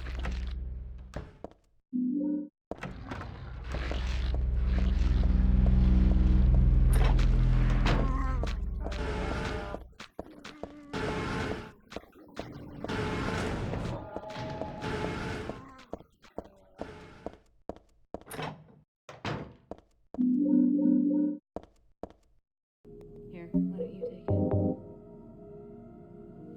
Thanks.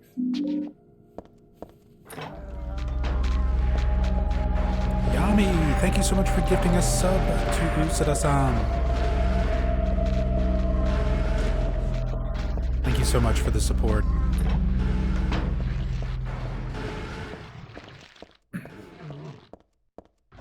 Thank you, thank you. There's a lot of good, so much Usuda artwork here. Look. Oh, my camera. There, wait, there. Right there. Hiroko World. Welcome to Hiroko World. That's Usuda-san's artwork right there in the game. And she's right here in chat with us. How cool. 0541.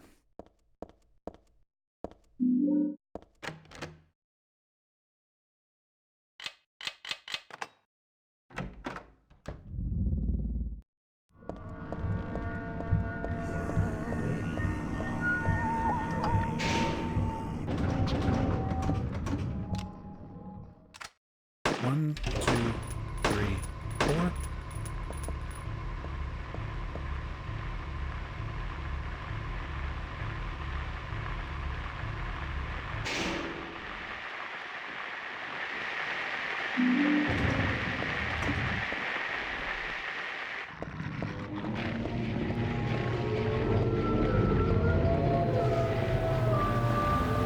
I'm gonna grab this ampule. I think there's a faster one to get, but I don't remember.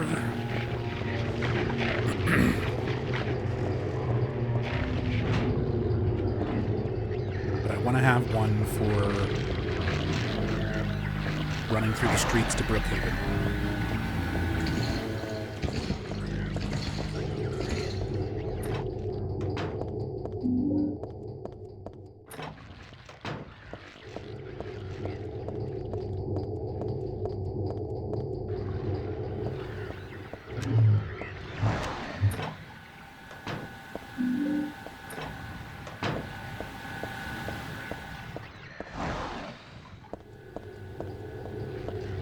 Silent Hill 3 was your first experience with the series.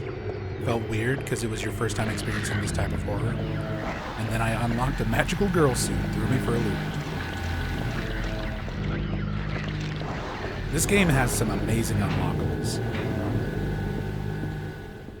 But that is also just one of those things I really like about horror. Not even just within Silent Hill, like horror, especially in that era, always had this layer of like silliness to it.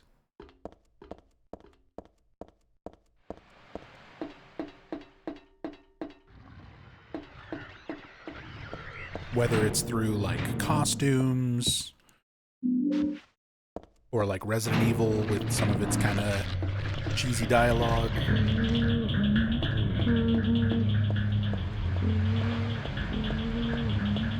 A lot of stuff from this era had a way of mixing horror with lighter elements.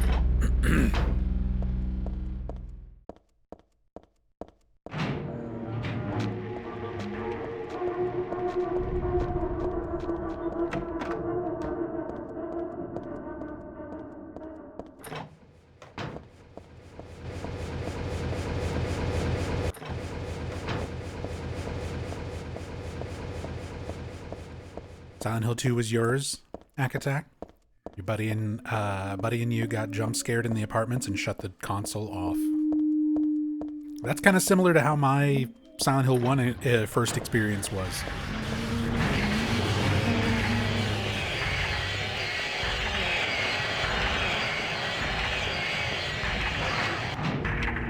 My first time playing Silent Hill 1, I was playing it with a friend of mine. And we played it for probably about like 5 or 6 hours. And it took us that long just to get to Midwich. It took us about 6 hours of running around the streets and finding the keys and being too scared to deal with enemies. And then eventually managed to get into Midwich. And by the time we got to Midwich, we were already like so tense, we were so on edge from how scary the game was, that we set foot into the first courtyard in Midwich and had the mumblers walking towards us. And we were like, nope. Done with this. It's too scary. And we didn't even like try to find a save point or anything. And that was it for Silent Hill. And like both of us were horror fans. We played like Resident Evil 1 and 2. We played other games like Alone in the Dark, and we watched scary movies, horror movies. So it's not like we were pretty young. We were like 11 and 12. But it was still, even compared to all the other horror we had experienced,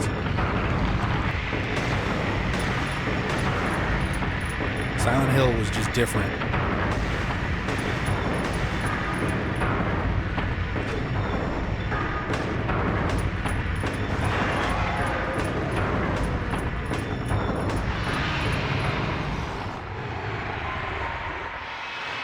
And that was all, my entire experience with Silent Hill was getting too scared to make it past the courtyard in Midwich, even when I was playing with a friend. And I didn't go back to Silent Hill 1 until 2 years later, when Silent Hill 2 came out. And we got Silent Hill 2. And I played Silent Hill 2, and I loved it. And I was like, I need to go back and actually play Silent Hill 1, because that game was too scary that I didn't finish it. So it's like, Silent Hill 1 was the first one that I played, but Silent Hill 2 was the first one that I, like, finished. And that was the one that, like, really made me fall in love with the series. And I've just been obsessed since then.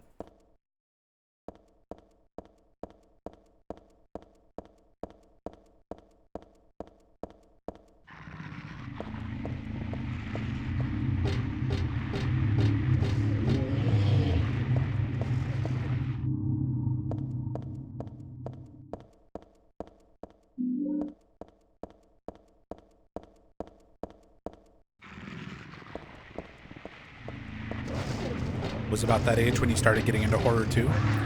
I mean, I got into horror in general at a much younger age. Like, I started reading at a pretty early age, around like 4.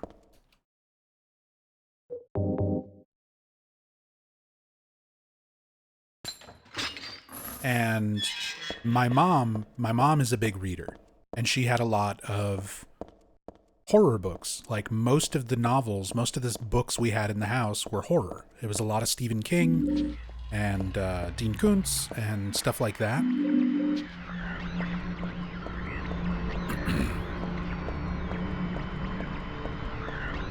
So some of the first books when I was like first learning to read were Stephen King books. And then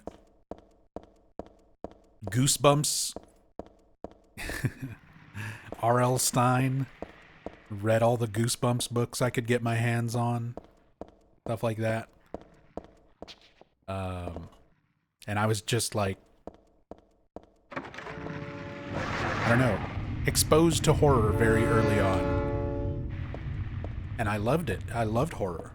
I loved, like, scary movies. Anytime there was, like, scary movies, we wouldn't go to theaters and watch scary movies because, like, my mom and my sister, my mom liked reading horror, but she didn't like movies. Like, movies and stuff were too scary for her, but she would like reading horror.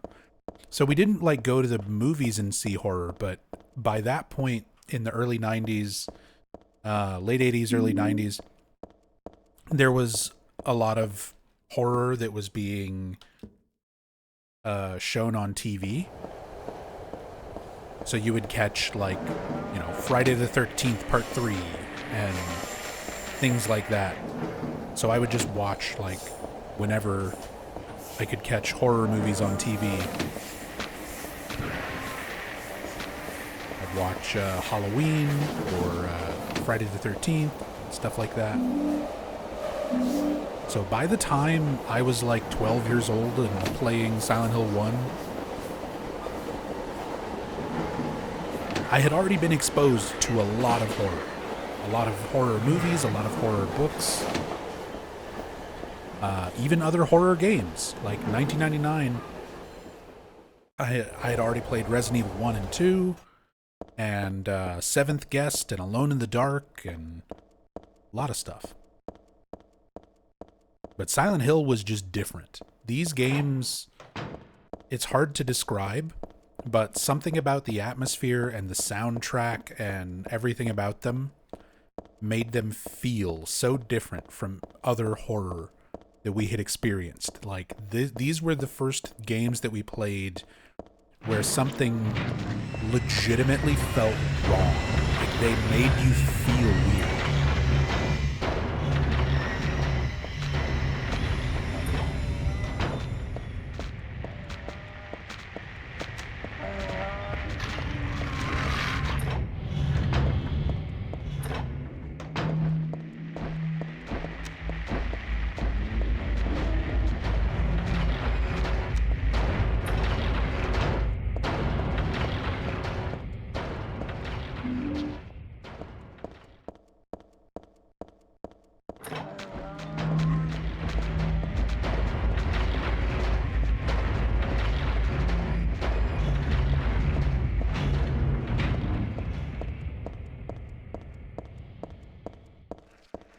Remember the Goosebumps TV series?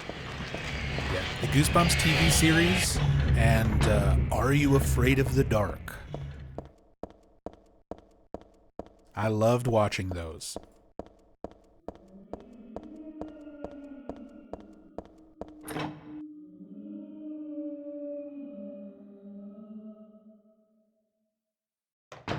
What's funny is, now, many years later, I became a fan of a Canadian comedy show called Letterkenny. And a lot of the people, a lot of the kids who were on Alone in the Dark back in the day are in Letterkenny. Several people who were on Alone in the Dark as child actors grew up and went on to be in stuff like Letterkenny, which is so funny to me. Oh yeah, Tales from the Crypt. Tales from the Crypt and the Crypt Keeper. Creep show. But yeah, I loved that kind of stuff. I've been a horror fan for most of my life, since a very young age.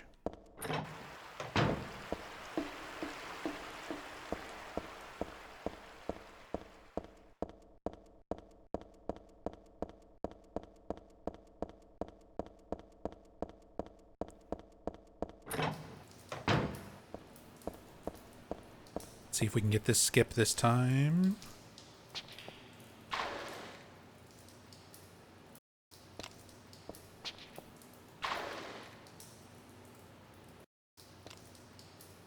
Oh, that was so close.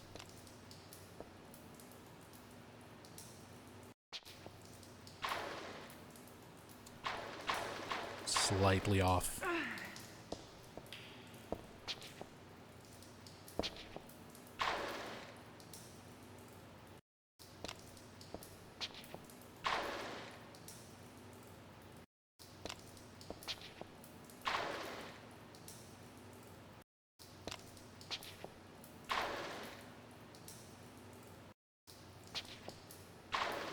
Mistiming my save.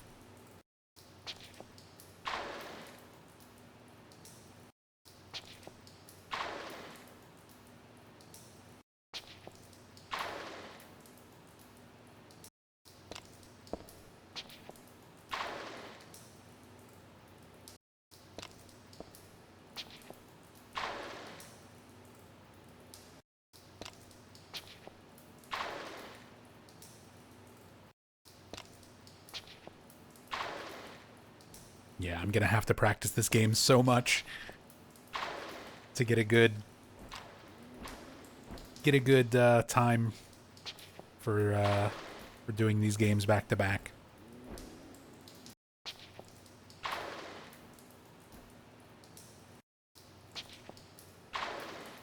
A lot of these strategies are just very particular.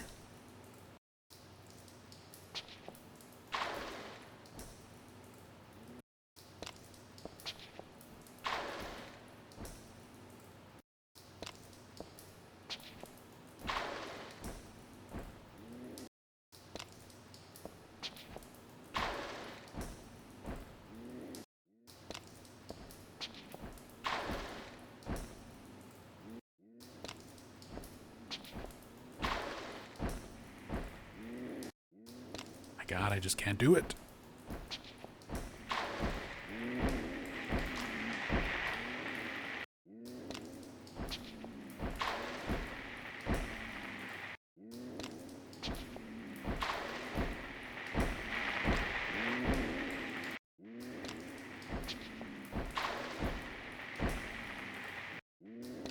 Come on.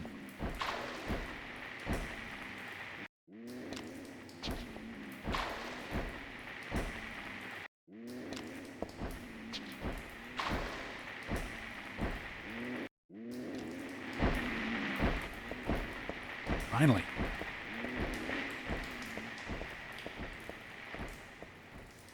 What just happened?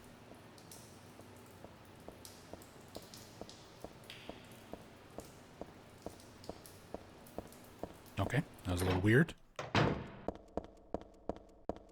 I think the camera got caught because of the numb body.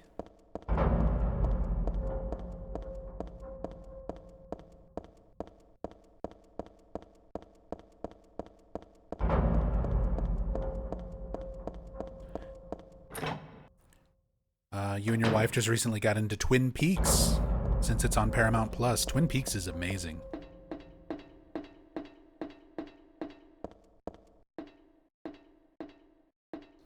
Some of my favorite David Lynch media.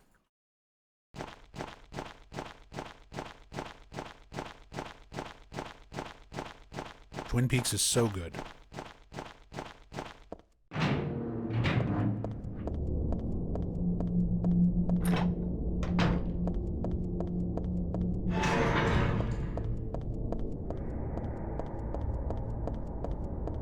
especially the return. Like, I love the original seasons of Twin Peaks, and I love Fire Walk with Me.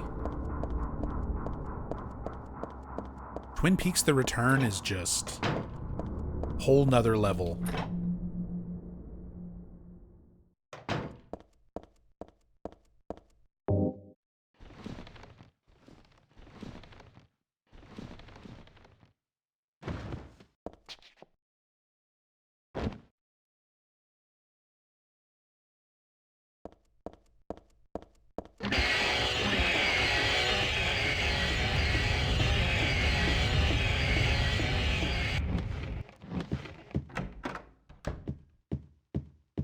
Only watching the stream because Nub is playing, despite being fascinated with Silent Hill, very easily scared. That's perfectly fine. I know a lot of people who are that same exact way. They would never, like, go and watch a scary movie on their own, but they like watching scary movies with other people. You know, if you've got people, friends with you, they can manage. Or they don't like, you know, playing a scary game themselves, but they'll sit and watch if you're playing one. I've known lots of people like that.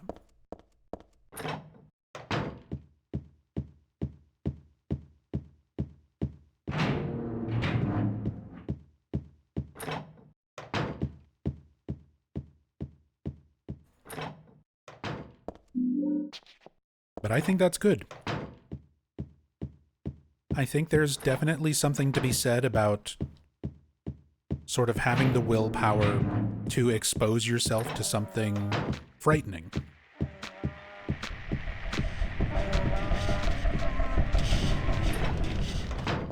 Because not everybody can handle that sort of stuff. But the fact that you make the effort to, even if it's just like in a controlled, more controlled way,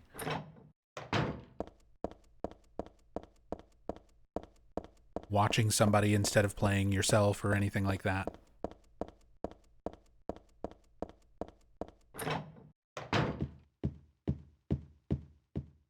You're still exposing yourself to horror. And a lot of people will not do that willingly.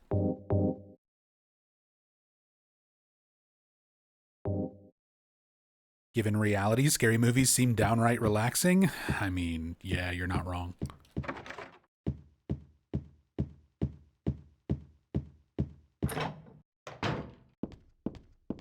That's a big reason why I think I like horror so much. It's like the horrors of reality that I can't do anything about. That's just, you know, existential dread type shit.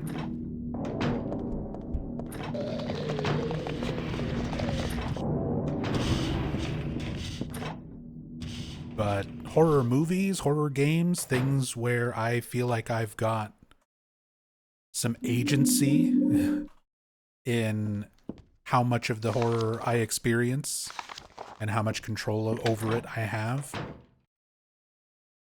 makes a big difference in how you experience fear.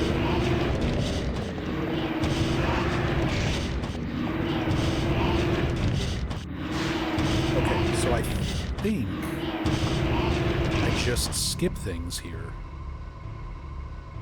Don't remember how this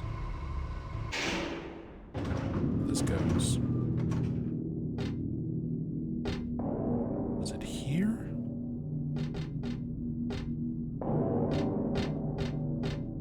Or here?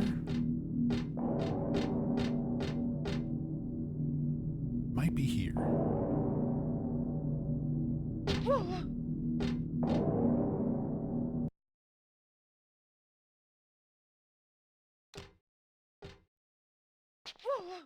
It's a particular spot.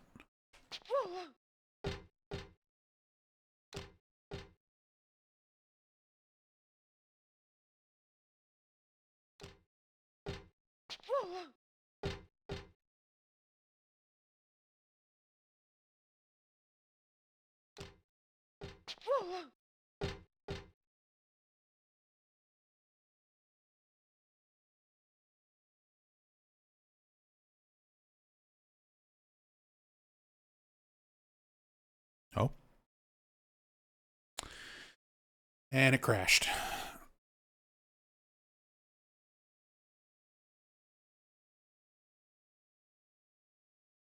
So that's not it.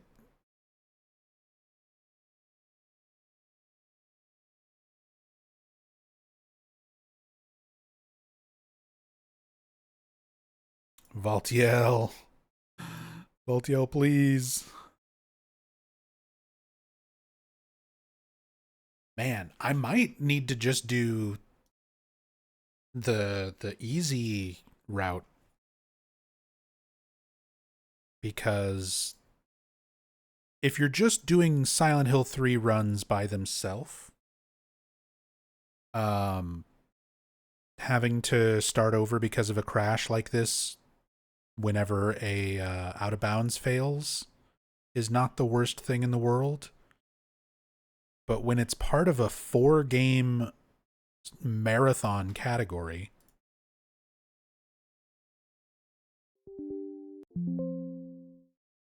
ugh, and I gotta change the settings again. When it's part of a 4-game category, I might need to go for stability over fastest possible route.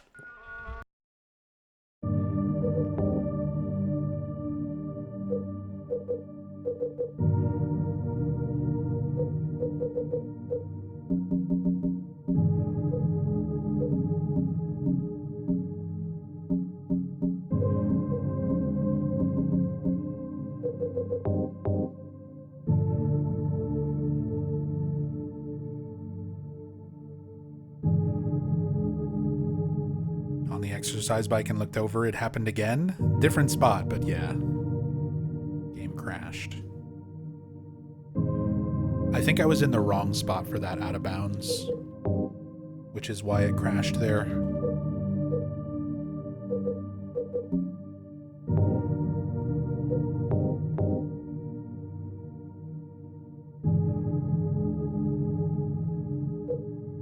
Yeah, I think I'm gonna do the easy route with no quick save, quick load for this category, because yeah, getting 3, either that or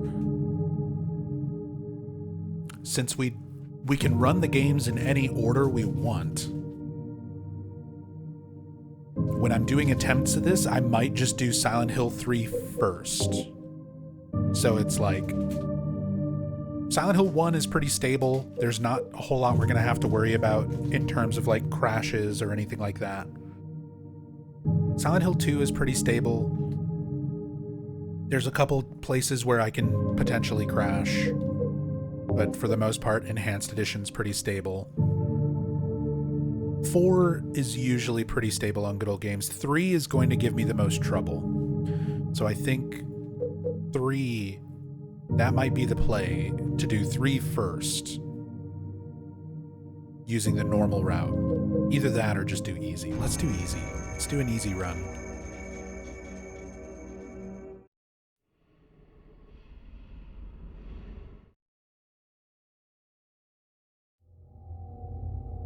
At this point, I just want to finish a run and get to Silent Hill 4. But now that we're on easy, we can't just jump into the hole. We can't just... yeah, so now we gotta go. Now we gotta deal with dying to the closer. Yeah.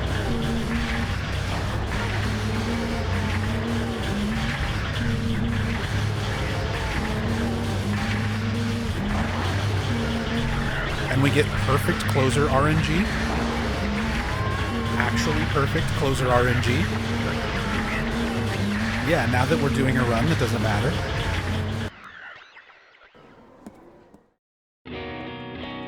And absolutely could not ask for a better intro than that.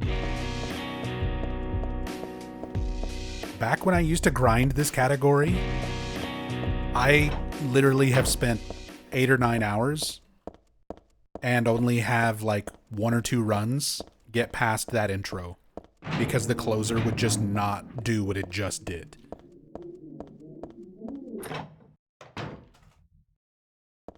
It basically, the closer has like a weak attack and a strong attack.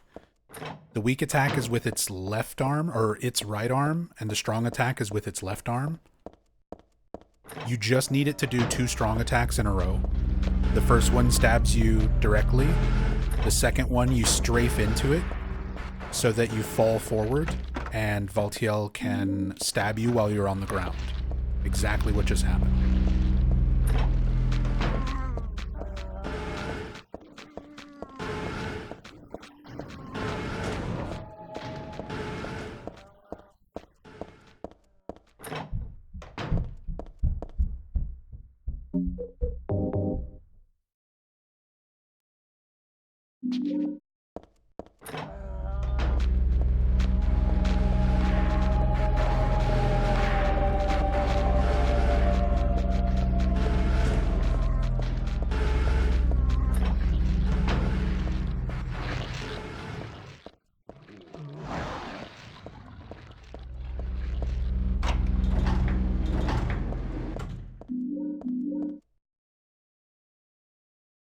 Seven 580.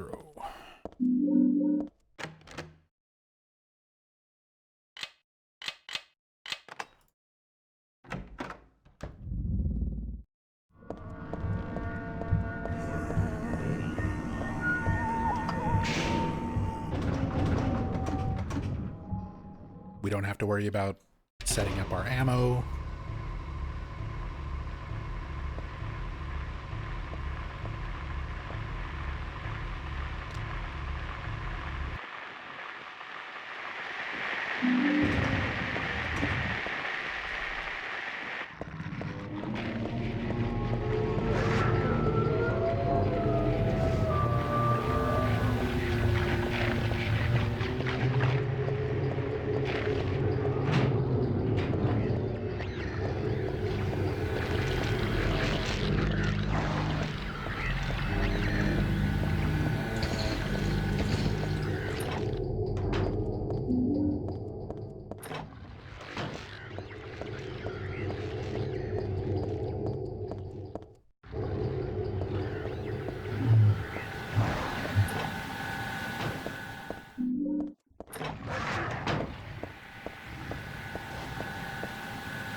Oh well. If nothing else, it's practice. We're getting some Silent Hill 3 practice in.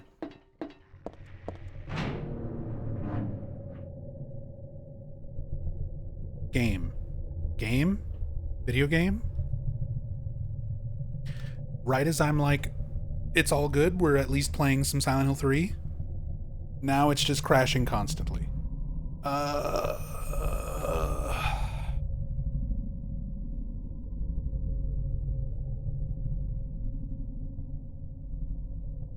I'm remembering why I stopped running this game.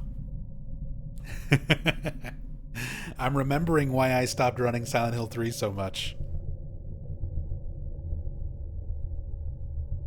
This is a very temperamental PC port. Ugh. And the big thing about this, it didn't used to be. This game used to be a lot more stable on older versions of Windows. It mostly started becoming a problem once I upgraded to a Windows 11 PC. And that's when I stopped really speedrunning it, because my PC just didn't agree with the game very much. Okay.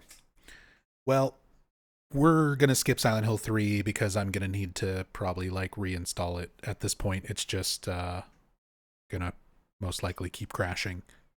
So let's just do a Silent Hill 4 run to end off the stream.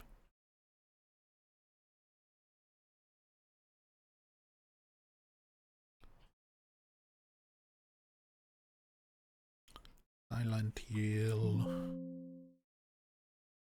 Let's just move on to 4.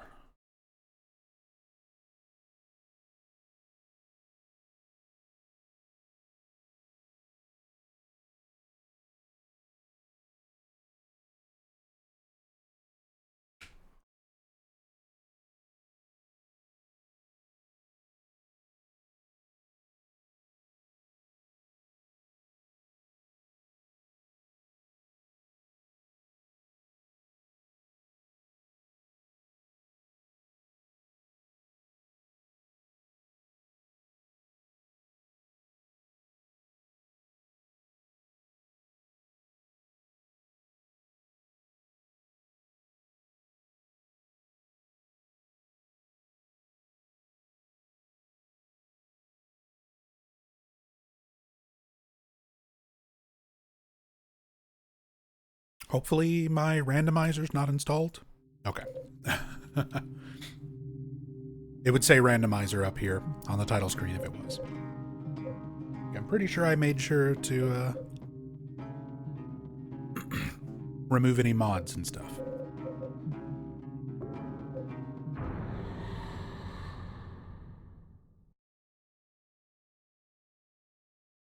Speaking of, how's the development of that going? Well, Hunter is still working on updating the Silent Hill 4 randomizer. So that, I don't know how that progress is, but I know Hunter is still working on that.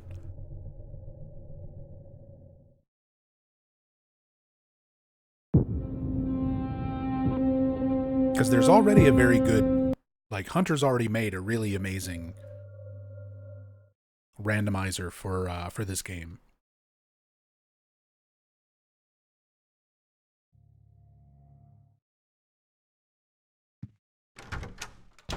But yeah, he's working on adding some new features and stuff to it. One of the features in particular is crowd control. Crowd control Silent Hill 4 randomizer runs, meaning you guys will be able to type things in chat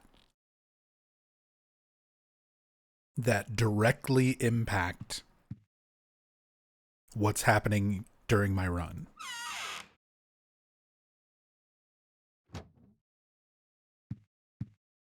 That'll be a really fun feature. I can't wait to see that implemented.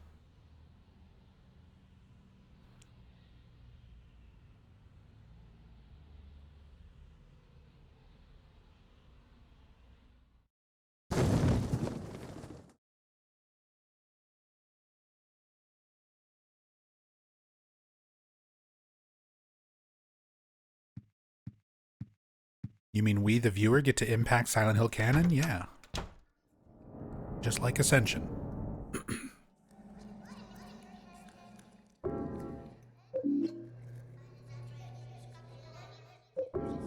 My mouse is not set up for this game.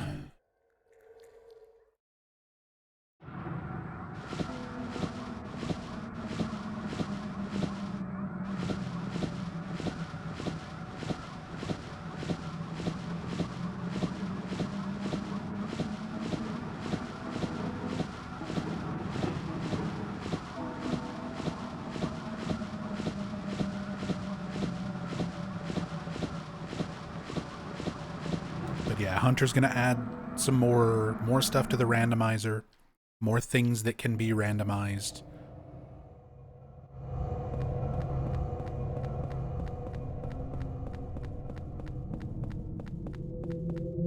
More characters that can be swapped out with the character model.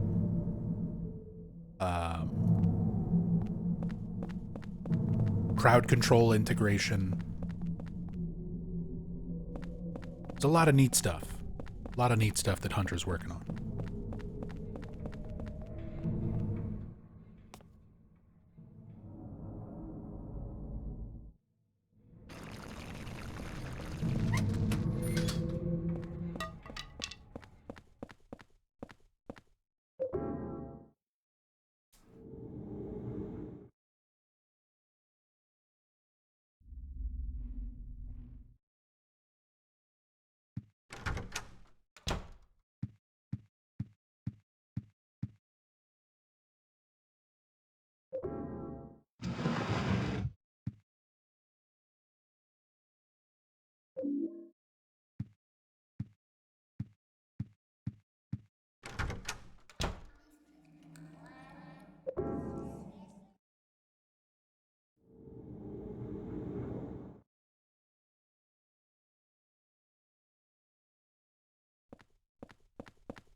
Wait, I fucked up. I have to remember how to play Silent Hill 4.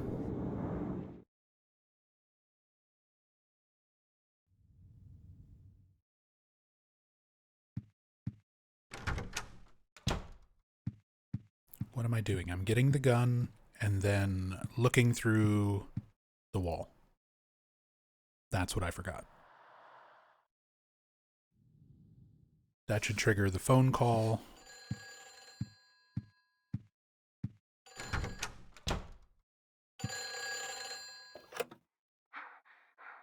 Where did you go? Then we get the coin. When we go back, Cynthia's mannequin will be there. If you need a token, there's one here.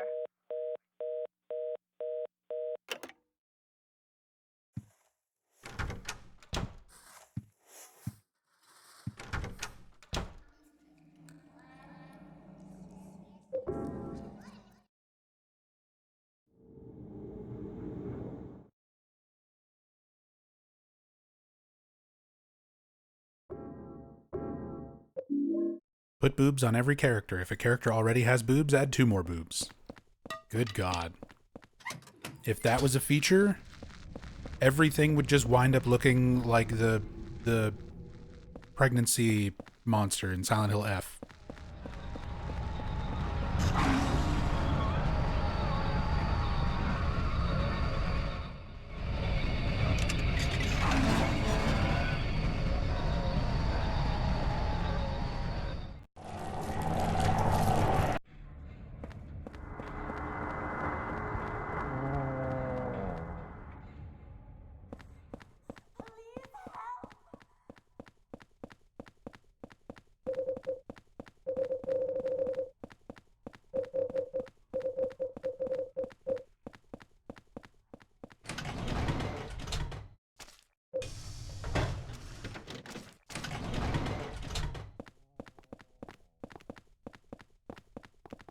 Let's go, Cynthia.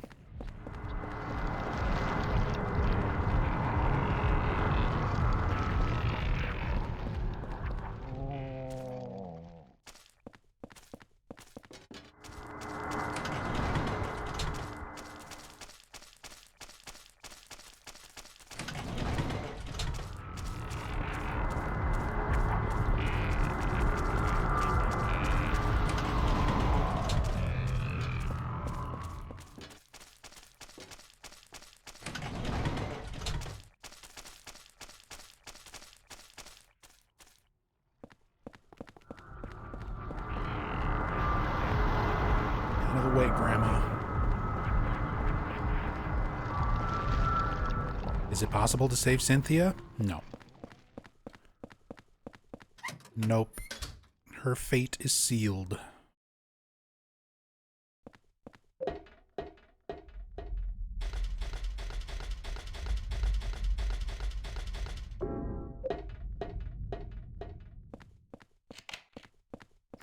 Only person you can really...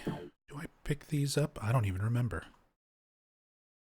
Inventory routing is the hardest thing to remember for this game, and I don't remember any of it. So I'll just pick up more stuff than I actually need, and have to make a few extra trips to the item box until I refresh my memory on the route. I found the exit. Come to the turnstile. Henry, I found the exit. Because I haven't done runs of this game in a pretty long time. I mean, I haven't done speedruns in general for any of the Silent Hill games in a pretty long time. Like, I kind of did some Silent Hill 2 speedruns during the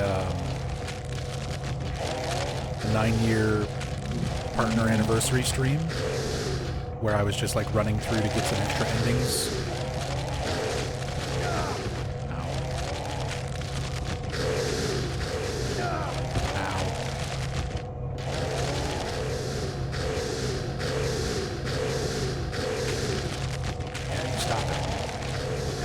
Son of a bitch.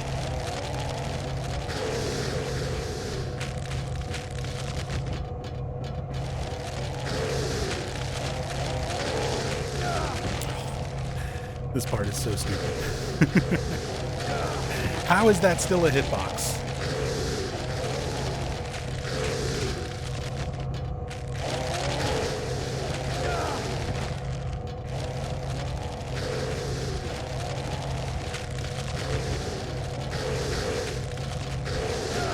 curious why I don't run Silent Hill 4 more often. Stuff like this.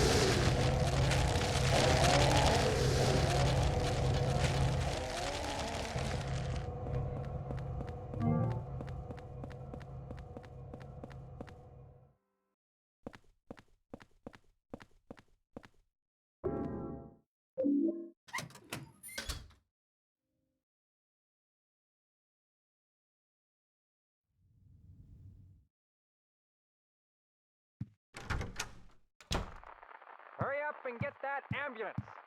Quit yapping and move her.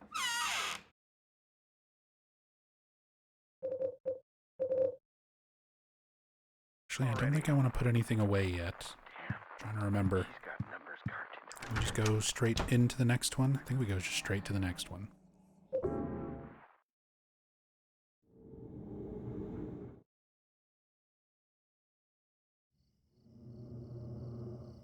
Genuinely have forgotten most of this speedrun route.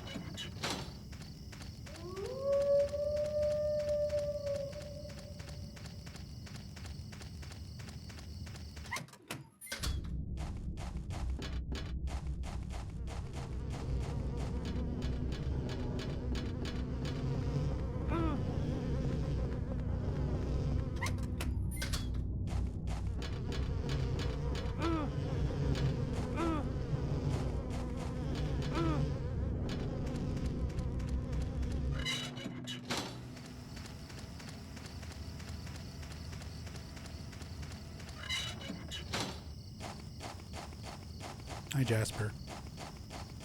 Bye, Jasper. See you later.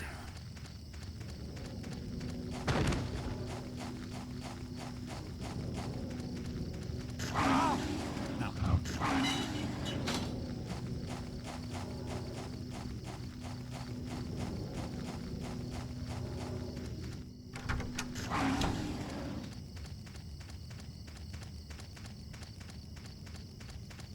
He might have done a couple things wrong. Walter did nothing wrong.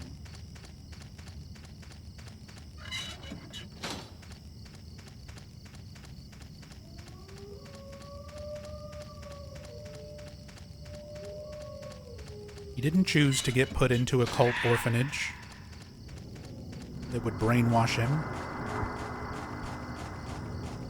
make him do their rituals. He never asked for that. And even after going through all of that, all he wants is one shitty apartment.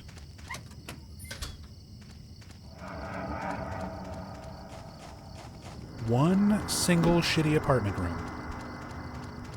Just let him have it. Let Walter have the damn room. He's never had anything nice in his entire life. Let him have the room.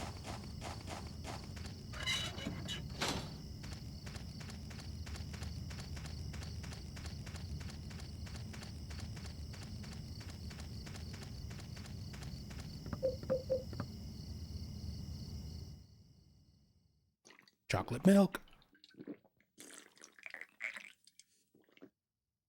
Oh man, that was awesome. Here, take this. There's something written on it.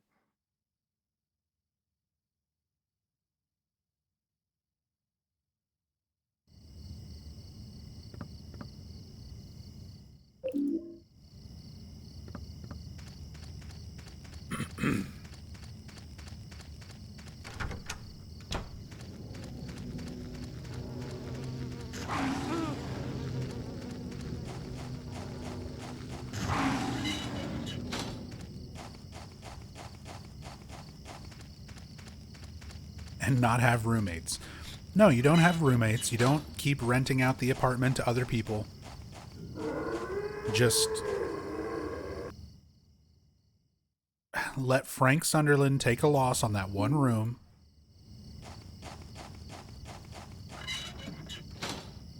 That's the designated Walter room.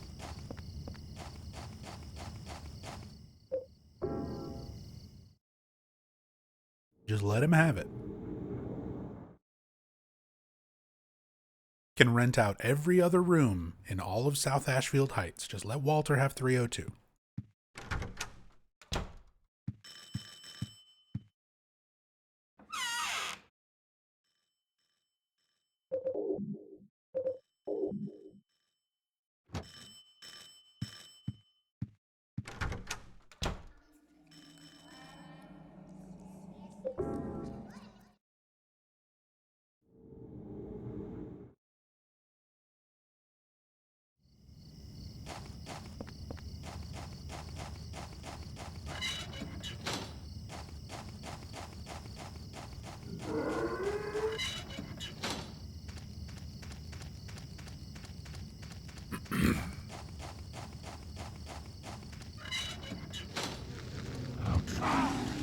Can Walter at least agree to not let the apartment smell weird? Probably. He's got magical ghost powers, man. If he's happy and content in his room with his mom,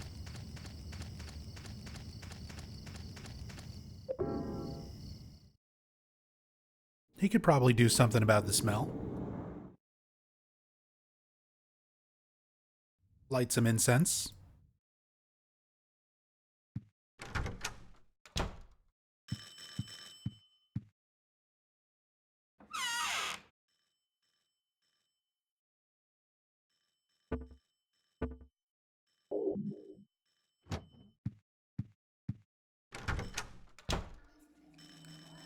Oh my god, my mouse sensitivity is way too high for this game.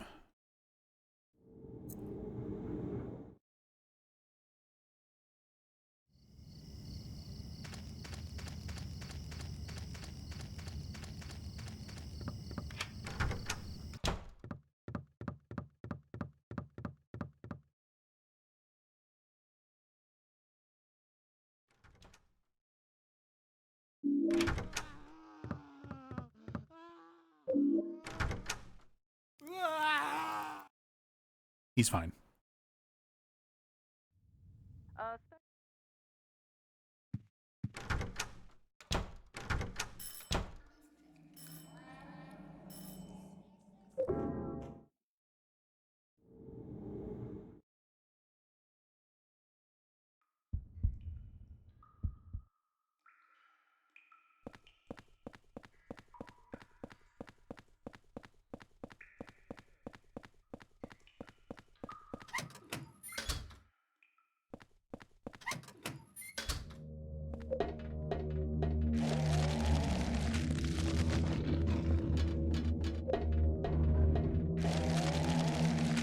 Yeah, it's just his hobby. It's Thursday. You know Jasper's gotta carve numbers into himself and set himself on fire. It's just what he does on Thursdays. It makes him happy. He's stimming, okay? Just... it makes him feel better. It helps him think. Let him... he's fine. Let him do his thing.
Don't you point at me. Better point that shit at him.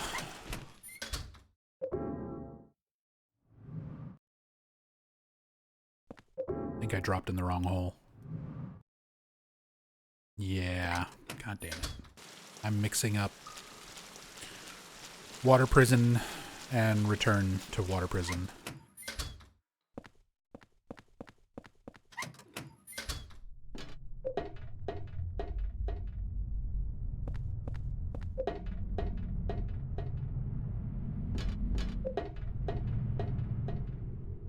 So it's the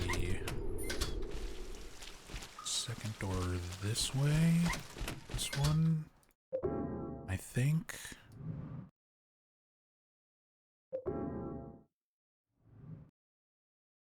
That's the one.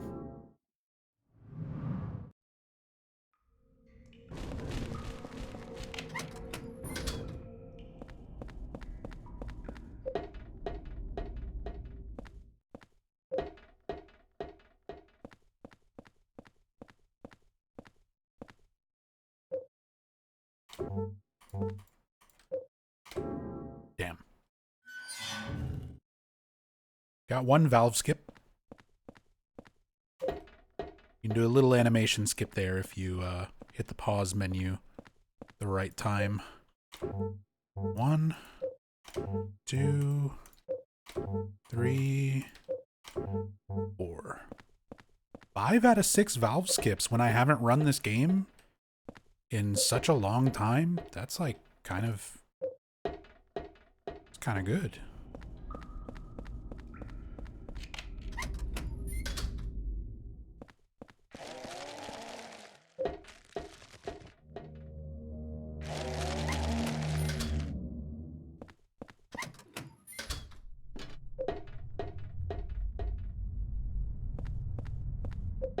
Thought the first slug was a pigeon. Maybe that's what it'll be in the remake. When they eventually remake Silent Hill 4.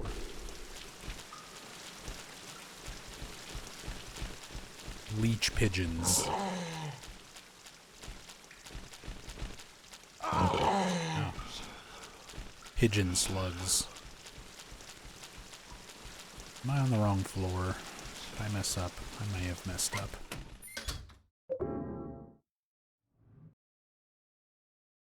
I messed up.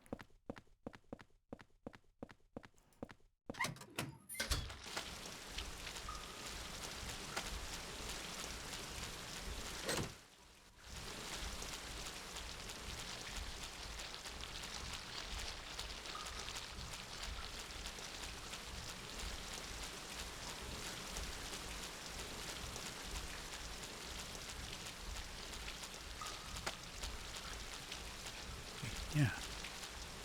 What? Do I need third? Now we're going to get perfect hospital RNG? Oh, almost certainly. Almost certainly.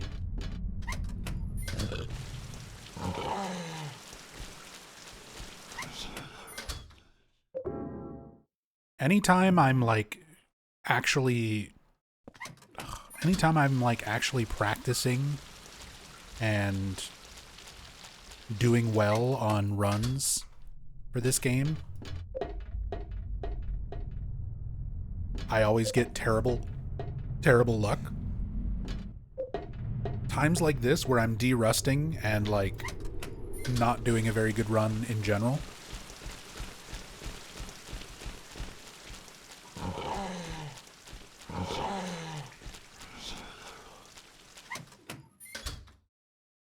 These are the runs where the RNG is just going to be like perfect. Did I not rotate correctly?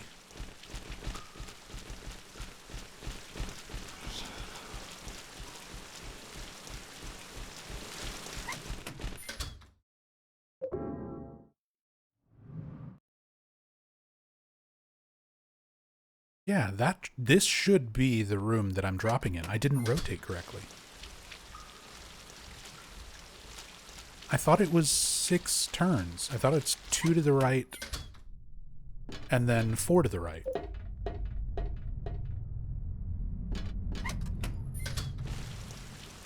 No, because it should be 6 possible skips total.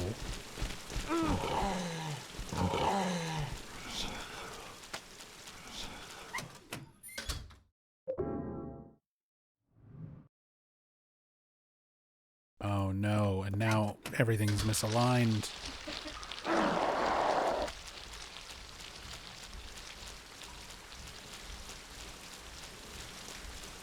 Oh, I know. The last times that I've played this, it's either been story playthroughs or like randomizer runs. And with randomizer runs, I don't really do the typical speedrun route because I have to check item positions. I need to check spawns.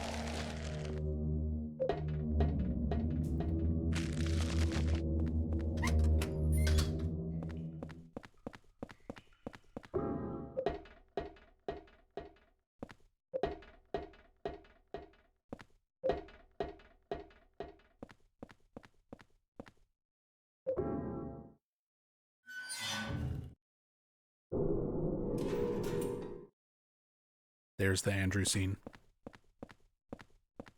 Wait, is it one more? Yes. After Andrew scene?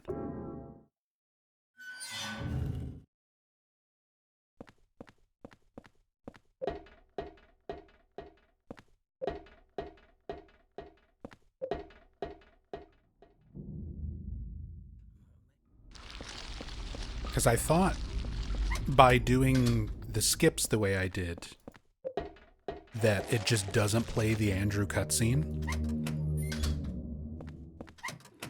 If I remember correctly, like if you perfectly hit all of the valve skips, it just doesn't play the cutscene.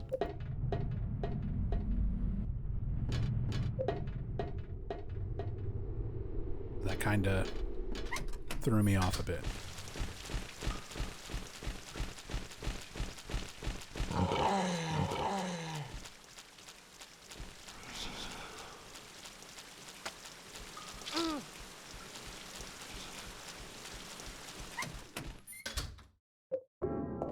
Yeah, and now the lights are not here.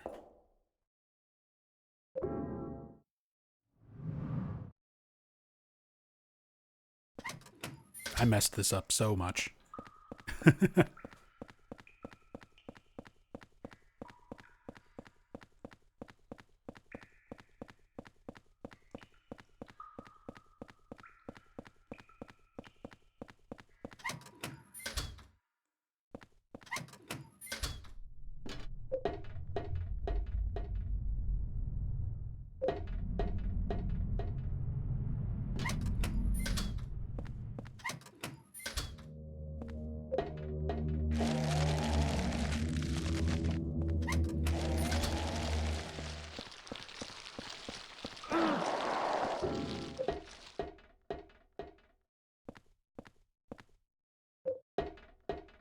Wonder how you remember all this way. I'm not very well, apparently. Considering I've, messed this up so badly.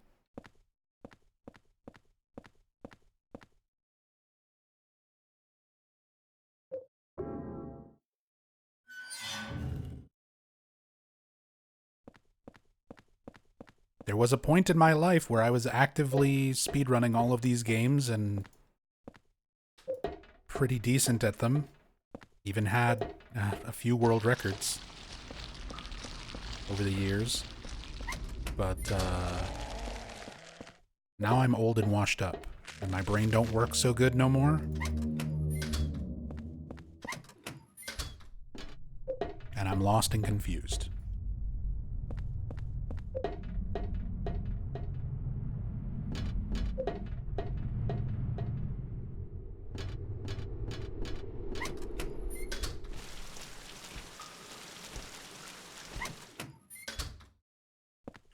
Why aren't the lights on?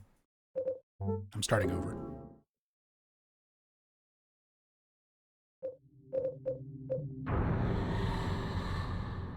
I'm not even trying to hit continue.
Oh yeah, there's some more of Usada-san's artwork there, by the way.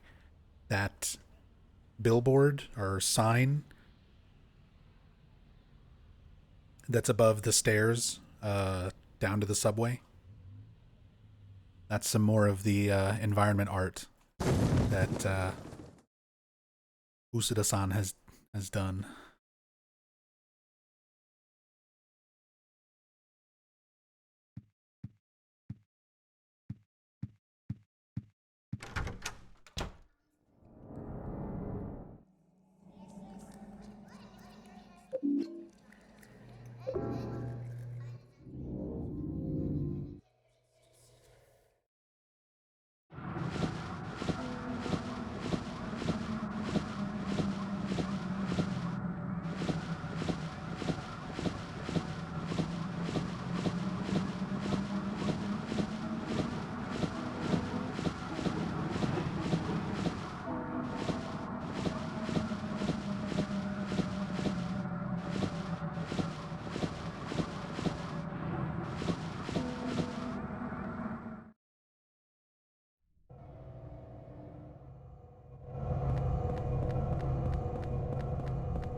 Oh my god, the camera doesn't adjust.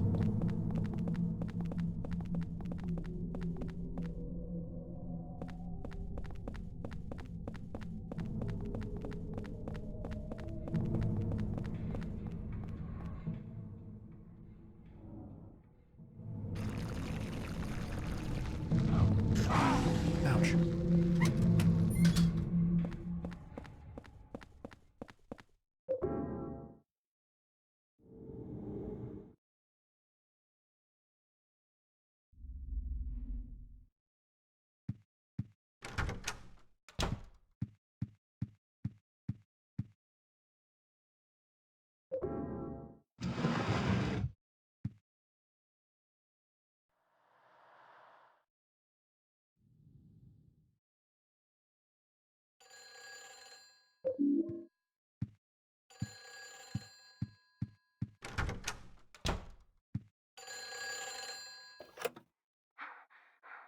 Where did you go? Hurry! Save me! If you need a token, there's one here.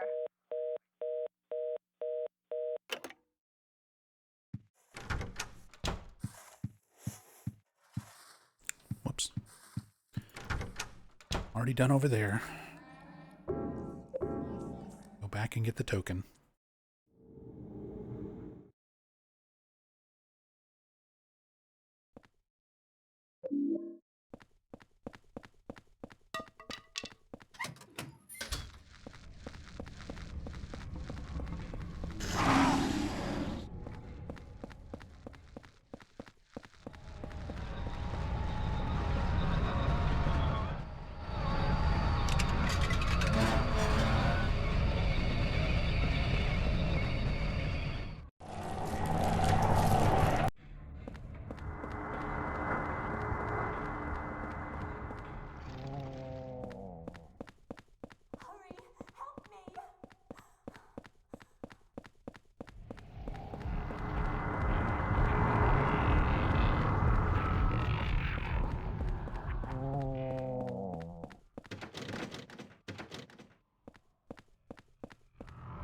Brain.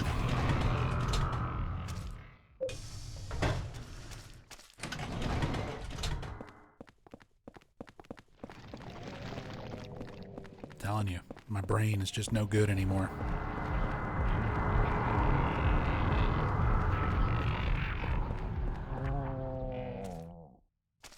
Stuff that I just did in the previous run, I'm already messing up.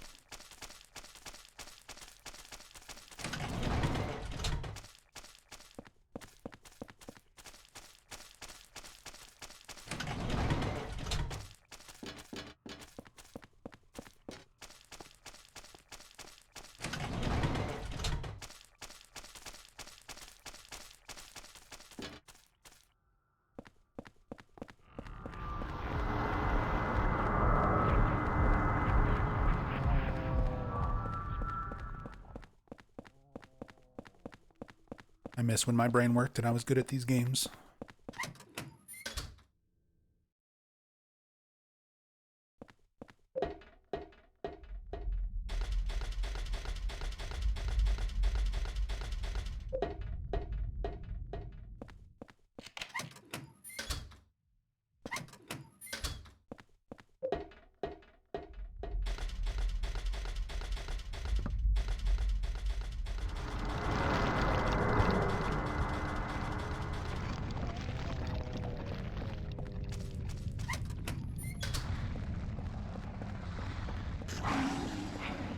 I found the exit.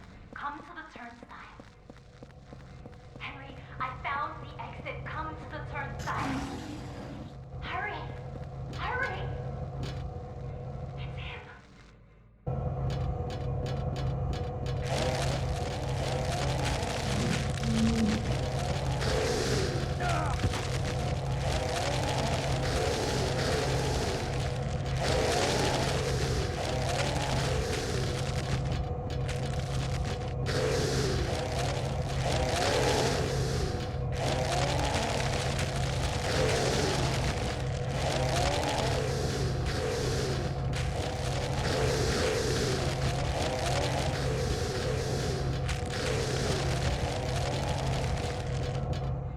Wow.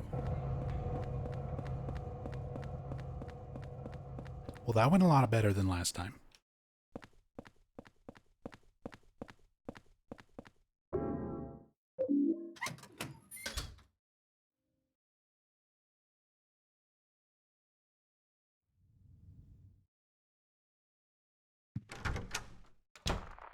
Hurry up and get that ambulance. Quit yapping and move already. Last time they were just being dicks. It's a combination of things. Like, their attack patterns are random. So sometimes it just is harder than others. But also, after having just done a run where I messed up and got slapped around a lot trying to go up the escalator, I had a better idea of where I need to stop and where I need to position myself. So not only were they just giving me better random attack patterns, but I was just controlling Henry a little bit better as well.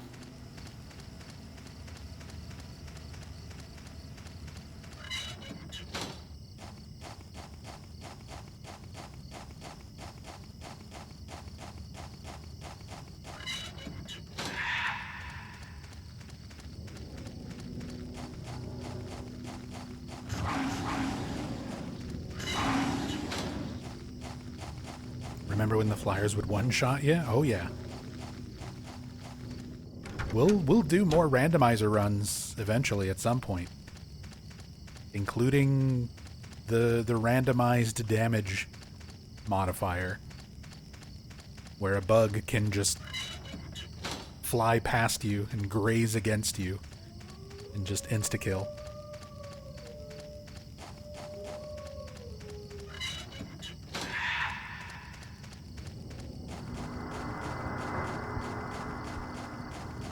Still do some more randomizer stuff. I was kind of holding off on it because I was hoping Hunter's new version of the randomizer would come out, but he's also just one person working on all these mods, and it's not like his full-time job. It's like his hobby.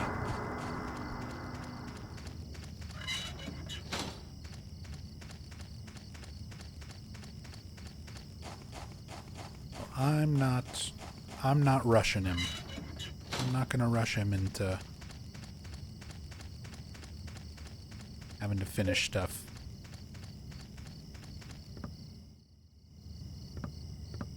Use the milk. Give him the milk.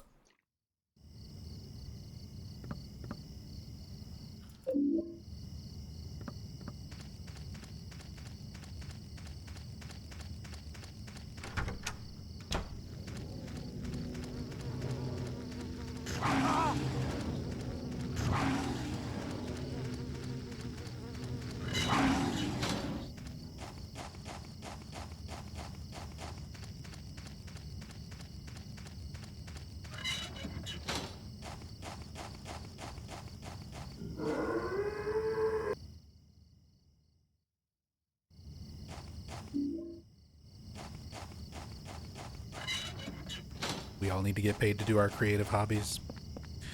Sure would be nice.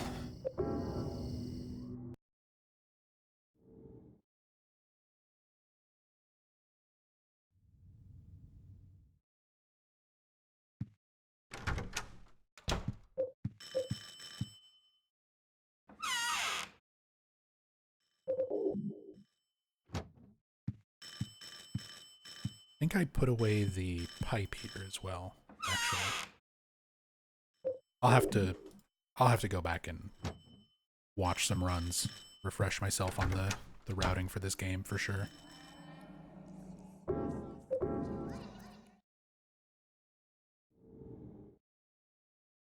Too much of the specifics I've just forgotten.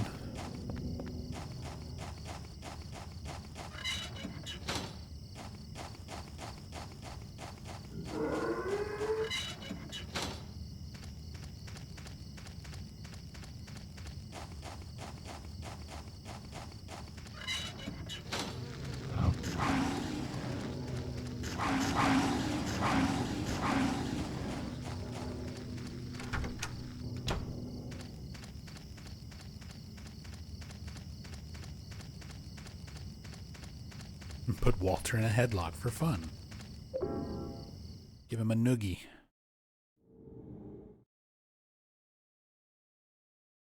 Wet Willie. A wet Wally.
Okay.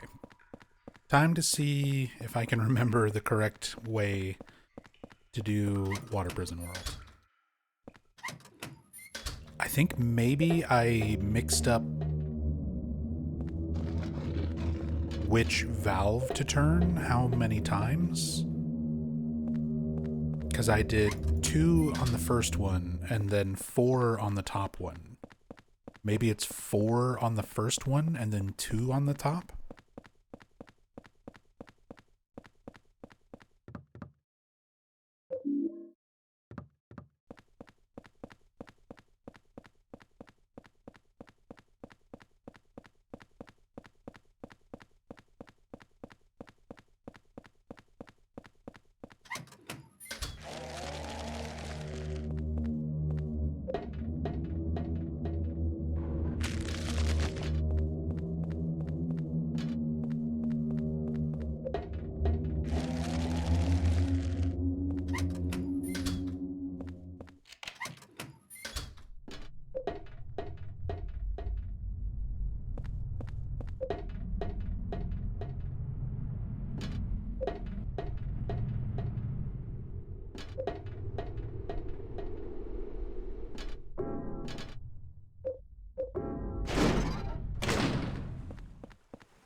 Open the sluice gate.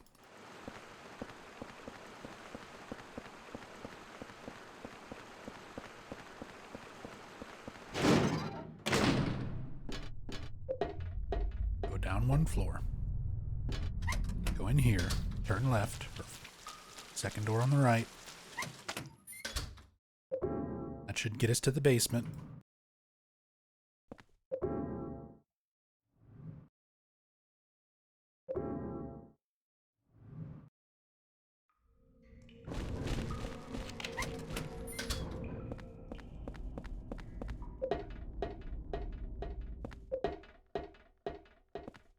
then I think maybe it's 4 on this one.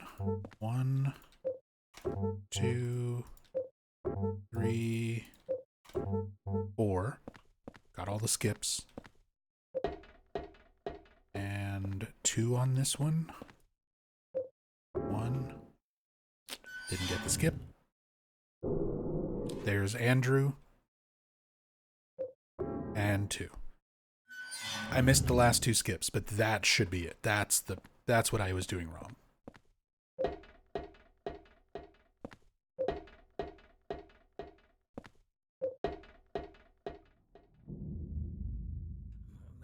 I had the right amount of turns.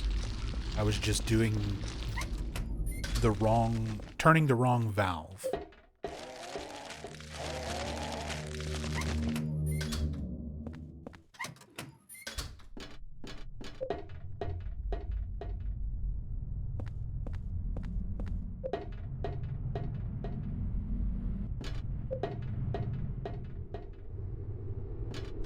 Now we should be able to go through here, back this way, first door on the left, past the broken water pipe.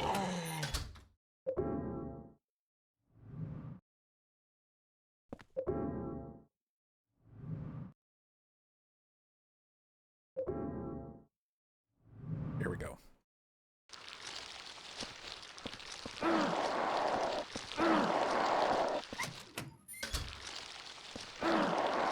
Oh wait, other way.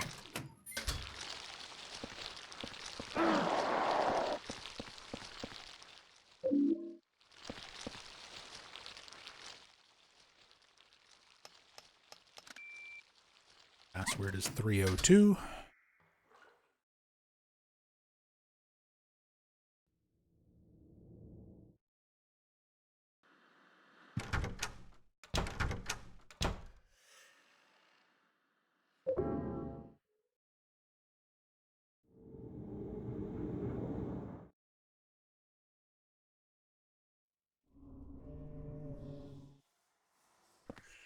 We move on to Building World.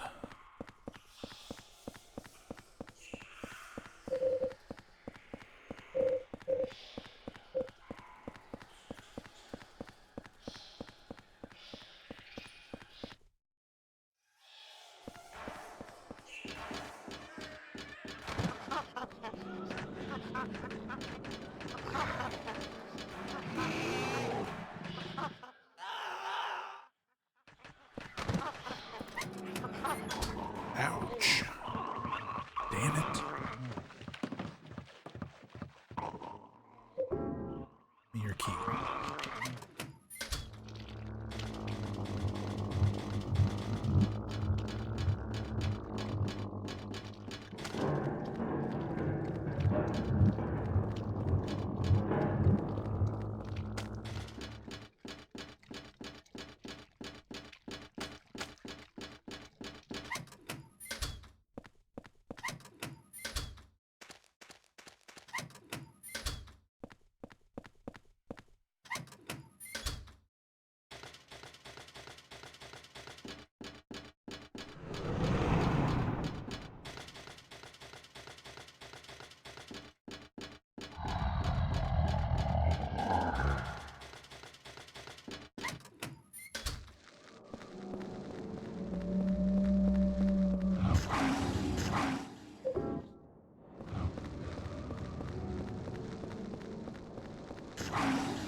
Managed to get out of there without getting swarmed by dogs.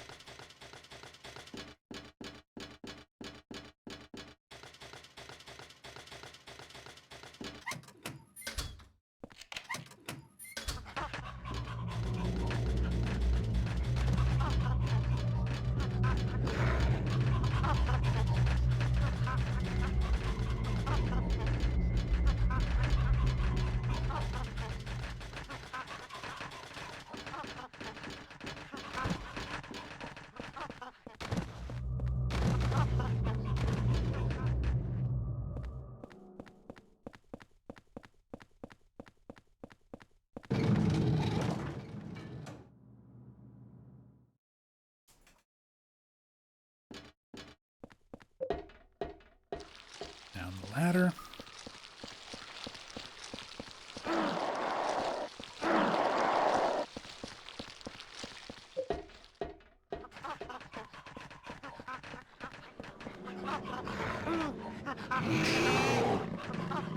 Monkeys.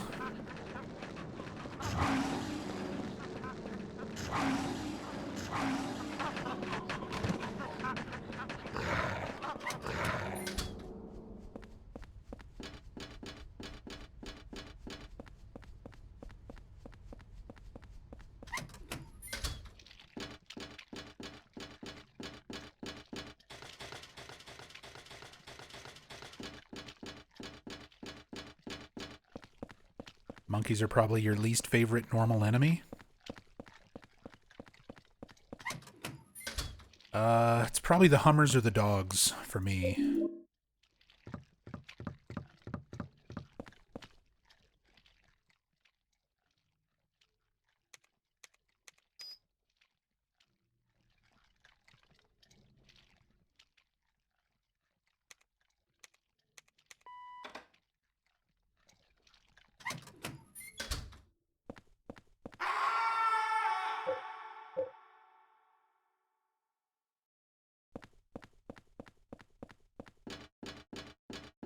The monkeys aren't too bad when you know how to deal with them. And they have some really interesting mechanics. They're one of the I'm pretty sure they are the only enemy. Well, no, that's not true. They're one of the only enemies in the entire franchise that can take your weapons. If you have a melee weapon, if you have like a golf club and stuff and you're fighting the monkeys, they can knock your weapon out of your hands and pick it up and use it. And until you defeat that romper, you won't get your weapon back. They can straight up just take your melee weapons. I was about to say they're the only enemy I can think of in the whole franchise that can do that, but then I remembered Book of Memories exists. There's disarming enemies who can knock weapons out of your hands, and there's raw shocks who can steal everything. Weapons, ammo, notes, health, everything.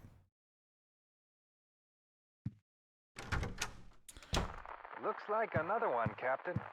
Good old Got Book of 1 Memories. 121 on his head. It's just like that case from 10 years ago. Do I still go through here? Yeah. No. It's time for closet? No. Not yet.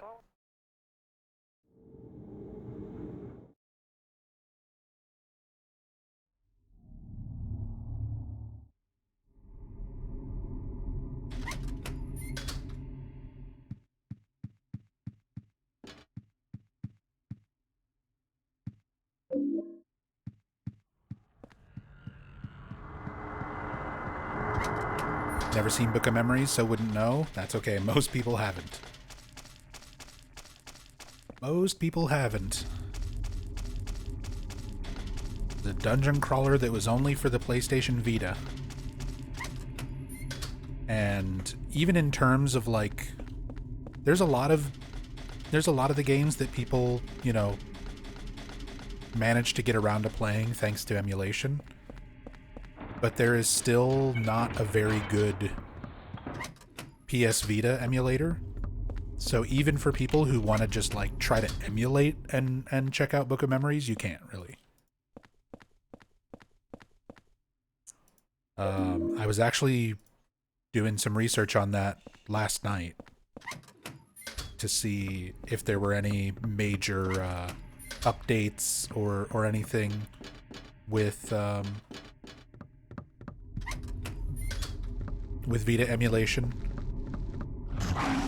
And Book of Memories is at a point now where it can launch and get into gameplay, but the visuals are all messed up.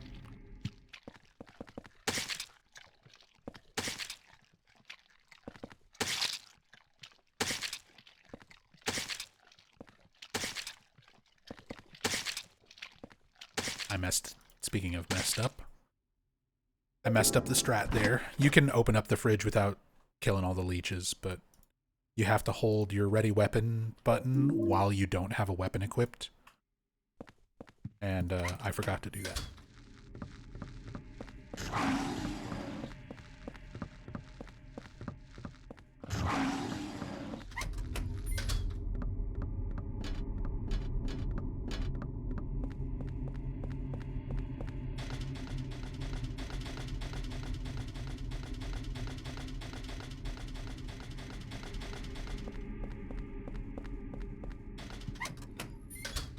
Most people haven't, nor should they. I mean, yeah, it's not like you're missing out on much not seeing Book of Memories anyway.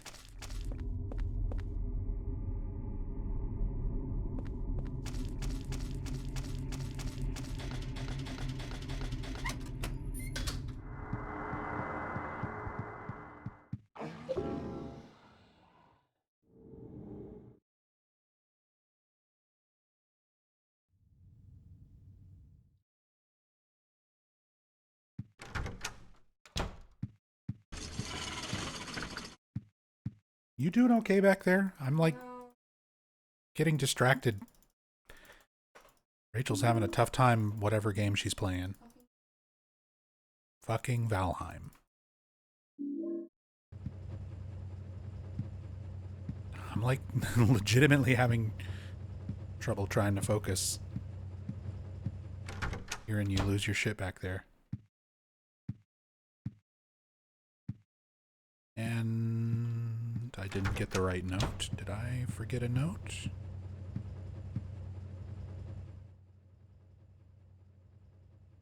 I read the wrong one. There we go.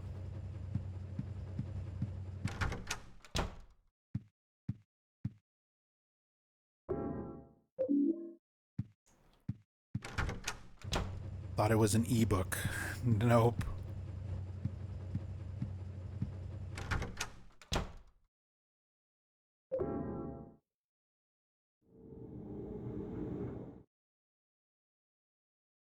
It's a really terrible dungeon crawler for the PlayStation Vita.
All right, Hospital RNG.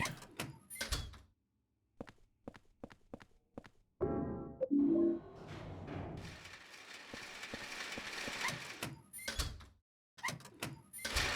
looking for Eileen, and we're looking for the key. It's not L1R1. Not R2. Not L2. Not L3. Not R3. Not R4. Not L4. L5. R5. R6. L6. L7. Oh my god. R7. Okay, Eileen's in R7.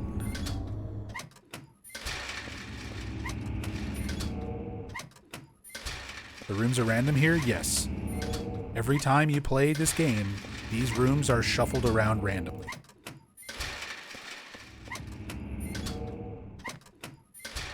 This is the speedrunner's nightmare hallway. This is the hallway that makes speedrunners regret choosing this game to speedrun. Because you could have an absolutely perfect run where everything that you're doing in your control, like, you do everything perfectly. Your movement, your inventory, your menuing, all that sort of stuff. You could do everything within your power, like, perfectly. And then just get terrible RNG in this hallway and lose a run. And this game has several moments like that. This is the sort of biggest potential time loss. But you can also lose a lot of time on the One Truth boss fight. Because it's the same thing, where you're just in a room with a whole bunch of wallmen, giant wallmen. And only one of them is the real One Truth.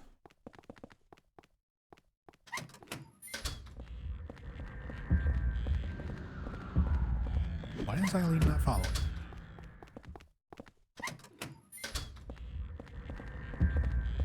And it's random which one is the real One Truth every time you play.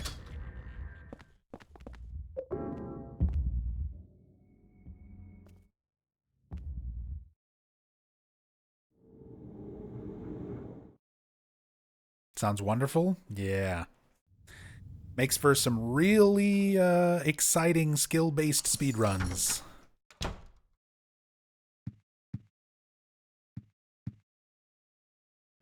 Nothing better than being on good pace and then RNG is just like, no, nah.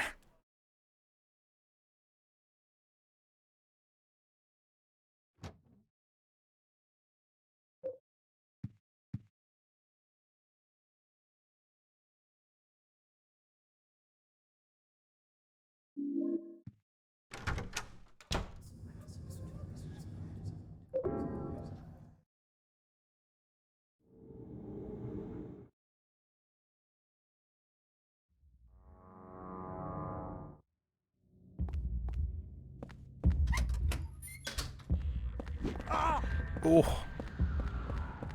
Just waiting to hit me with the people's elbow.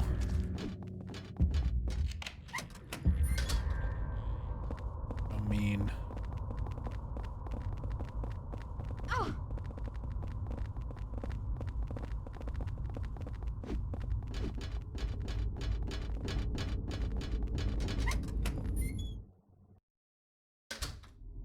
L1R1. Ah, too late for that. Yeah, sorry.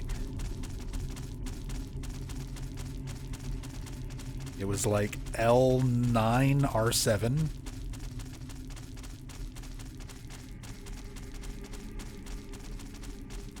Key was L9, Eileen was R7.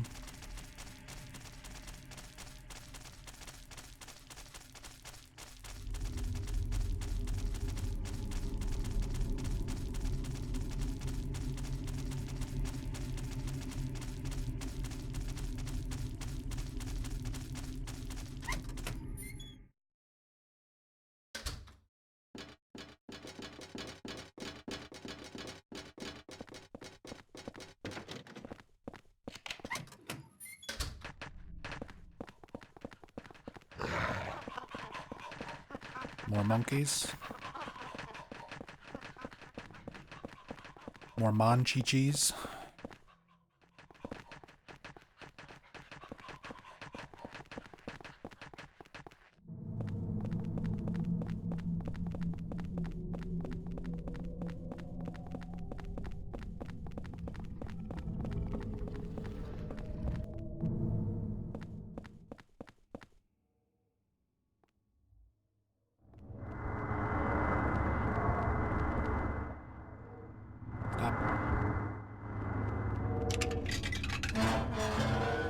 actually do want to leave Eileen behind here. Makes this part a little bit easier.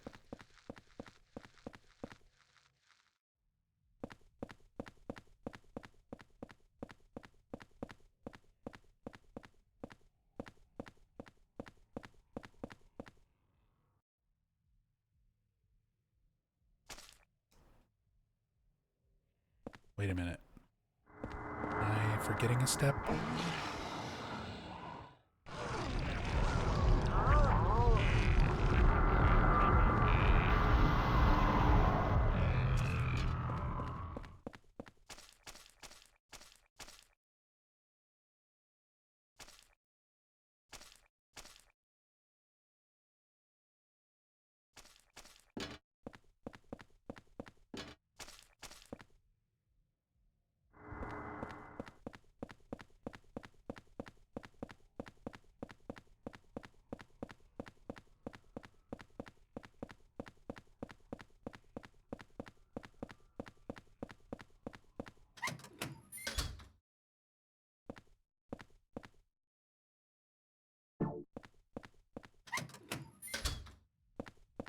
I'm forgetting something here.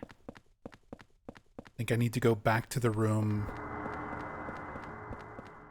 from the bathroom to get the key for the box, to get the coin.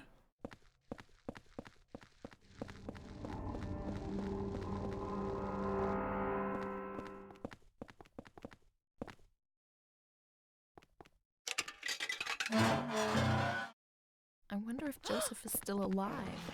Wait! Joseph is very dead.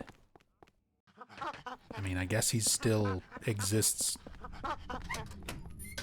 as a textureless ghost.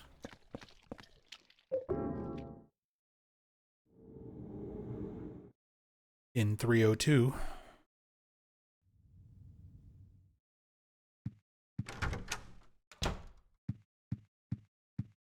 Uh-oh. Haunted shoes. We got the haunted shoes.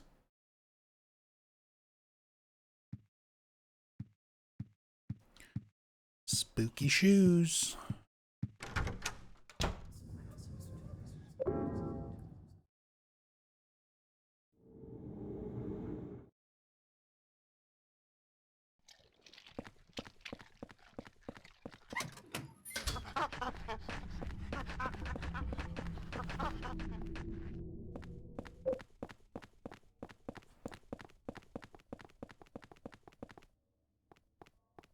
Eileen, please stay up here.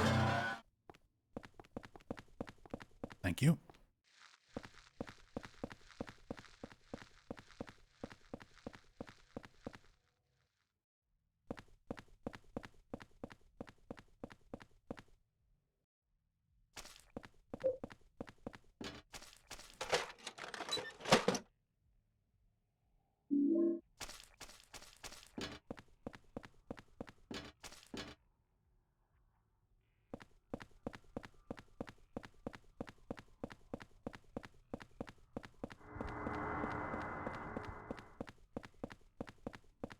I'm trying to remember. Filthy coin and then...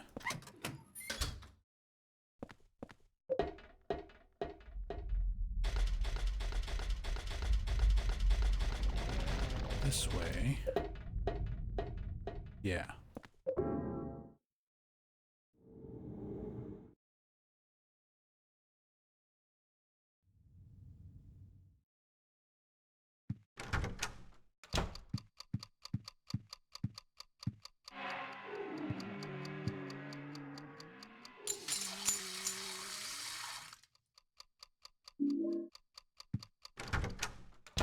Clock is also haunted now.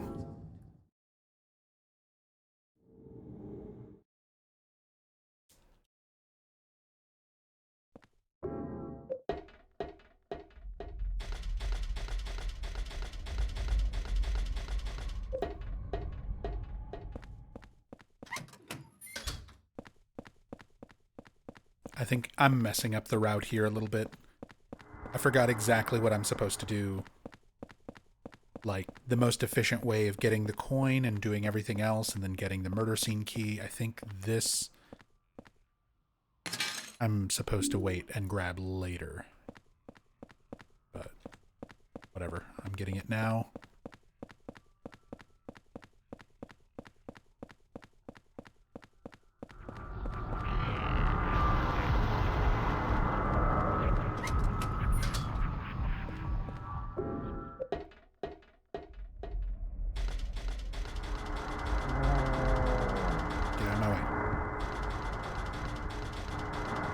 Get out of my way.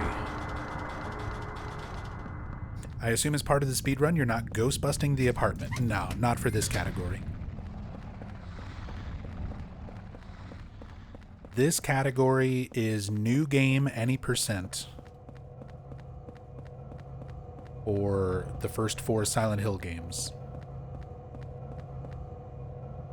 Any percent meaning you can get any ending.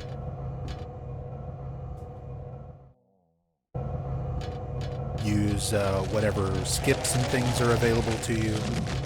Oh, I need to actually kill these things so we can get Eileen through here.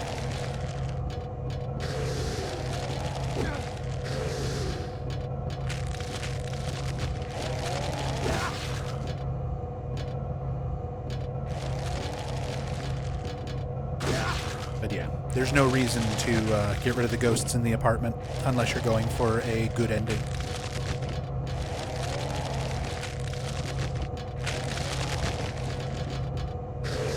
Any percent. It's obviously much faster to not have to worry about dealing with the ghosts.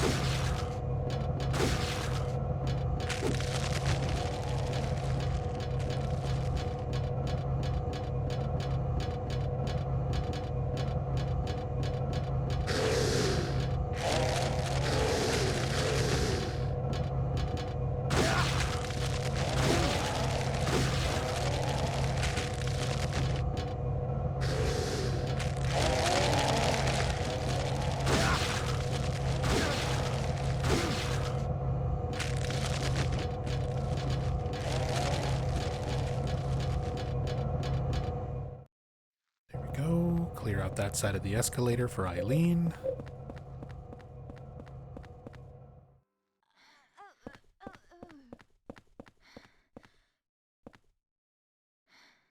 Cynthia's commuter ticket.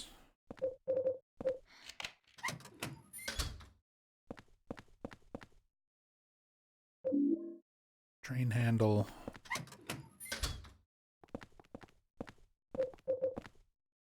Now we want to go through here. Have Eileen catch up.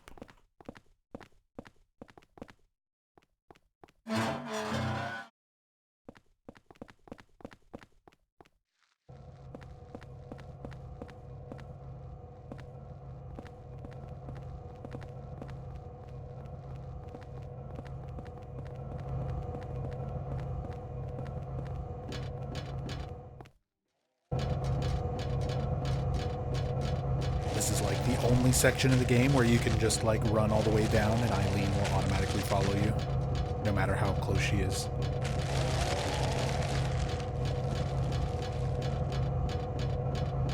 Normally she'll only follow you like into the next area or through a door if she's super close.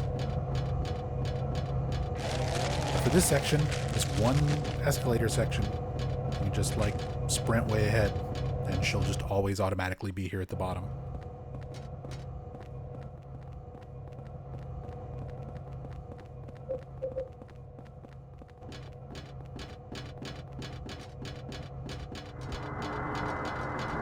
Don't get grabbed by Cynthia. Use the handle to move the train. Shit. Get stuck on train seats. Grab the sword for Andrew later.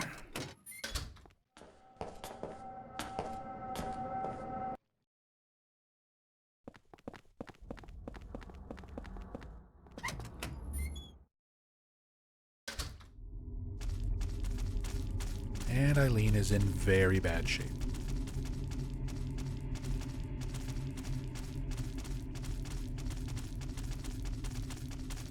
If you're really efficient with that part, and you don't make a bunch of mistakes like I did, go the wrong way and stuff, even leaving Eileen alone for that part, she'll usually still be fine. Like, you can get to this section of the game and in this run and she'll usually be okay, but I had to leave her alone longer than usual. Yeah, so she's gonna be very possessed for the rest of the run.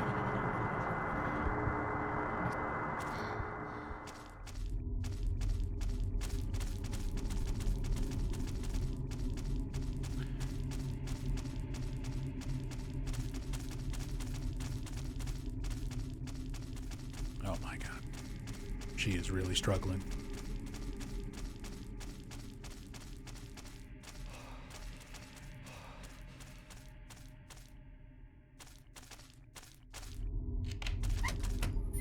Is it time that affects her, location, or both? It is time, location, and proximity to enemies.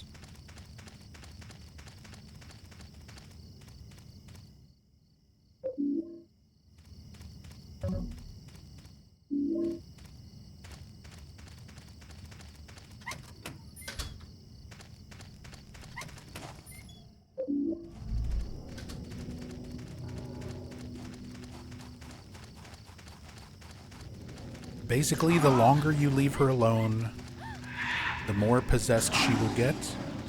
If she's alone in a room with no monsters, her possession goes up slowly. If she's alone in an area with monsters or ghosts, her possession goes up much faster. Yeah, she's very hurt. But again, we don't really care. It's in any percent category, so...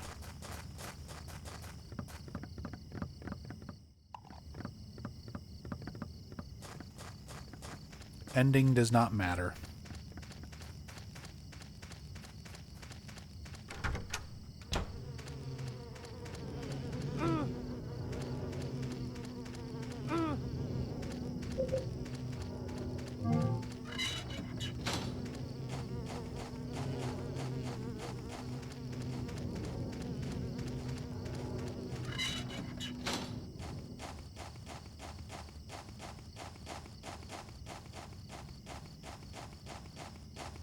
Make absolutely sure we get this silver bullet.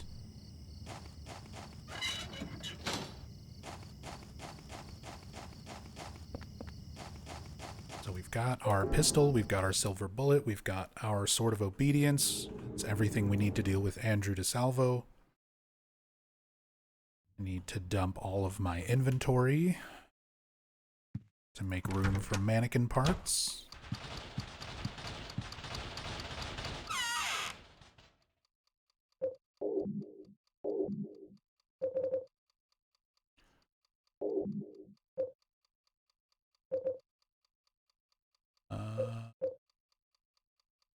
Let's just dump everything. Grab that later.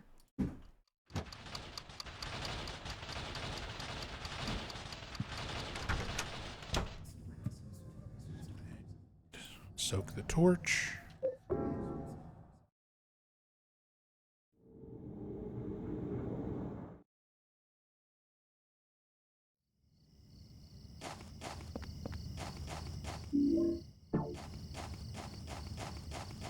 If Eileen enters the hole, she wakes up in her or Henry's bed.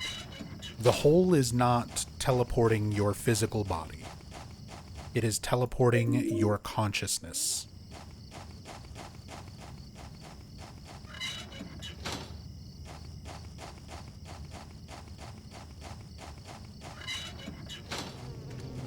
So, like, Henry's just in his bed. Your mind goes through the hole. Your consciousness winds up in Walter's worlds. Because these worlds that we're in, they're not reality. You're not literally in the woods outside of Silent Hill.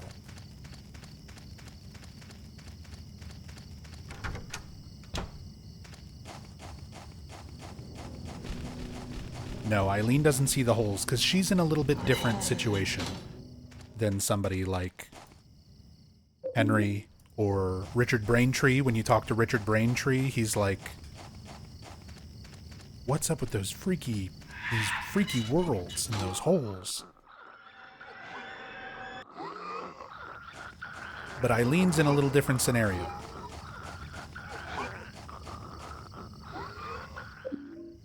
Because she's already been attacked by Walter.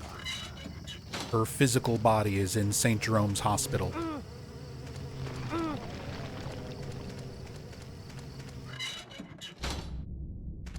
She's not just like at home in her own bed.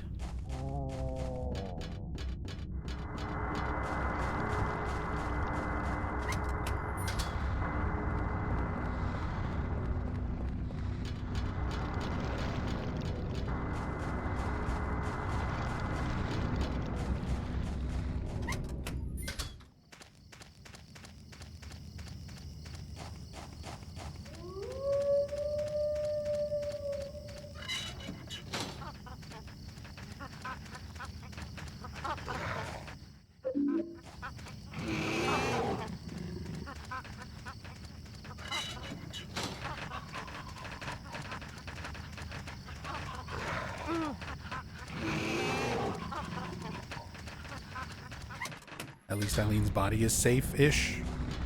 Kinda, but not really.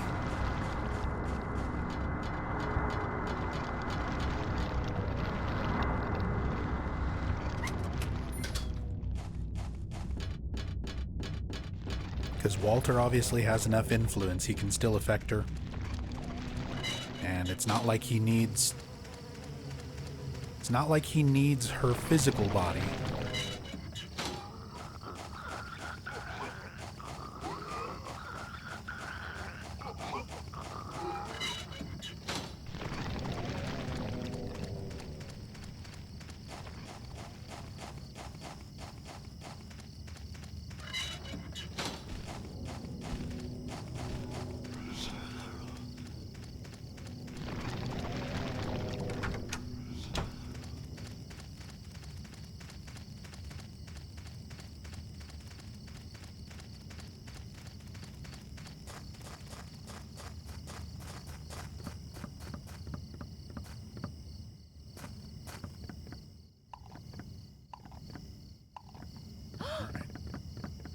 More. We can actually try to do something here. It won't really help a whole lot, but it might help Eileen get possessed slightly less, or less chance of freaking out when we're running down the stairs and stuff here in a bit. Leave her in that area with a lit holy candle.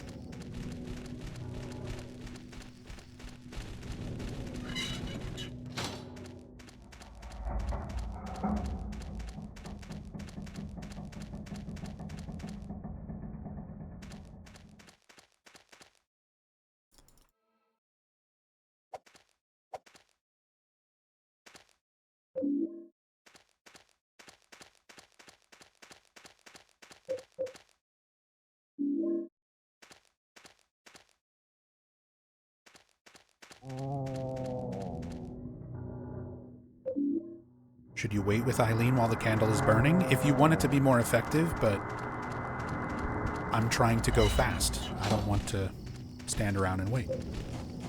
So even just lighting it and leaving it by her for like a second, it'll help potentially with this next section.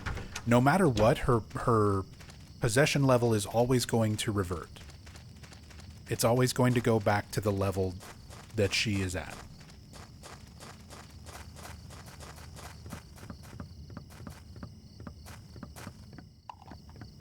Candles and stuff like that are only temporary.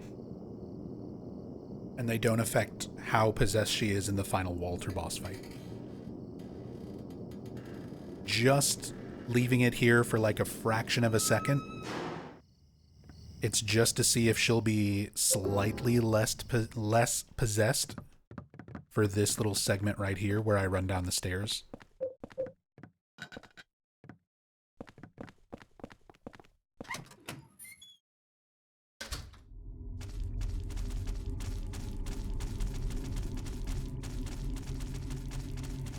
Like, it's not much. It's not much. It may, like, leaving it right there, standing with her while I put the last limbs on the mannequin and all of that, maybe reduced her possession by like 1%. And she's still freaked out running down the stairs anyway. You can see it basically did nothing. Sometimes it can be the difference between like running down here and having her freak out or having her not freak out just for this little spiral staircase. But by the time you get to the bottom of this, her possession has already reverted. Like, you never really want to waste holy candles trying to heal Eileen. Save them for removing hauntings from the apartment. They don't really do much for Eileen. In terms of the speedrun, the only reason I did that was the slight chance, the ever so slight chance, that she would have not done the like possessed freak out animation running down the spiral stairs.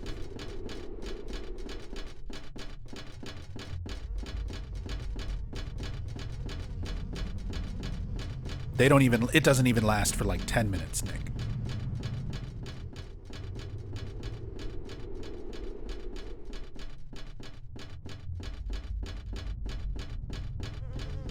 She reverts back like 2 minutes, you know, it's like nothing. But as said, sometimes, I mean, ideally for a speedrun like this, you don't want her to be possessed at all. Please, don't leave me alone.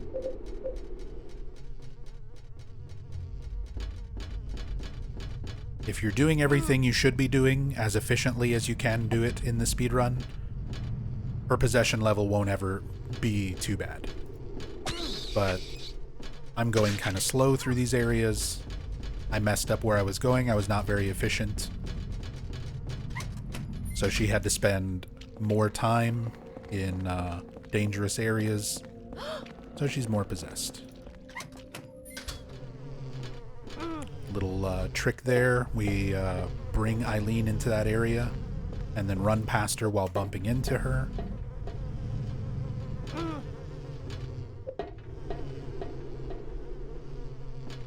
And that keeps her in that room. That we can take care of stuff here. And then get back down there after doing all this.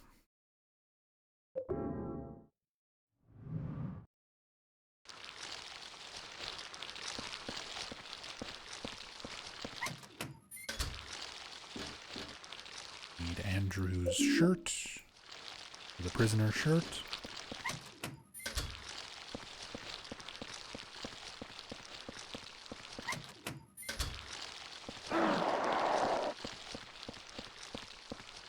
I'm gonna grab this.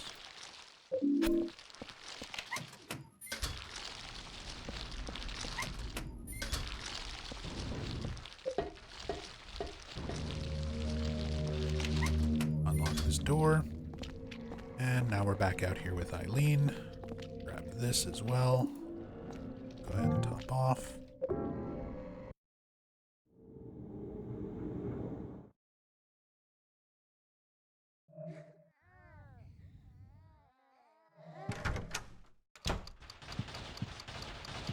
Need to put the shirt in the tub.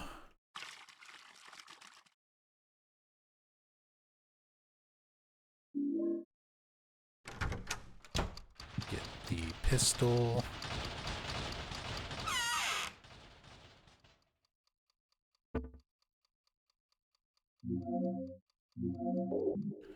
Silver bullet. Sword of obedience.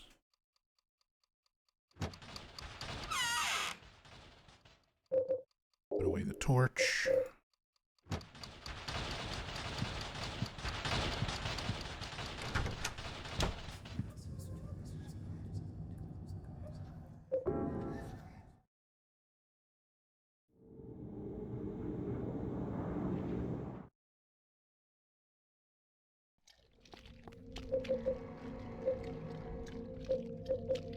Equip gun. Equip silver bullet.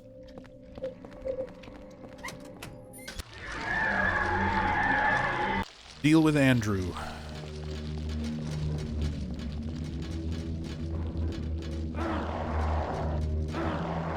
Just gonna face tank these toadstools so that Eileen's not running into them.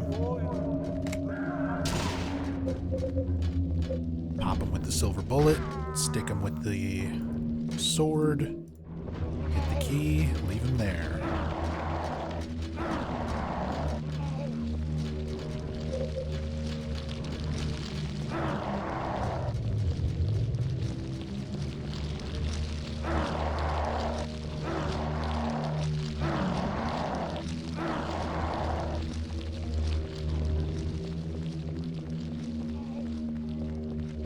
Saint medallion there if we really wanted to grab it.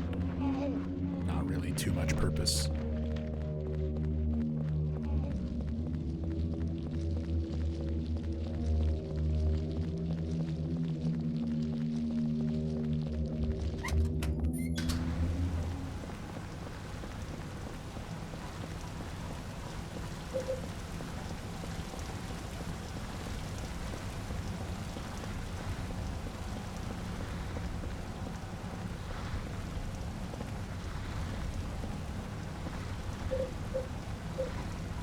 I feel like I remember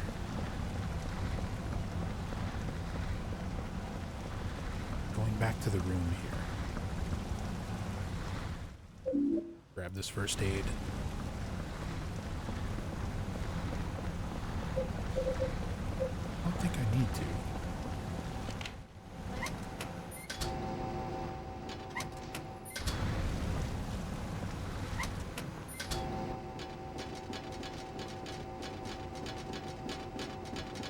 This part can be really shitty. I'm going to try to lure all of these over to one side and try to keep all of them on Henry so that Eileen can just run over here to the door. Not too bad.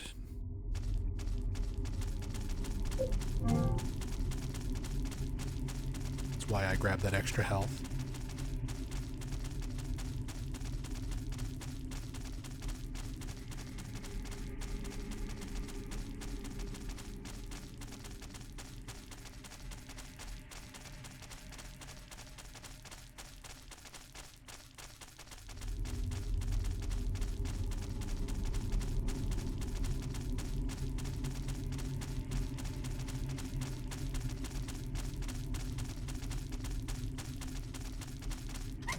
Nice.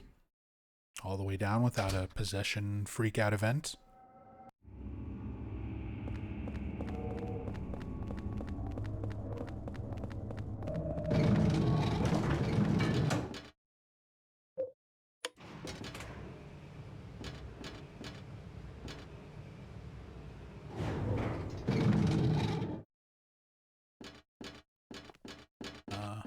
Whoops. On floor.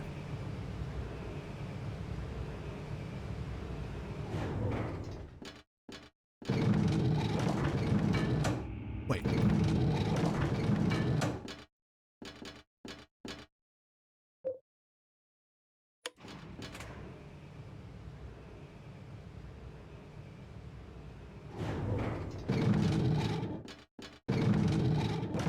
No, it was the right floor. I'm just stupid. Another little trick here. So this is Building World 2 skip. We just lure Eileen to this corner, run into her while we're running past, so now she stays there.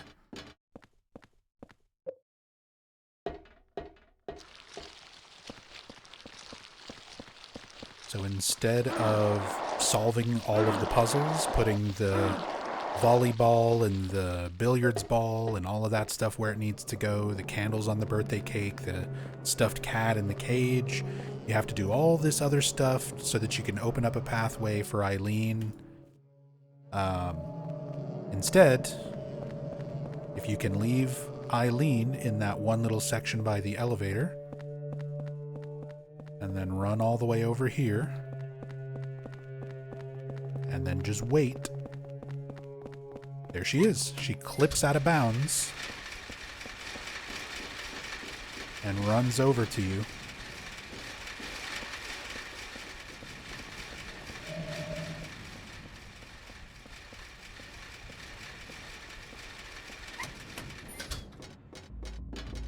She just clips right out of bounds. And you don't have to worry about doing any of that other stuff.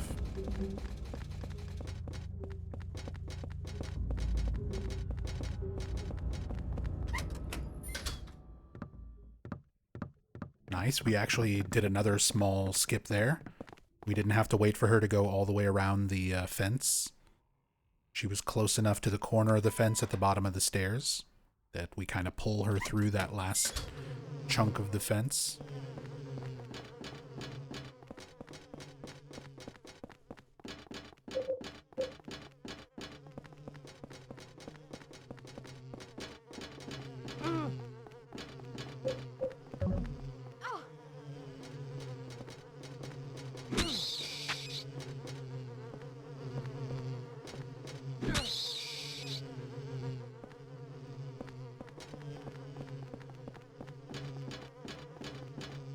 The wheelchairs?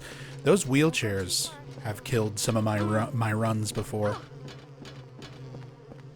Because if you get really unlucky with the way those chairs are positioned,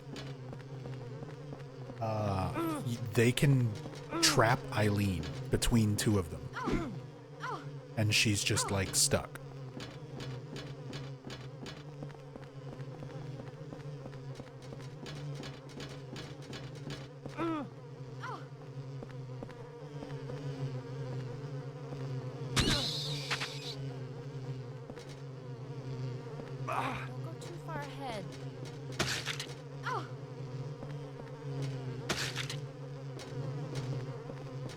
So many bugs.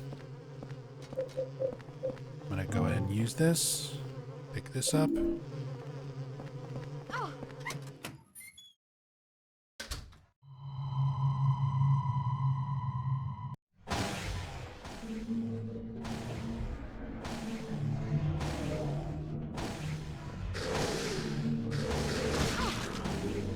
Now it's time for RNG. One of these bosses is one of these wall men is the real boss. And all the others are fake. And there's no way to tell. You just have to try hitting all of them.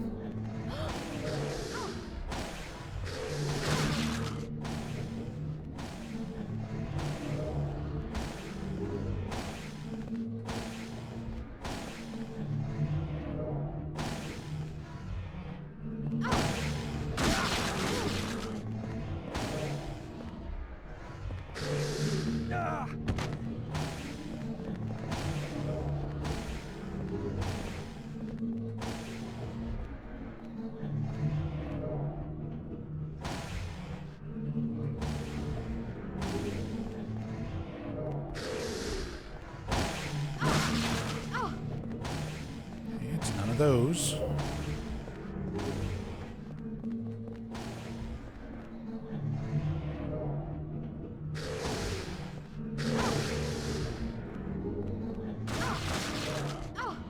It's this one.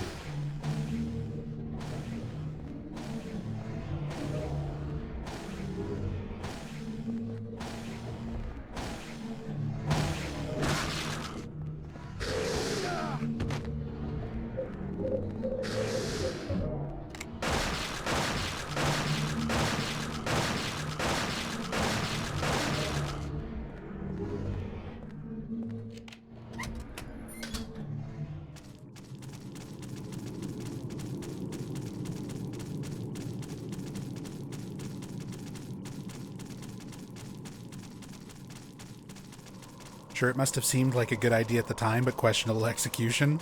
I mean, it's an interesting concept for a boss, especially just like from a casual gameplay standpoint.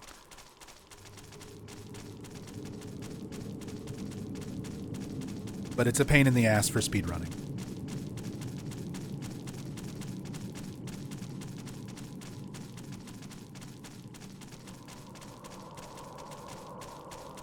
Some games are just like that. Some games make a lot more sense, because, I mean, games aren't really designed, especially older games like this. Nowadays, developers are more aware of speedrunners, and speedrunning is a bigger hobby than it was back in 2004 when this game came out. I'm scared. So now developers are a lot more aware of it and tend to have speedrunners in mind when they're making their games. That was definitely not the case back then.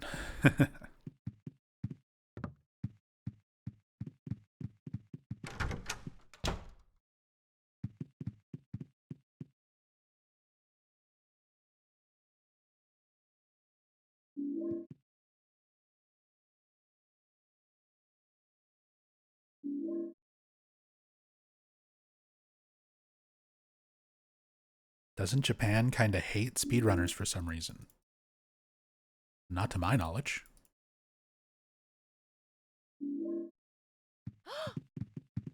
There's a lot of Japanese speedrunners that I know who are like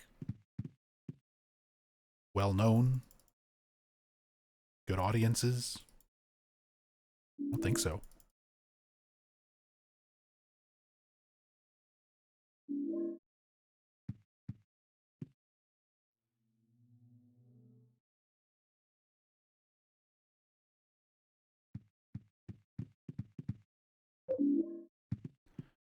I mean, there's definitely like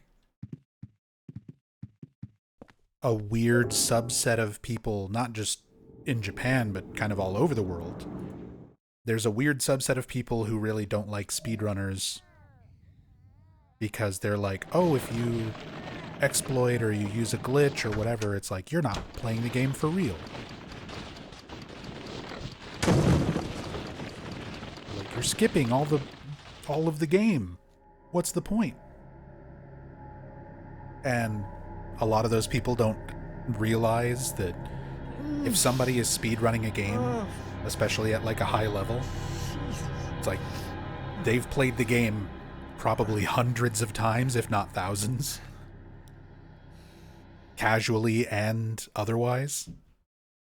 That they're like, you're not really playing the game, you're just skipping things. And they also, most of the time, like, what you need to do to skip things in a speed run is usually far more difficult than anything that you would do in the game playing normally or casually, so.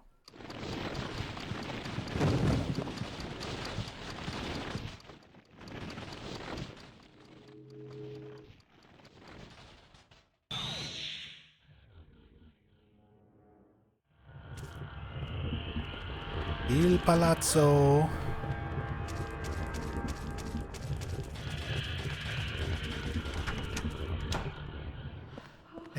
Il Palazzo.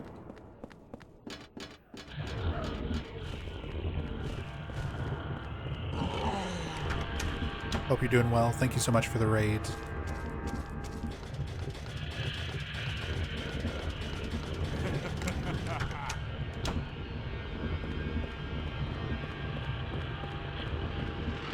Hopefully everything's going well. I mean, it's been a day.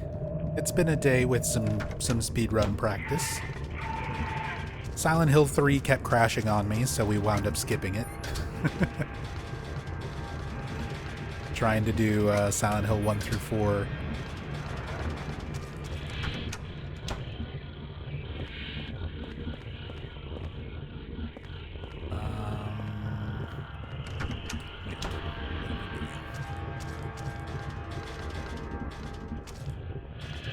Where did I go?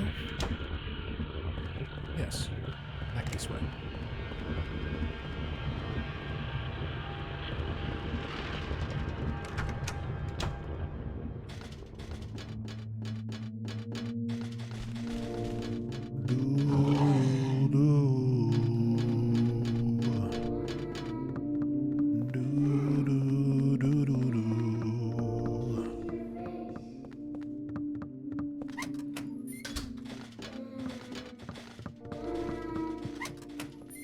Do I ever dream of exploring Silent Hill?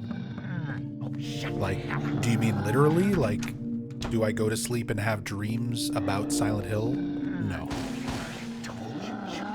Didn't I?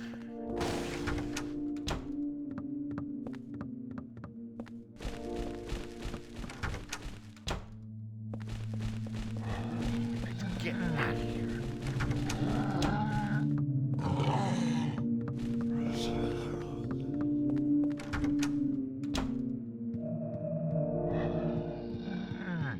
If that super hears him, we're in trouble. I've had dreams about streaming. Little crybaby. I've legitimately had dreams about doing streams Hurry up. and playing Silent Hill. But I've never had a dream where I'm like in Silent Hill, exploring Silent Hill.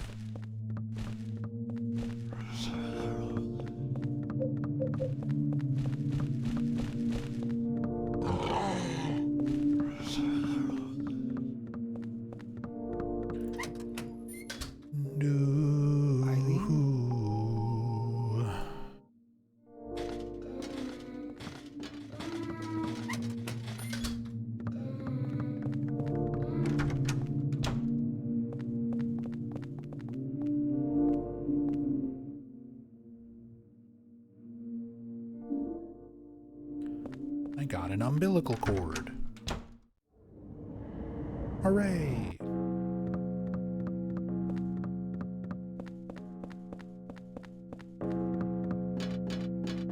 Could be something like competitiveness being applied to certain brands, and that brand being Nintendo that I'm thinking of. Even that. I mean, there are so many competitive... There's more speedrunners for, like, Nintendo games than anything.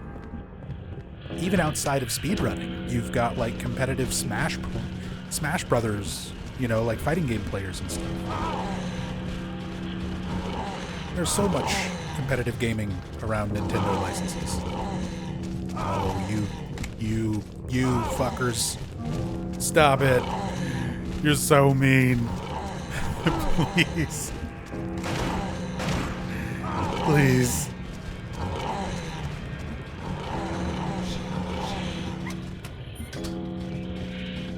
Don't you elbow me.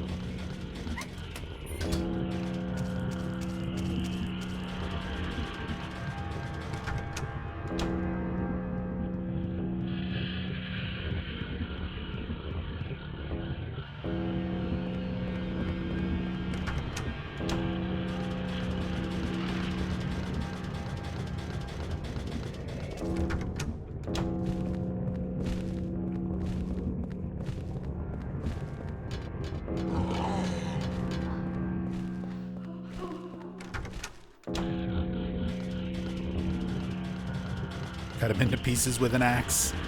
Chopped into pieces with an axe.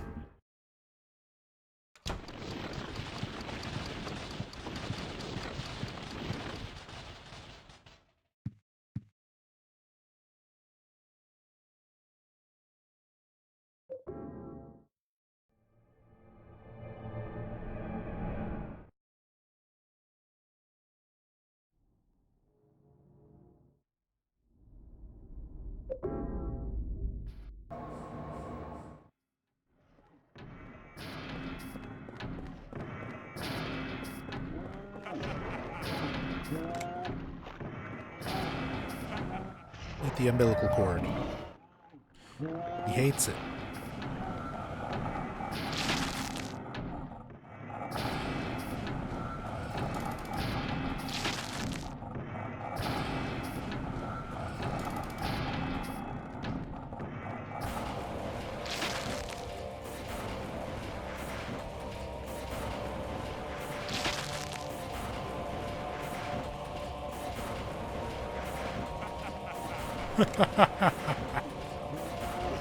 How'd you do it?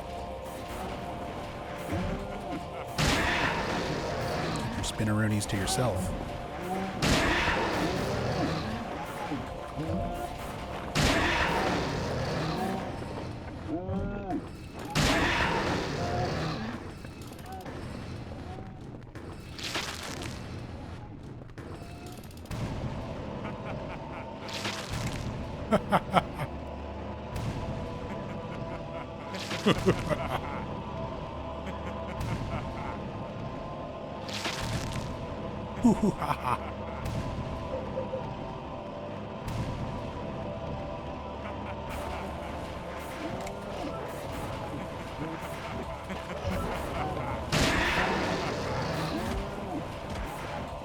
Kinda don't want him to be right there. I kinda need him to be over here.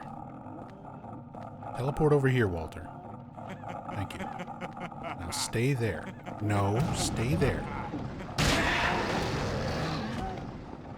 Oh yeah, Eileen is speedrunning into that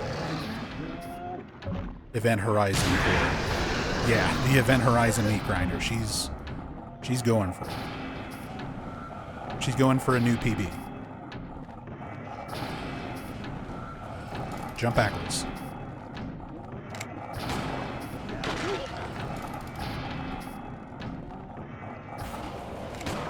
Now. Now.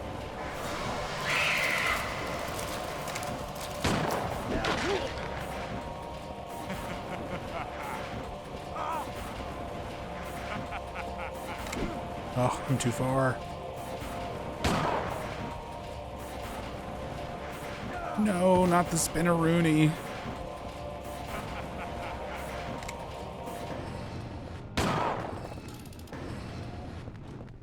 You...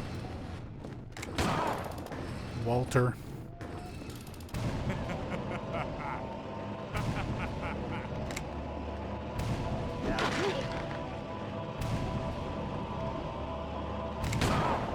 Oh, I'm dead. Yeah.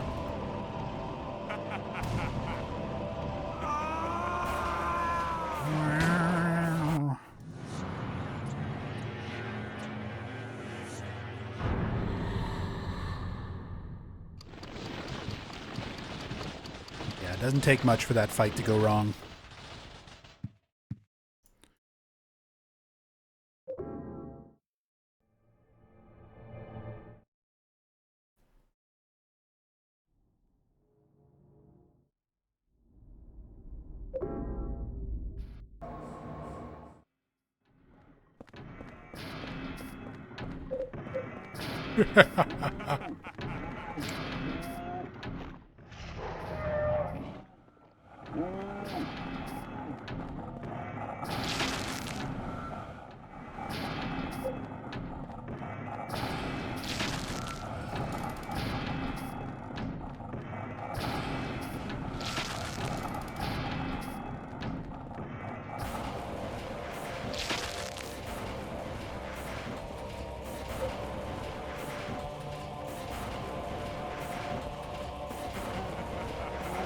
Tried to get me with the teleport into Spinneroonie.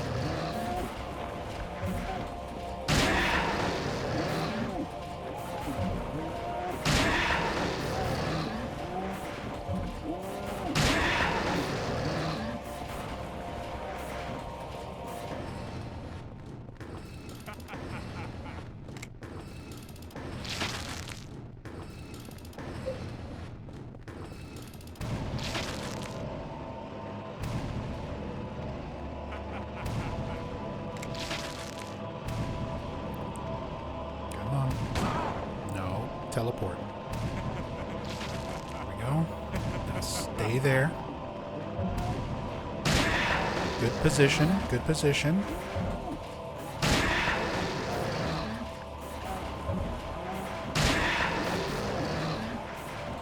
Spencer's vision lives through me. Sacrifices must be made.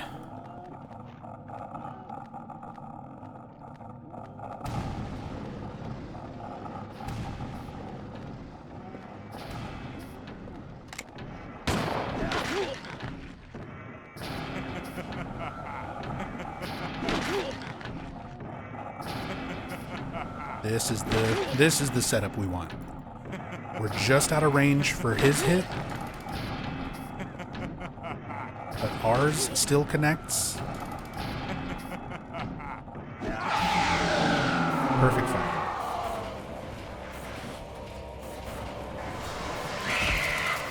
Oh, we almost did it fast enough to save Eileen. That was so close.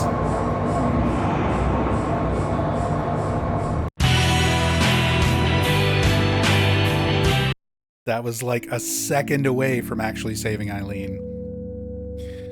1 hour and 10 minutes. That is awful. That is absolutely terrible. Terrible, terrible run. I think my personal best is something like 47 minutes or something like that.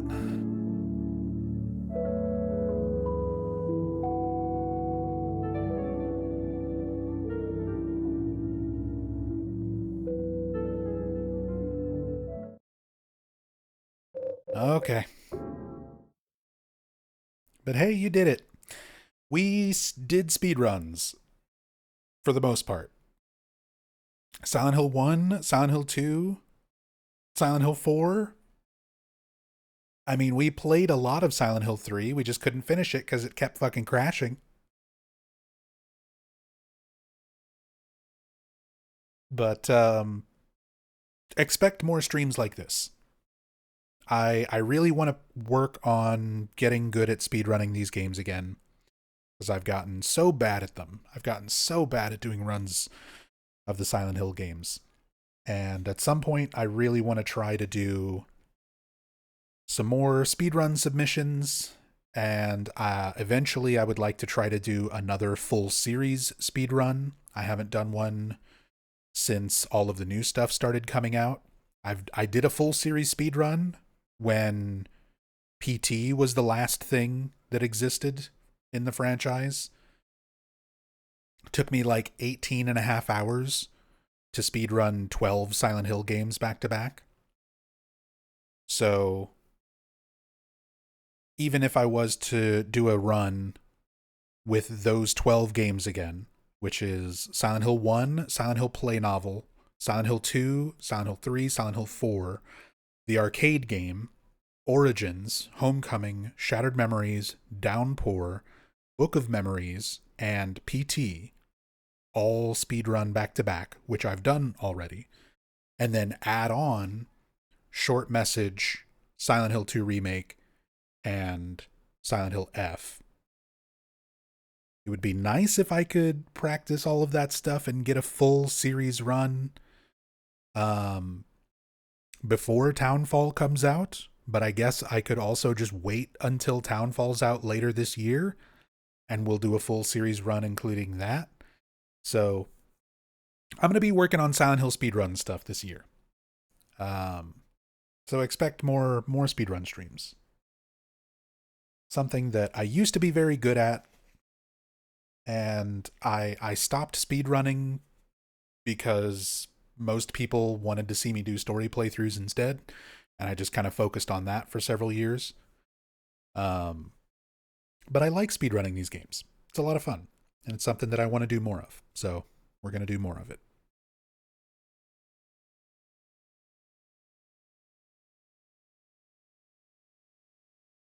Still don't understand why PT didn't come out, because Kojima was costing Konami too much money. Kojima was going way over budget on his games, and Konami does not like that. So they got rid of him. And it was Kojima's game. Konami can't make it without Kojima, and Kojima can't make it without Konami. So it just didn't come out.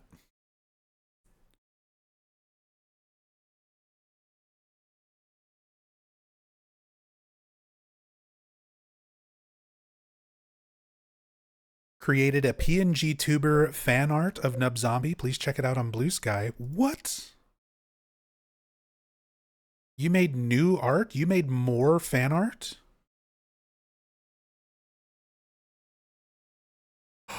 What? And it's animated?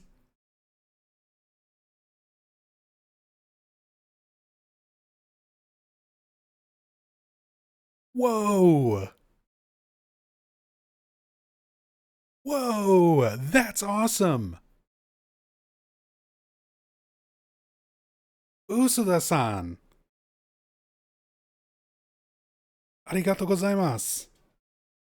Suge, that is so cool. That is so cool. Hold on. Mite.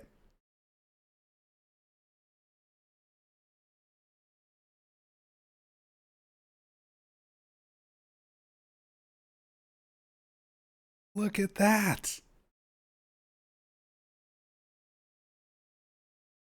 Look at that. That is so cool.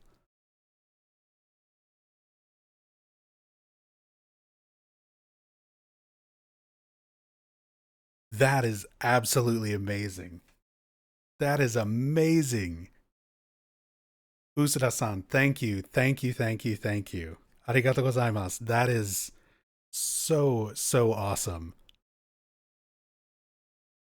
To already see your artwork, like my character done in your art style, was already such a cool thing. To see it in like motion like this. VTuber next stream?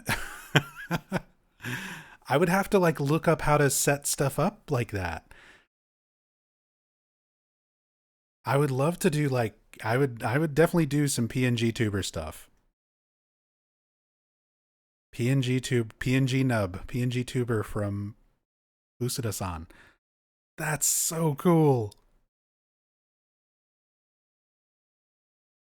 If you like, you can use this PNG tuber in your streams from time to time. I'll send you the files. Oh, that would be amazing. That is so cool. You guys, this is Hiro Usuda from Team Silent making a PNG tuber of my Nub Zombie character.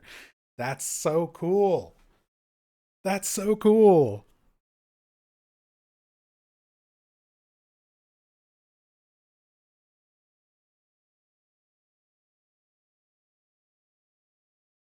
Thank you so much. That is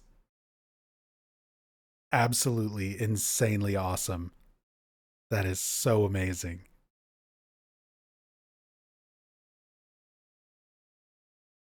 I'll message you. I will message you on Blue Sky.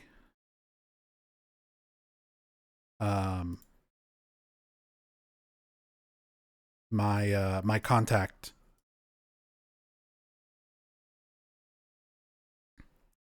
So if you want to email me.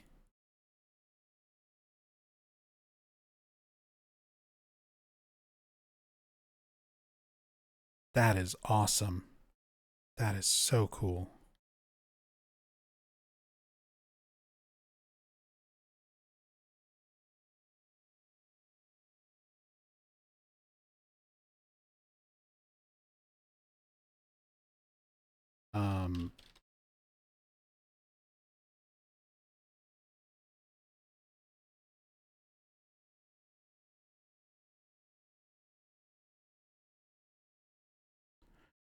I messaged you my email, Usuda-san.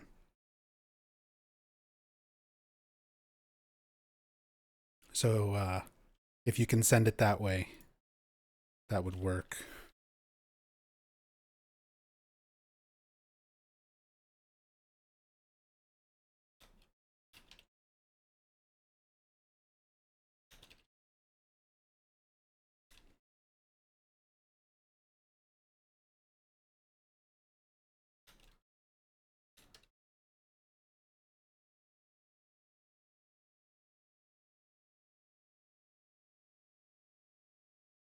Absolutely amazing. Thank you so much. Thank you, Usuda-san. And yeah, we did a shout out earlier.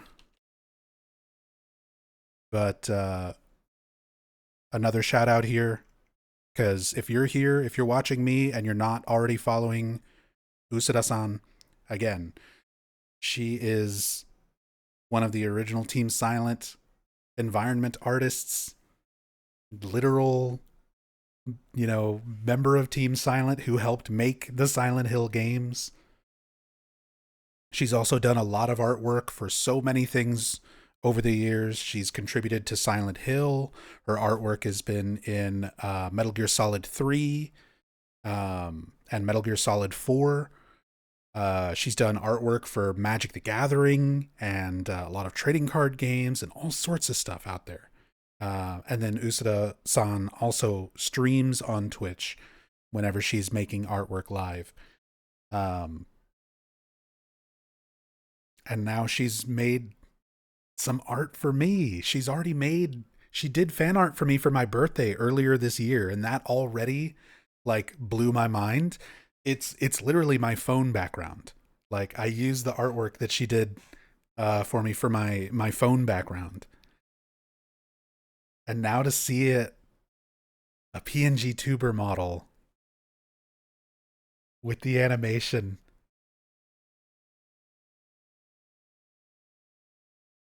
That's insane. That's so cool. Absolutely amazing. Please go follow Usuda-san. Please give her your support. She's absolutely amazing. Amazing, amazing.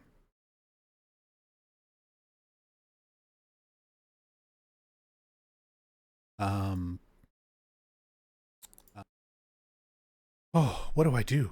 We need to go raid someone. We need to go raid.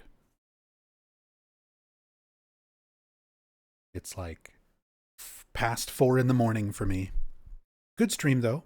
Good stream. Some solid speedrun practice. I definitely need it. We'll do some more. Probably tomorrow. Solid Snake. Snake, thank you so much for the 46 months. Thank you, thank you.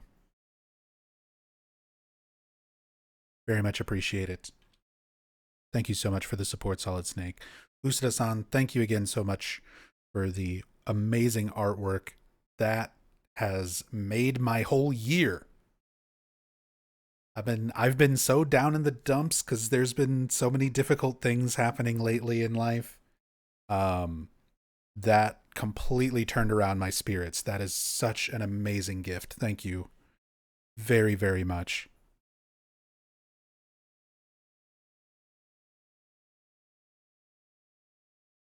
That is why Usuda-san is the queen. An absolute queen. Literally the queen of the Mokyu Mokyu kingdom.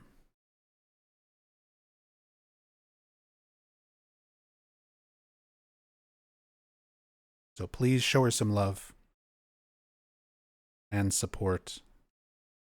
And yeah, I need to try to get some sleep. So we're going to go raid my boy Maxi Lobes.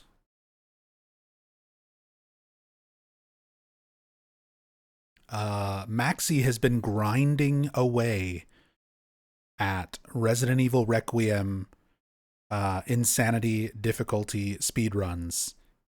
He has been struggling for weeks trying to get the sub 140, and it looks like he's gotten it. It looks like he did 140.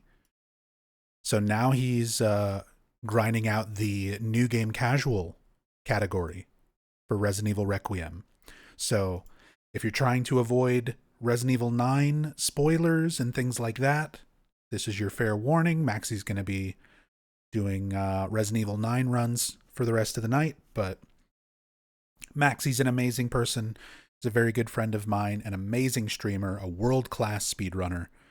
Definitely drop him a follow. Show him some love. Again, thank you so much to everybody for all your love and support today. All the subs, gift subs, new follows, everybody just hanging out, enjoying themselves in chat. Of course, another huge, huge shout out to the legendary Hiroko Usuda, who, again, Team Silent royalty right here. And just what an astounding gift with your artwork. That's amazing. Thank you all so much. Oh, we're raiding. Bye.